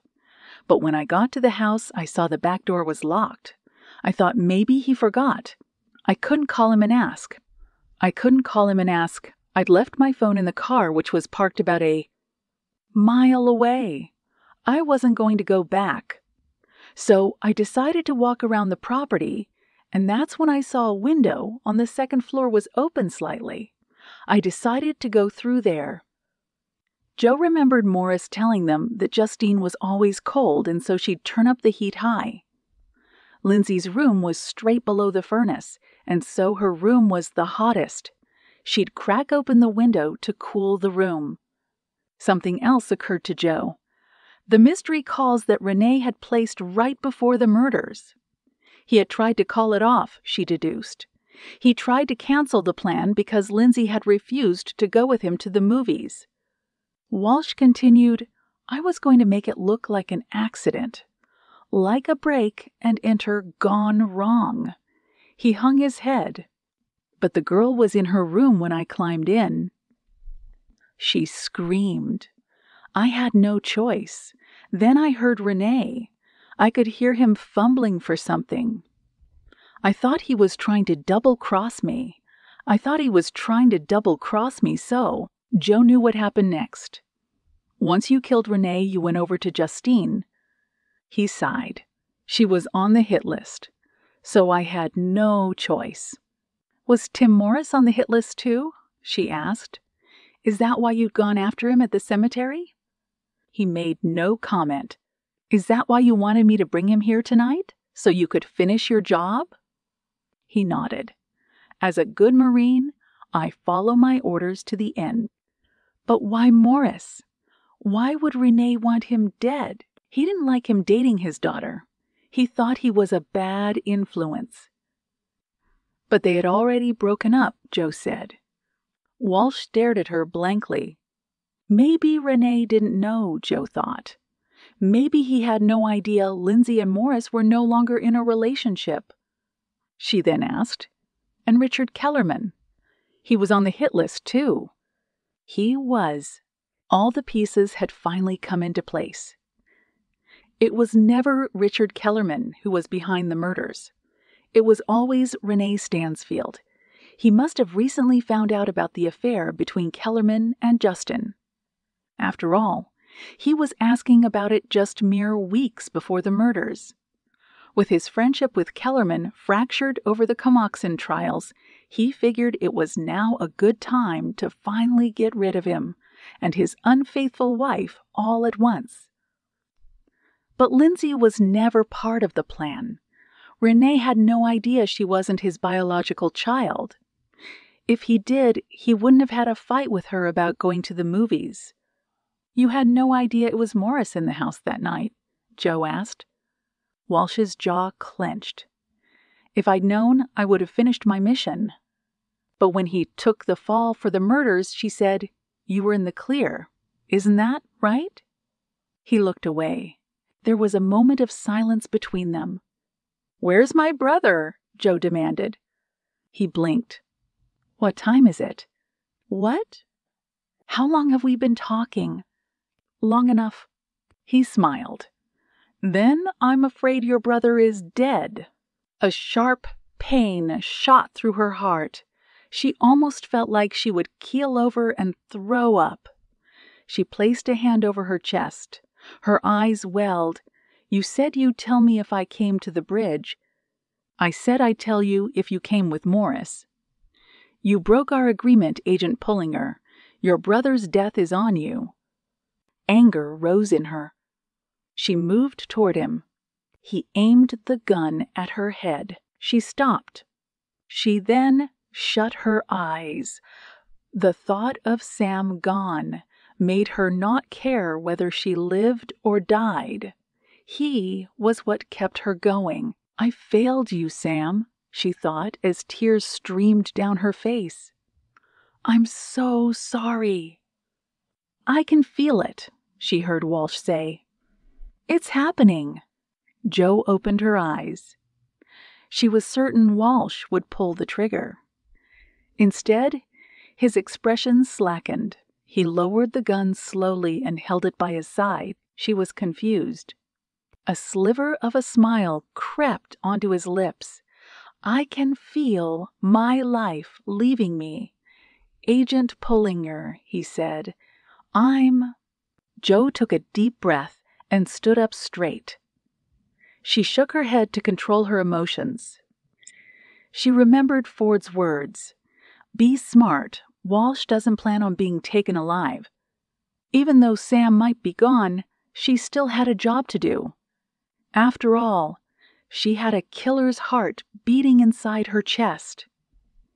She was alive only because of it. She might not have been able to save her brother's life, but she could very well try to save Walsh's. Revenge wouldn't make the pain go away, she knew. Revenge only made it worse. "You're not dying." She held out her hand. "Just give me the gun. We'll go to the station and talk this out. Just you and me." Walsh shook his head. He looked at the gun in his hand. "You know everything," he said. "You know what happened. There's nothing more to say." He closed his eyes. "Tell whoever might care that I'm sorry. I didn't mean for things to go this way. Jo sensed that something terrible was about to play out. He turned his back to her, walked over to the side of the bridge, and held the gun against his head. He pulled the trigger. Chapter 94. Ford arrived at the last storage unit on his list just as he heard the sound of a gunshot cracking through the speaker on his phone. "Jo," Ford said as he snatched up the phone. "Are you okay?" A few moments of silence held sway over the line. "I'm fine," Jo said wearily. "Where's Walsh?" Another moment of silence. "He's gone," Jo finally said. Ford wanted to hear more, but he still needed to find Sam. He slipped out of his Crown Vic and ran through the rows of storage units, shouting Sam's name. He ran through the first row, the second, the third, the fourth. Finally, upon arriving at the fifth row, Ford made out the sounds of an idling engine. "Sam," Ford called out. Something caught his eye. The last storage unit at the end of the row. He saw what looked like smoke trickling out of the bottom of the door. He ran toward it. He saw that a lock was secured over the latch. Ford stood back, raised his weapon, aimed it at the lock, and shot it apart. He tossed the pieces aside and threw open the door. He coughed as fumes billowed out of the unit. His eyes welled up instantly. He covered his mouth with the back of his sleeve and moved inside. He peeked inside the Jetta and spotted Sam Pullinger passed out in the back seat. He saw a hose was tethered to the car's exhaust pipe. Ford coughed some more and batted away the smoke. He removed his jacket, held it up to his face as a shield, and punched at the glass with the butt of his gun. 2 punches and the glass shattered. Ford reached inside the car and pulled Sam out. He dragged him out of the storage unit, laid him on the ground, and held 2 fingers up to his neck. To his relief, he felt a pulse. Chapter 95. The spotlight from the helicopter washed over the bridge. Several FBI vehicles pulled up to the scene with lights flashing and sirens blaring. Joe, standing on the bridge, looked over and spotted the twisted heap of Walsh's body lying in the shallow water below. Grantham, running toward her with a group of agents, held his radio to his lips and started barking out orders. "Pullinger," Grantham said, "are you okay?" Feeling more taxed than she ever had before, she continued to stare at Walsh's body. "It's over," she finally said. "What happened?" "He shot himself." Grantham sighed. "Damn!" Joe's phone rang. It was Ford. She quickly answered. "Brian," Joe said, "tell me something good." Ford said, "I found Sam. He's okay. I've got an ERA unit inbound. He needs to get to a hospital, but he's going to be all right." Joe closed her eyes and smiled. "Your brother is all right," Ford said. "I got him." Joe thanked Ford before hanging up the phone.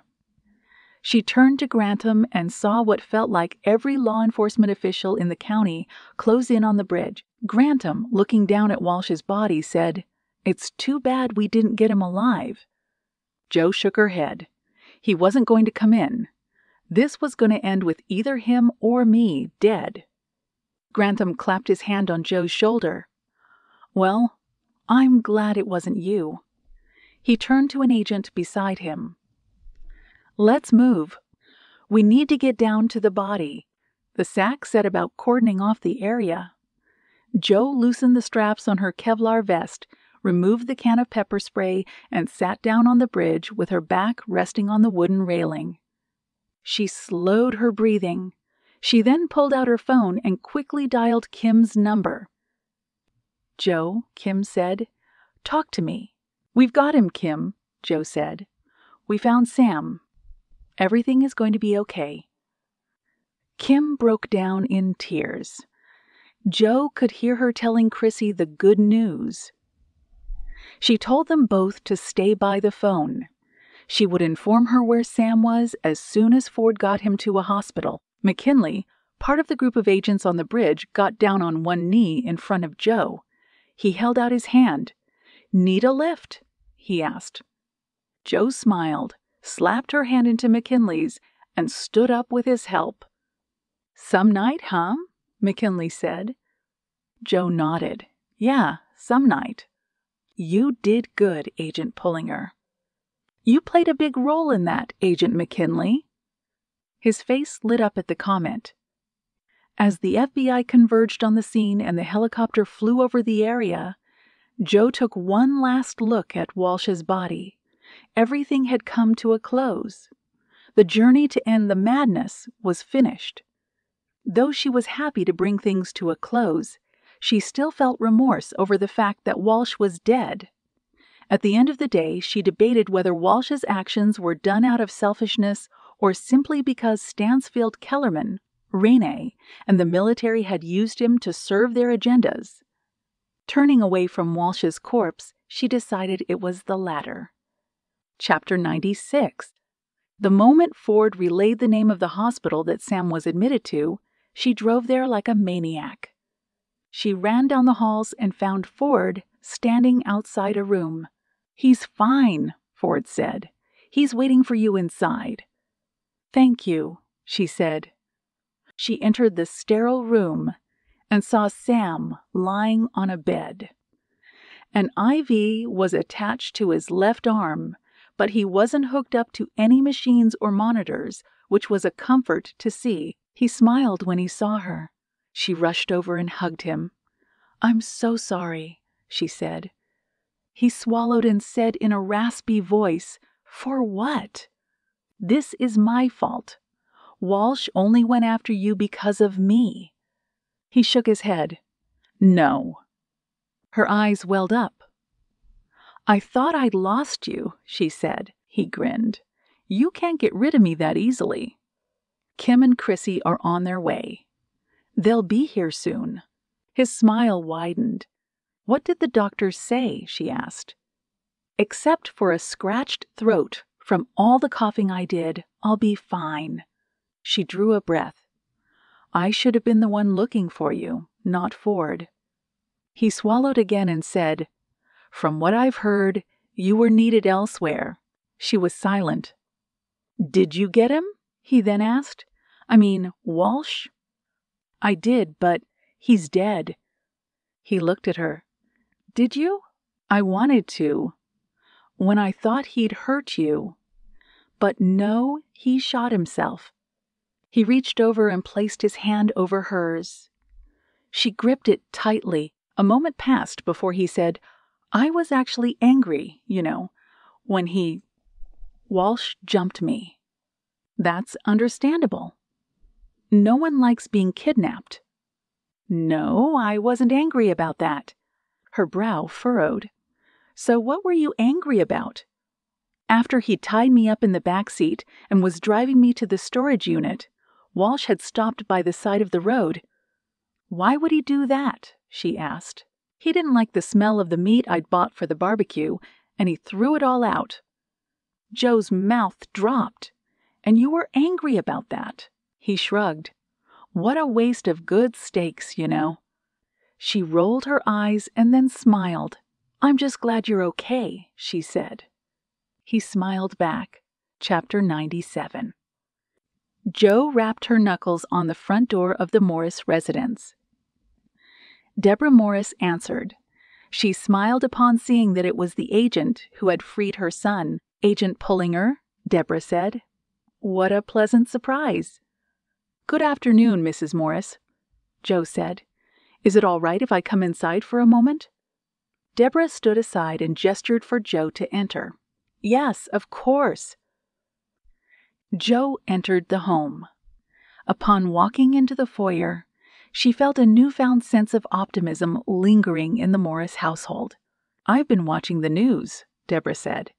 "It was such a shock to hear about what happened with that man on the bridge." "It was," Joe said. The 2 weeks of fallout and paperwork and bureaucracy from Walsh's demise were still fresh in her mind. "Was it really him?" Deborah asked. "Did that man kill the Stansfields?" Joe nodded. "He did." "This is all so terrible." "It certainly is," Joe said. "That company has been in the news a lot, too," Deborah added. "Something about a drug trial going poorly." "They're still sorting it out," Joe said. "But yes, Stansfield Kellerman is in a lot of hot water after everything's that come to light." Deborah shook her head. "I mean, it pains me to hear how things ended, but I'd be lying if I said that I wasn't glad this was over.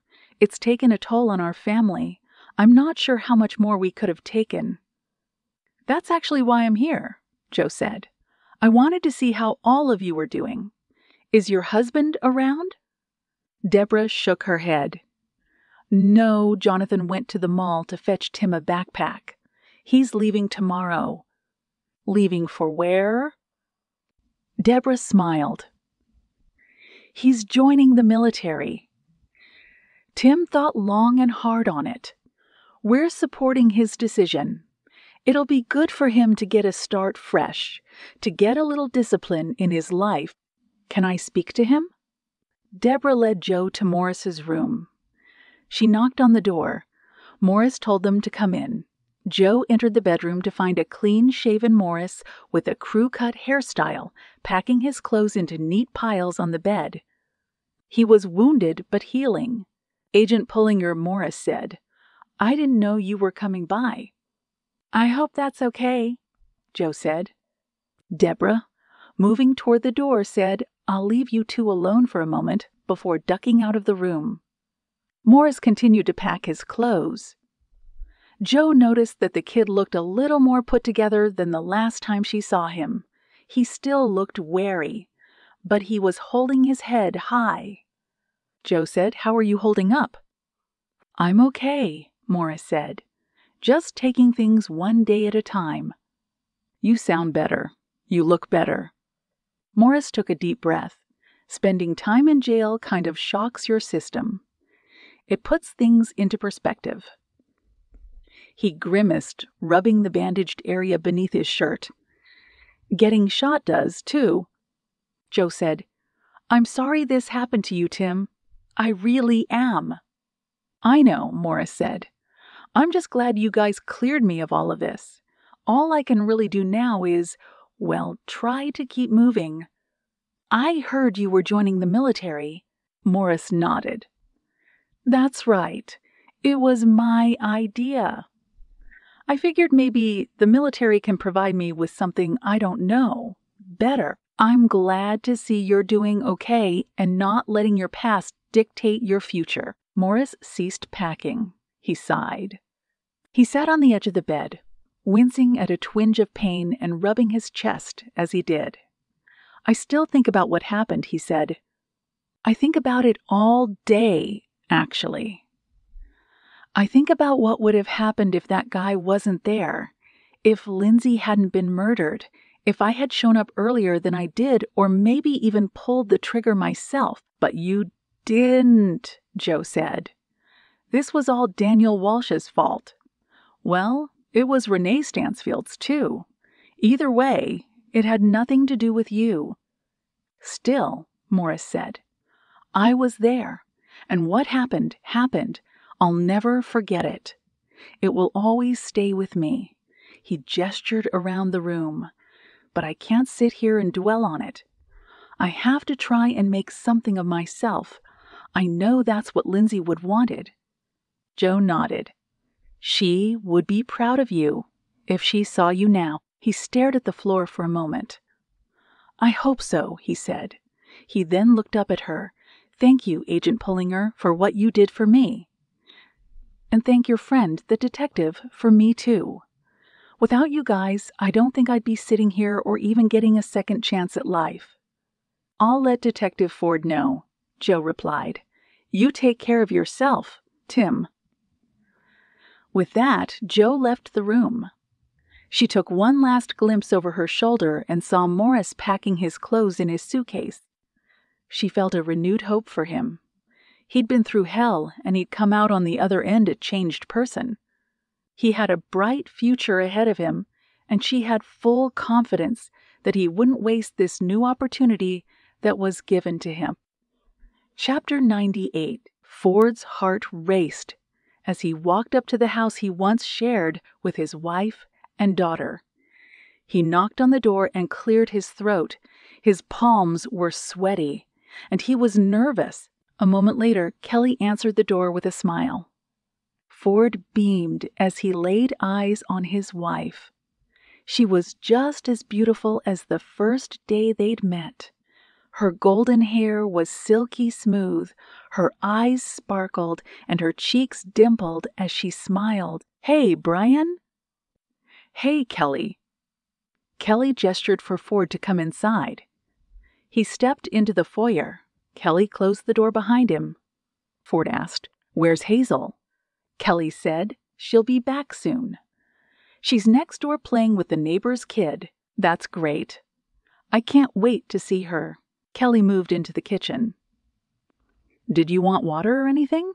He was too excited to consume anything.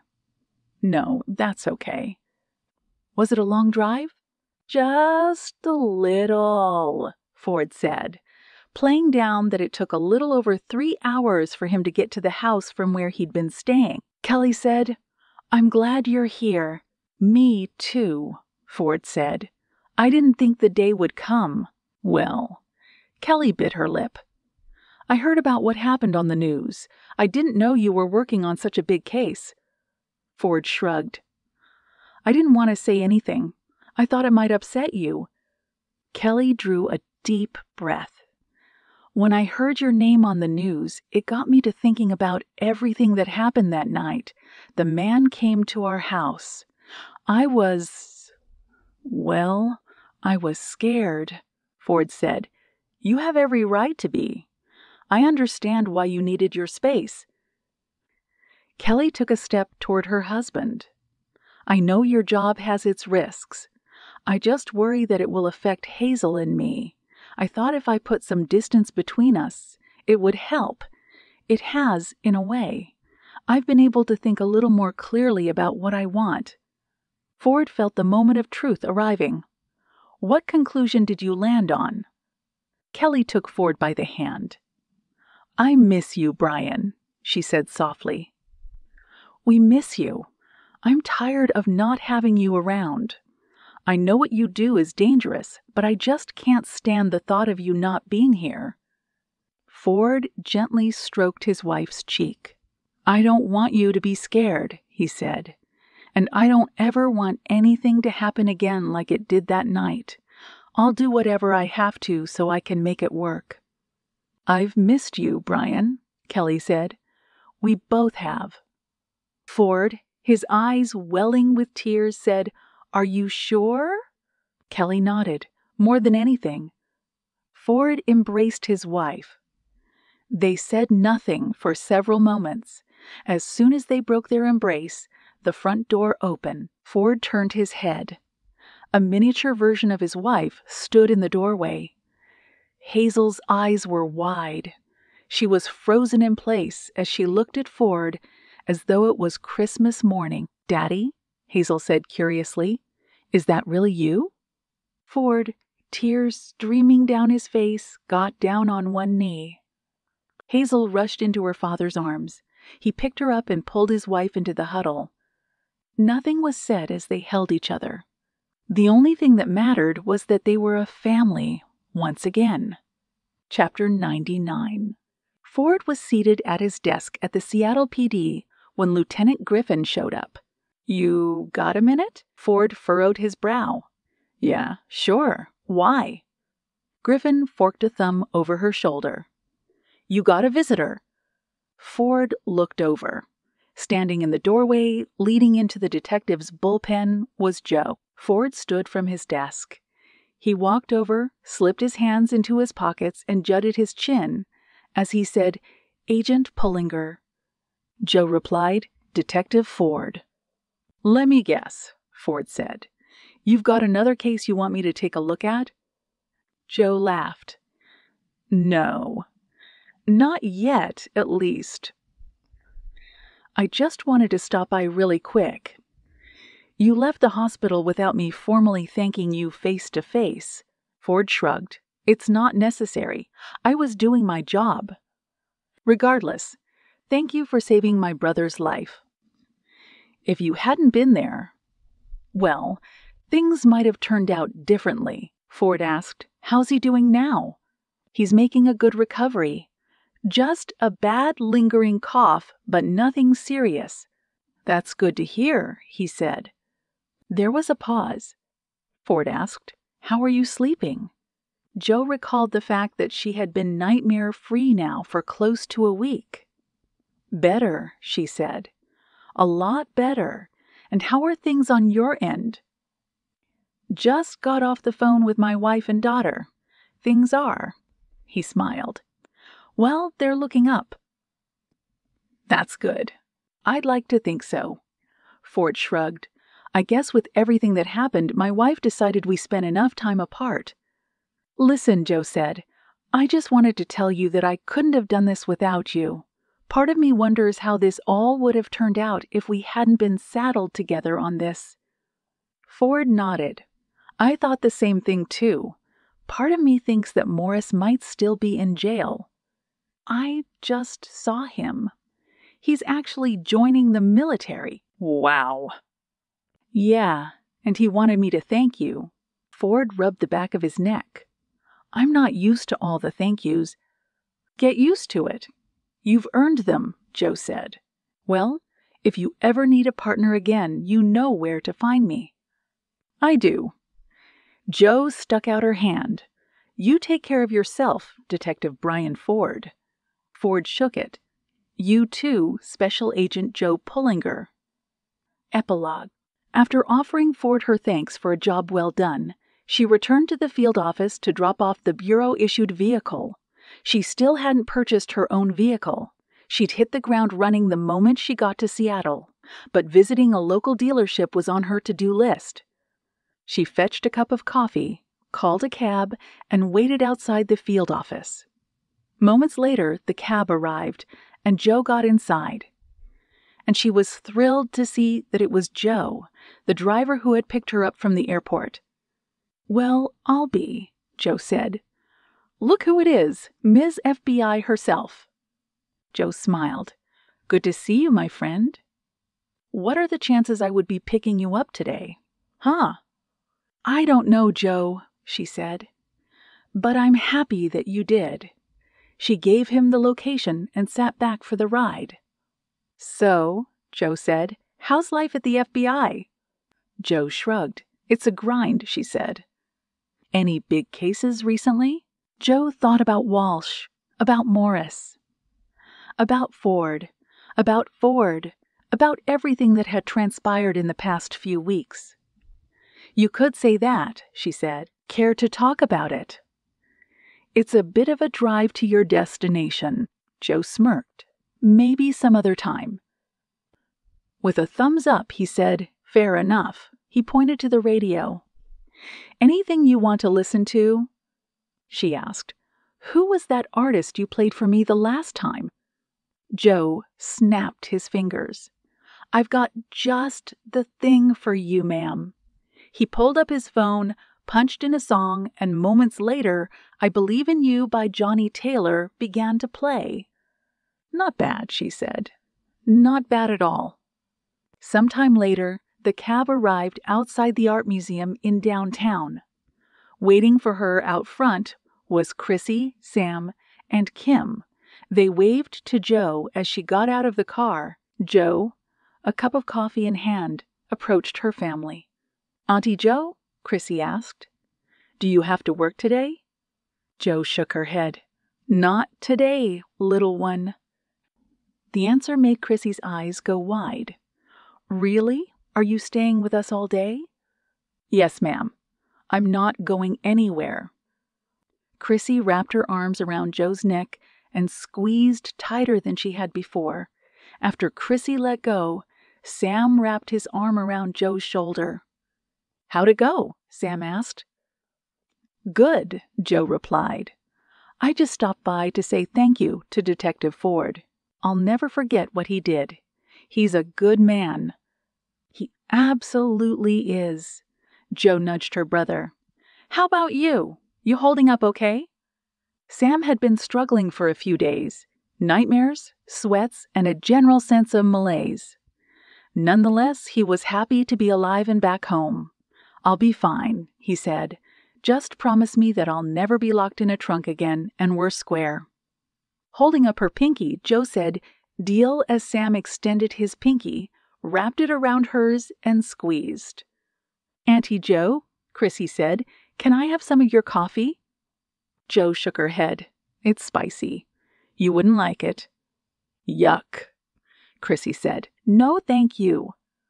Joe looked at Kim. Kim winked. "Works every time," Kim said. They moved together toward the museum entrance.